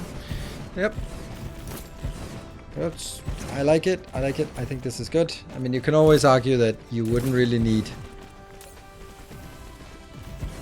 Huh. What? Why?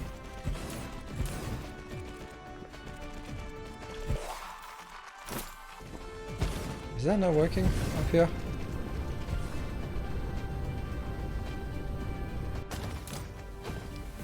Yeah.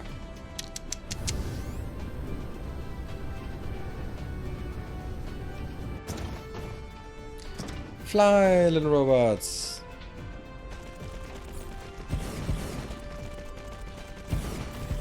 What are they called? There are actually 5 kind of robots. They're called construction drones. So we have construction drones, we have logistics drones, we have logistics bots, and we have logistics vessels. Okay.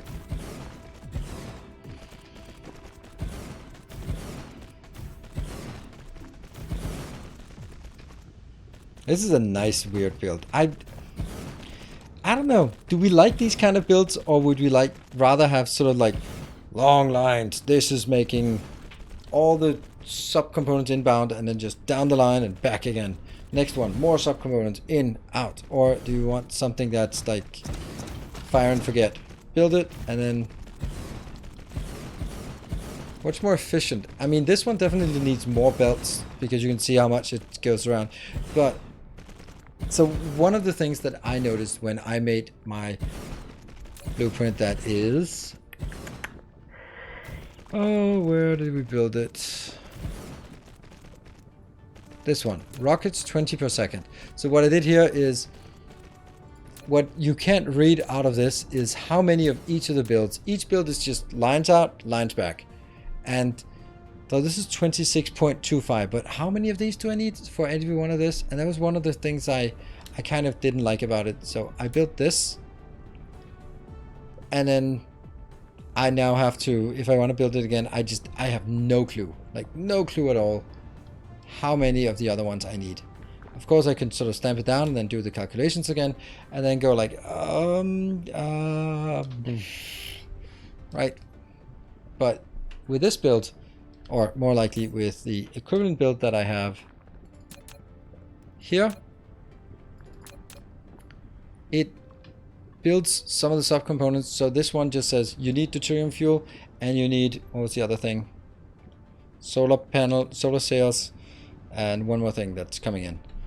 And once you have that, it builds the rest. Quantum chips, probably. Yeah, quantum chips. Yep. This one is good for mid-game, not making particle containers at 500 per second. What do you mean particle containers at... I'm not making particles at 500 particle containers per second. Never. Never have, never will.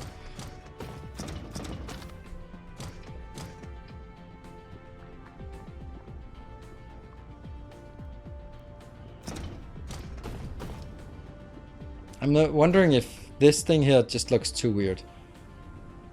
Here I could also split it so it goes up here and then splits out that way and continues. But if it, I can't split two...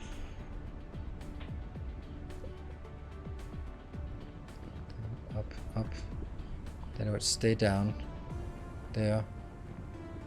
Alright, let's do one of each and then you can decide which one you like the most.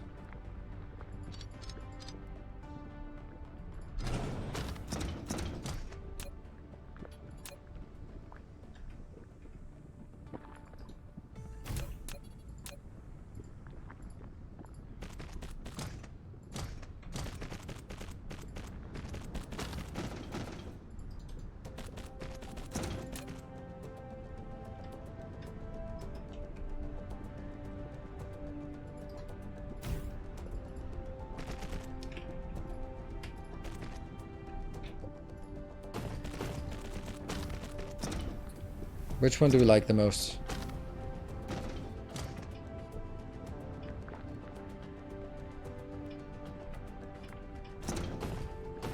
And then again, if I don't have enough, I keep up with the man. Yeah.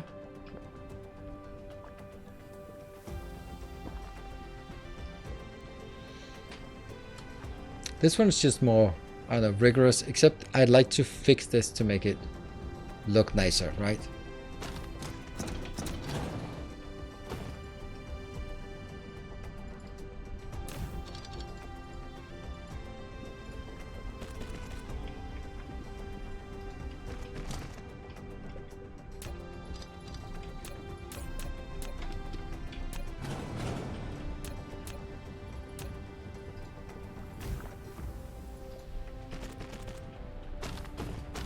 Is that better?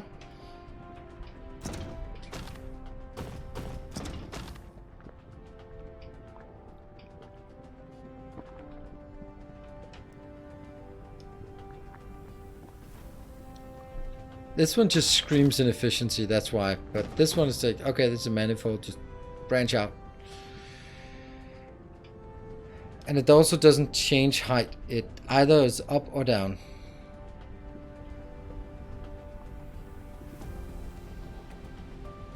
Now I could change this to being here, but I'm not sure that would work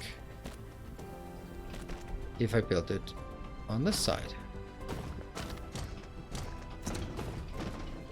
Not sure I can actually fit it in here.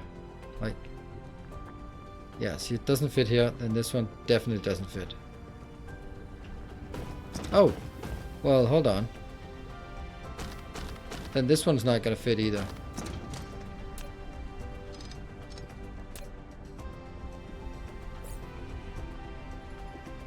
Not working. Okay. Well, good thing we didn't do that then. So we're gonna stick with what we have because this is not feasible. Well, well, well. Good thing we chose that option.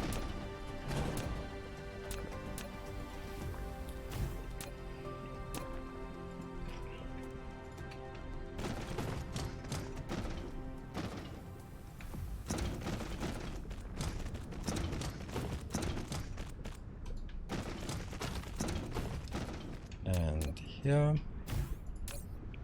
in.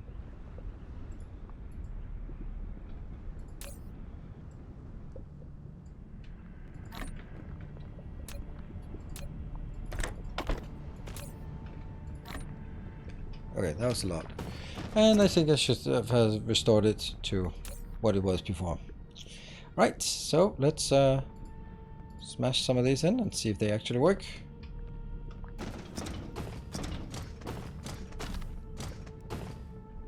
Alright, copper comes out, iron comes out, and gears comes out, and the iron is now also passing through. And we're having the coils. Coils are being split here. They're actually working incredibly quick.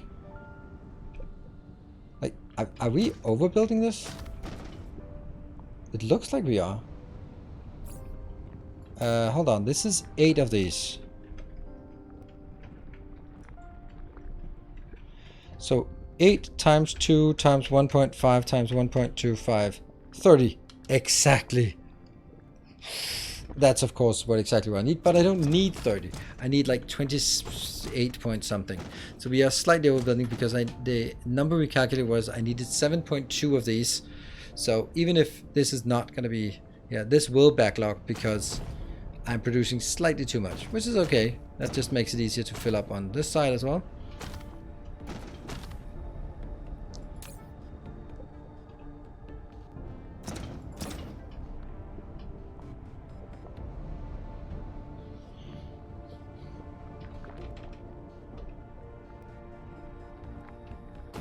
Is anything that one is not working?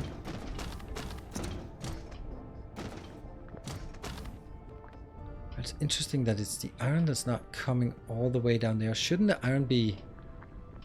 Am I using too much iron here? Again, this is 1 per second. So it's 8 per second times 1.5. We're using 12. And each one of these is using 1 per second as well. And that's... Oh, hold on. I have 16 times 1.5. That's 24. Plus... Oh, no, plus 12. No, that's 36. That's why we're not getting enough. Oh, no. Oh, no. Ugh.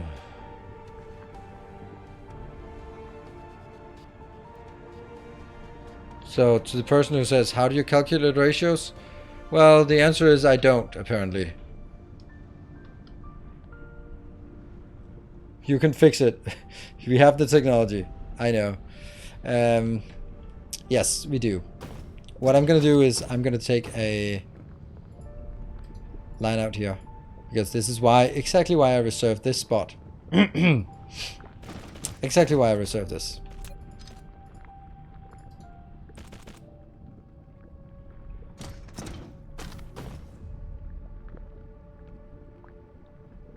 I want to get it the same place as this one, but just kind of looks weird. Especially because I didn't proliferate it now, so... Well, that's a little bit of a disaster. Yeah. Alright, so let's think about it. So this one's just topping up. Is that good or is it just bad? I could also just cut it here. Because I don't need that.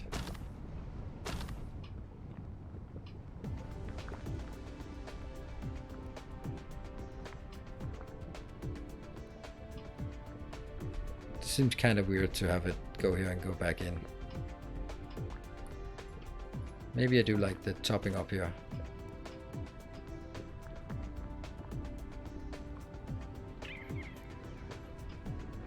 Because this is consuming 24, so I just need to make sure that there's a full belt here. Okay, now we can see there are no yellow dots here. There's a yellow dot there, but that's because you're full. And now there's no yellow dots here as well, because they are now working at full capacity. Look how clean it is. Damn, that is so clean. 56.3, that's a weird number. Is there a power problem? No.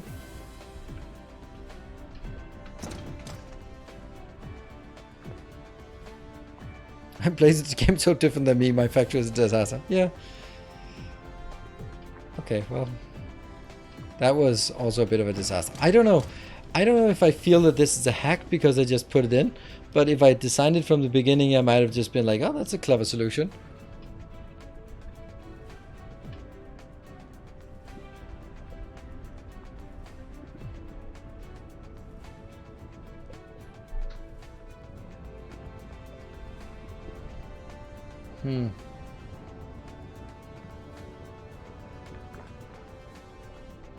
I could also take them out on the outside, have this one on the outside, and then have one belt in the middle, but then I couldn't merge them back in afterwards. So, yeah, so I think this is okay.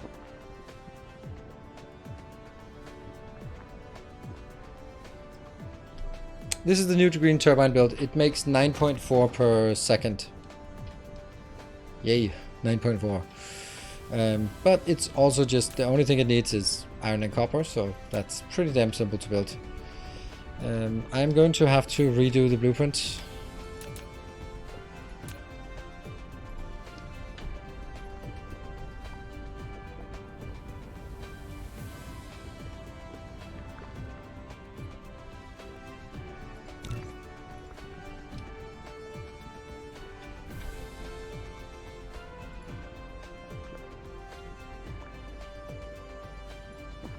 Like this.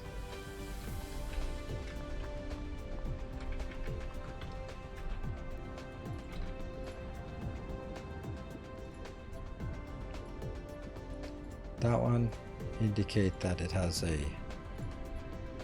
PLS and indicate that it is getting proliferated.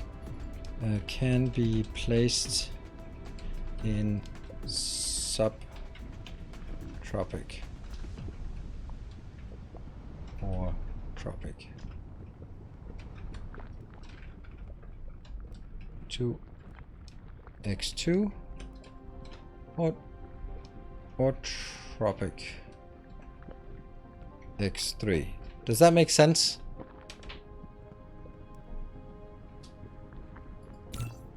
And there it is.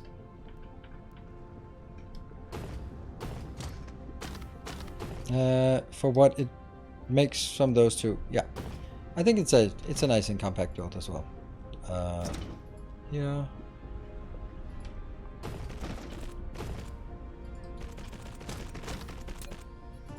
There, I'll hack it myself. And you are getting filled up immediately, and I just need to there. And the good thing about it is now for a planet like this, I can continue to build like more smelting because I need more, and then I can just fill up this area here with these small builds because it doesn't really need much. Well, okay, it needs 33 of 32 here, so it's kind of something. But still, it's in the grand scheme of things, it's not actually very much.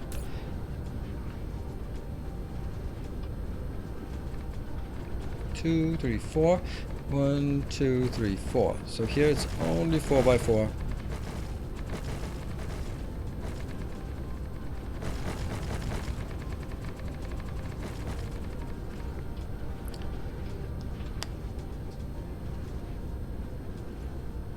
No, I'm going to take my blueprint and stamp it down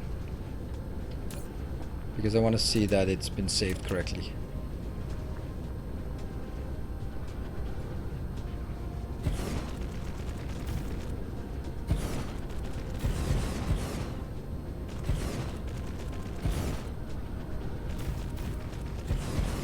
Like this. This has to be one space between them.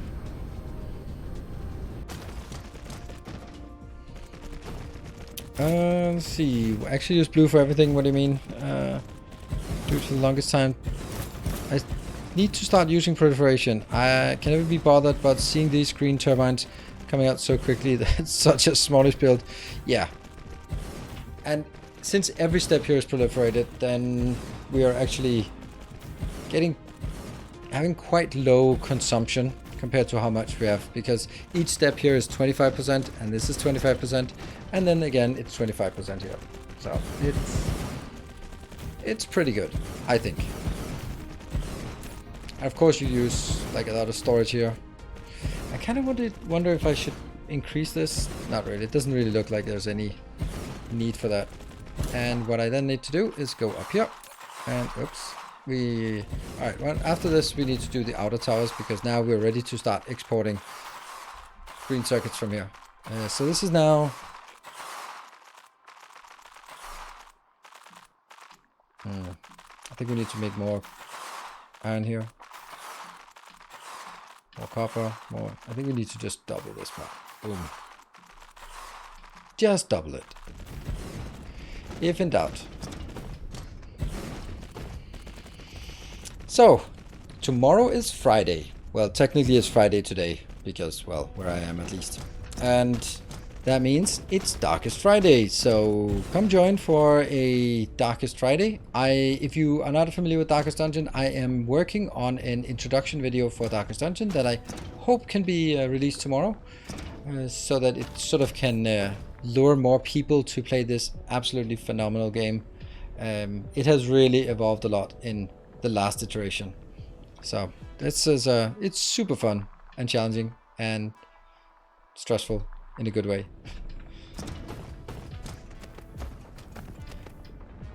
It's public holiday tomorrow. Woohoo! Oh, that's nice. Where are you and what holiday is that? 4, 5, 6, 7, 8.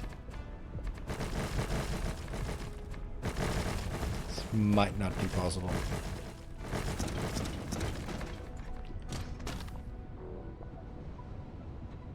Or maybe it is.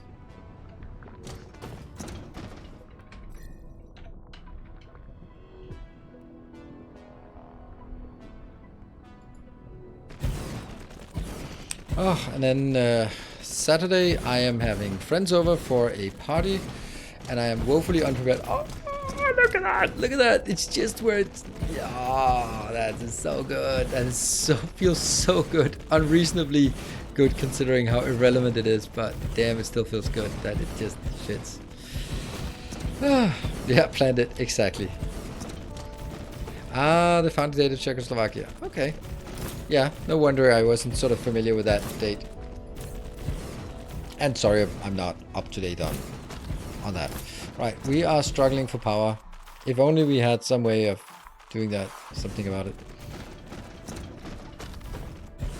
Oh, we don't have deuterium at this point, so we can't even do that. Our power would be placed here. That can't be placed here. It can be placed here. Yeah, so we make some hydrogen power here. And we can also make another hydrogen power here. So we can get 432 hydrogen power. Right, let's do that afterwards. That's probably necessary if we look at this.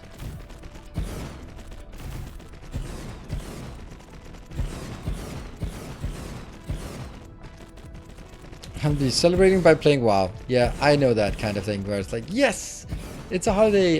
What am I gonna do? Like just having the day where you can like, I'm not gonna do anything. I'm just gonna be waking up and just doing whatever I want. And if you're smart about it, then you've already sort of bought some snacks and stuff to enjoy with your well-deserved national holiday. Sometimes you gotta organize date for yourself, and that is basically a date for yourself. That's wasn't it? I think it was Keanu Reeves who said that about sort of like loneliness, and like, oh no, he was not lonely. He took himself out for dates and stuff like that. And I was like, oh, that's so nice, so wholesome.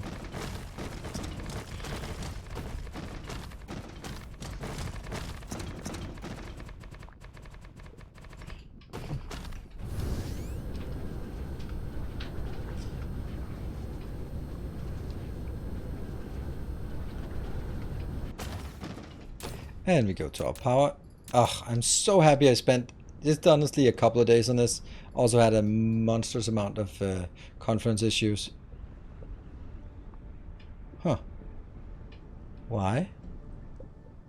Is it because of that one? It must be. You know what? I think these are misplaced. I think they both need to be shifted one down. They do. They do. Wow. It's misplaced.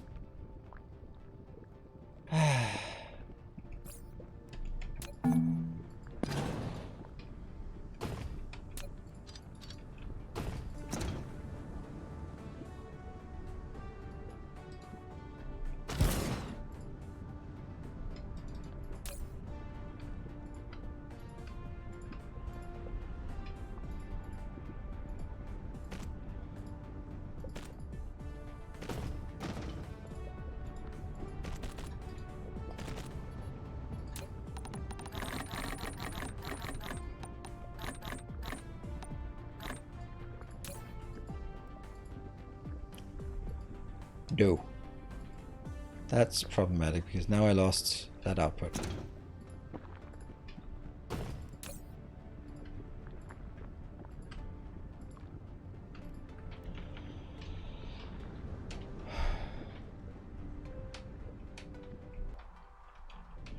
I think so. You can see it's even now it also looks off, but it is actually off because this line here has to be adhered to that one.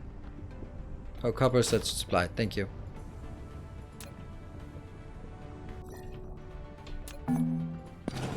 Oops.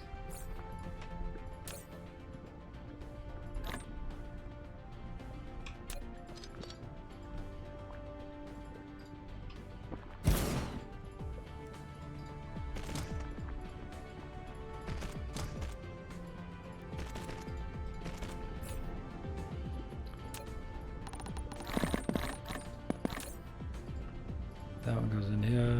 goes in here. No. Oh no, that was also like way too much. Oops.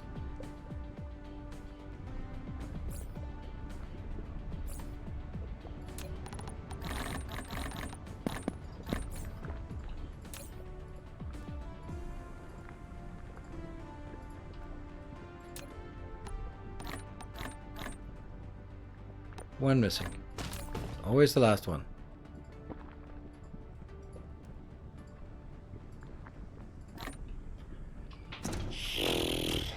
Fix the blueprint again.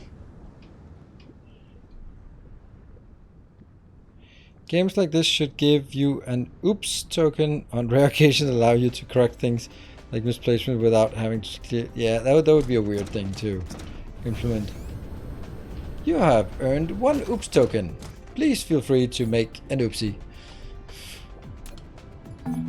I'm gonna fix these manually because that's still easier.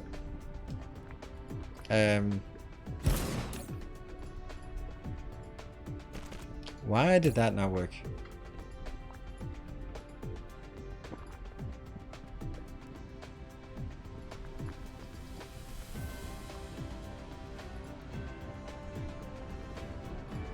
Well, the other ones will work because the other ones are the same input or outputs, but yeah.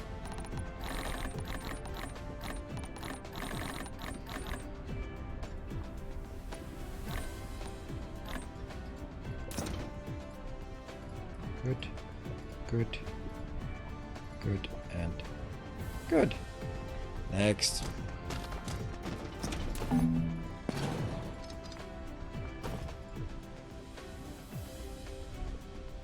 Now I don't know if that actually solves our problem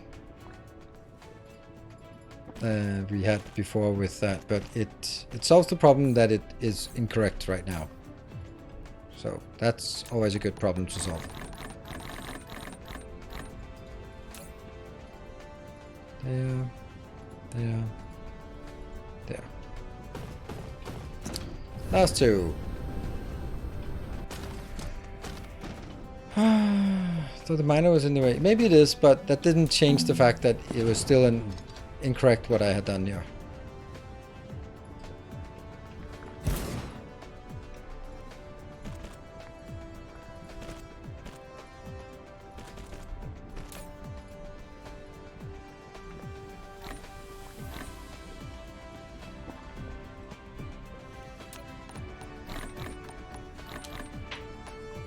Last one. And yeah.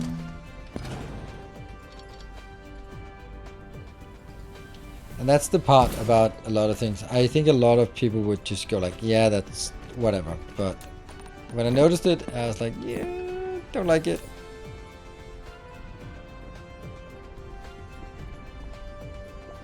$13.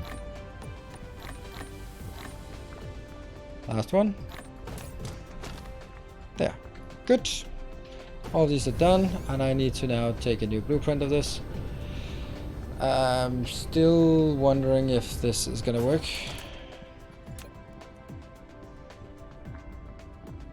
It can be placed here.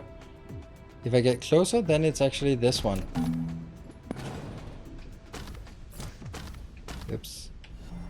Another loyal. What is the maximum luminosity a star can have? About 2.5. Let me just hurry on over to Patreon and see if... Oh, yeah, there's a new event. Ooh.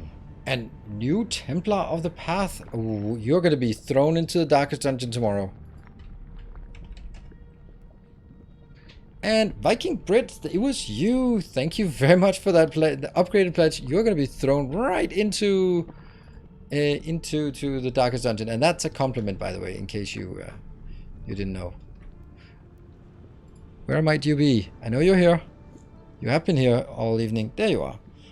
Demand copper was your last comment. And after that, I heard you with your demand copper. You went like, that definitely deserves an upgrade, I'm sure. There we go. Or maybe you... we need to unlock more. I need to throw some of the cancelled Cancel patron or cancelled Templars out. Need to go through it. I just need to go through it once in a while. Unfortunately, it's a manual thing. So I can't add you as a VIP just now, but I will. But thank you very much, Viking Bread. That is, Viking Bread? I do want to.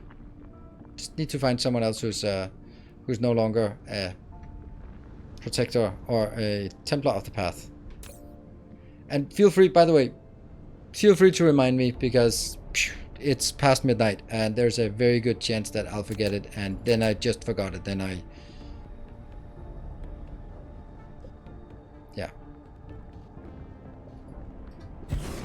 There we go.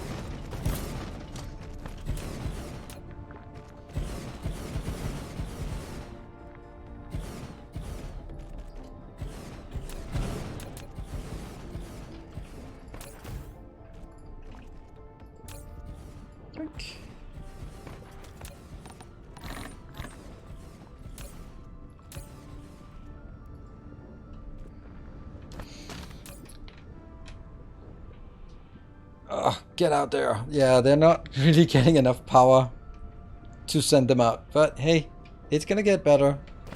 It needs to get worse before it gets better. Pumpkin! Is there no API? No, there's no API for updating. Well, maybe there is, but then I'd have to code it myself. And even if I could, I probably wouldn't, because Patreon API is super, super bad. And Twitch API is super, super bad. So between those two, it's a miracle whenever something happens. So this is why the hype train thing that you can see over there is really, really cool, because it does the things that you don't want your programs to do. It's a little piece of middleware between two big systems that you can't change, and then you fix all the problems in the middleware, and then it goes like, well, I think then when this one says that it actually means, and then will be, for example, something like a tier 3 sub counts for bar progression as 5 subs, but it only counts as 1 sub for the hype train conductor. So how does the AI tell that to a request? It kind of does something, and that's why the type train tracker sometimes is incorrect. If someone donates a 5 tier 3 subs, then it actually counts as 25 subs, because that's how much progress the bar is, but it's not someone gifting 6 normal subs will actually distribute. Yeah, okay, so you can see that there's a lot of sort of inconsistencies that sort of, yeah, just comes in there. And that means the middleware ends up being the stuff where all the logic is. Anyone working with integrations, you know that, right? You know that, where it ends up being the BizTalk or the API guys that are the only ones who know the business, because everyone else is just like, well, our system can't change it, so, well, our system can't change it either, so not our problem. All right, well, who's flexible? The integration guys. Woo! Go fix. Oh, look at that. They're actually from a weird angle. Nice. That looks funny. Anyway, that's you're gonna go away. That one. That's literally my job. Hey, how appropriate that I could just foresee your job. I know. I mean, I've been working in that realm as well, working with giant legacy systems, and the only place you had flexibility was in the integration layer, and it ended up being a whole ERP inside the integration layer, because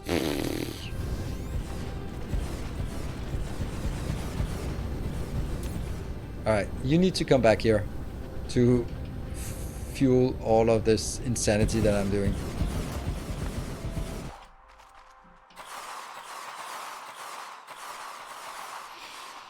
Also need to, final thing is updating the blueprint for sure.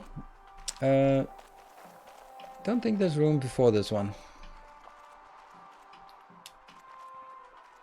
But if I jump over this, then I can start the next one here and build 1, probably 2. I think there's room here.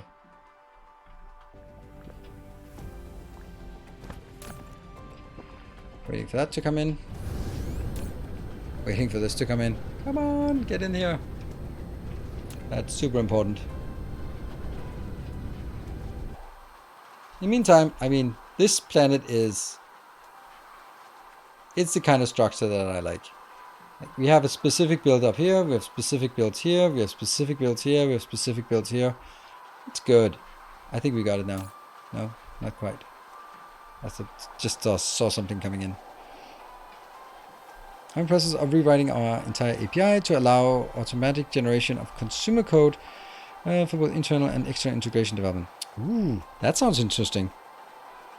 That was one of the things that I was really fighting for, was just, I wanted our department should be having internal systems that were legacy systems, but we wanted to expose an API to other parts of the organization and to customers. So like, yeah, we need a shipment. Like, okay, just do a get shipment, then you get it. All right, and then I need to update it. Well, just update a shipment. We'll take care of it between the relevant ERP systems and all that stuff. We'll take care of it on our side.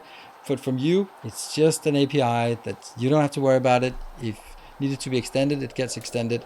But for now, it's just, you don't need to worry about the data model of the internal systems in my department. That's my problem. And it was a good idea, but it was always like, yeah, but we want this specific thing in this specific system in this specific way, and we just want to write a macro that does it. Like, no.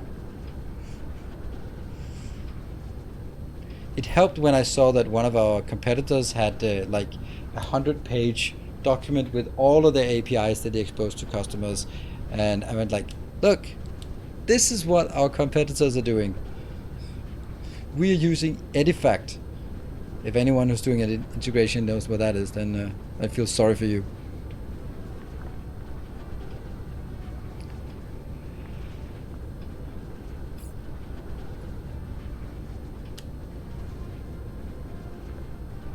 Oh, ready to get the blueprints here. To move to MuleSoft on AWS version.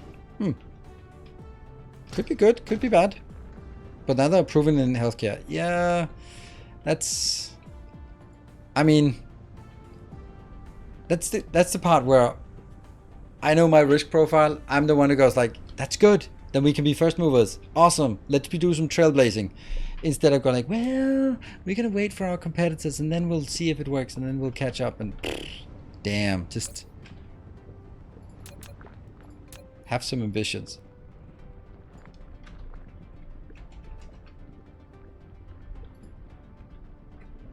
But then again, I mean, I know there's also different Medicare.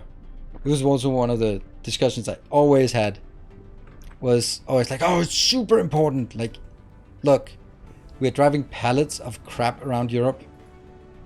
No one's gonna die if it comes a day too late. Like, oh, but it's super important, and if we can't do this, we can't invoice on time. It's like, yeah, but everyone's still alive, all right? So let's get a sense of proportions on how risky our business is. Trick is, it's not. It's not. It shouldn't be treated. We want 0 defects, guarantee. Like, no, you don't. You don't want to pay for it. You absolutely do not want to pay for it. It's you want it good enough most of the time, and that's what you're interested in paying for. So that's what you're gonna get. Guarantees, they're pretty damn expensive. And that's really difficult to explain to non-IT people. It's not like, oh, whatever, if we find something or if we manage to find our data, then we'll do it. But eventual consistency is just fine. If things get synchronized in 10 minutes, it's probably good enough. Good, fast, cheap. Yeah. Pick 2. Yep. Pick 1. That's it. He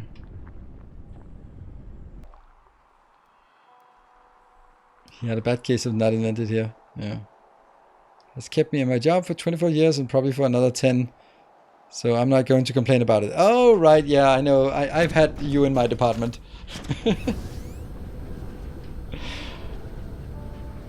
Yeah. Right, I think that this is a good place to sort of go. Yep, we solved our. Well, we didn't. Oh no! Did you know what we didn't do today? I'm super happy about the progress, by the way. But I also acknowledge that there was one thing we didn't do today that I kind of no Dyson Sphere. And the worst thing is, if I look at it, we're not actually really close, are we? Because we built the green turbines, and that is a massive achievement because boy, that is a good thing to just have as a template that you can just go, blah, now we have it everywhere. You can also build it down here, by the way. And then we need to, next time we're going to design some super magnetic rings because they are also need to be done. They're going to be easy to do. And once we have the super magnetic rings, then green turbines go into electromagnetic turbines go into turbines. Turbines go into deuterium fuel. Deuterium fuel goes into small carrier rockets, and that's the last piece of the puzzle. And then we start having them. Once we have them, they are still coming out at 1.25 per second. So, not amazing. 175 per minute. And then from there on, we have to build a Dyson Sphere. We'll build it in this system. So it's going to be the Dyson Sphere design and just all that stuff. Yeah. We want 100% uptime. People who are not in IT. Yep, exactly. 100% uptime. That is ridiculously expensive. And like most of the time, like, is anyone working between Saturday and Sunday between 2 and 3 a.m.? No? Okay. Can we restart the server there? So yeah. Anyway, good night. Take care. It was super awesome. I'm super happy about the hype train. That was very surprising. Thank you very much, particularly Swammer who carried that one for sure. Let's have a look on. But everyone who participated, that was super nice. Oh, look at that. Bartek, Solution, and Swammer are absolutely owning the gift submarinos for this month by a long shot. On the leaderboard, Silver Cecil with the 200 bits. Every hype train is clawing away up all the way up to level 2, but probably not to level 1. Yeah, so that was super amazing. I'll be back tomorrow with Darkest Dungeon, Dyson Dungeon, Darkest Dungeon 2. So come join, hang out on a stressless Friday night. No stream Saturday, and Sunday we will be back with more God of War, continuing that journey. So it's been super awesome. Good night, take care, and stay effective. Oh, by the way, new video. Check out my new video if you haven't already. New vid. There you go. Good night.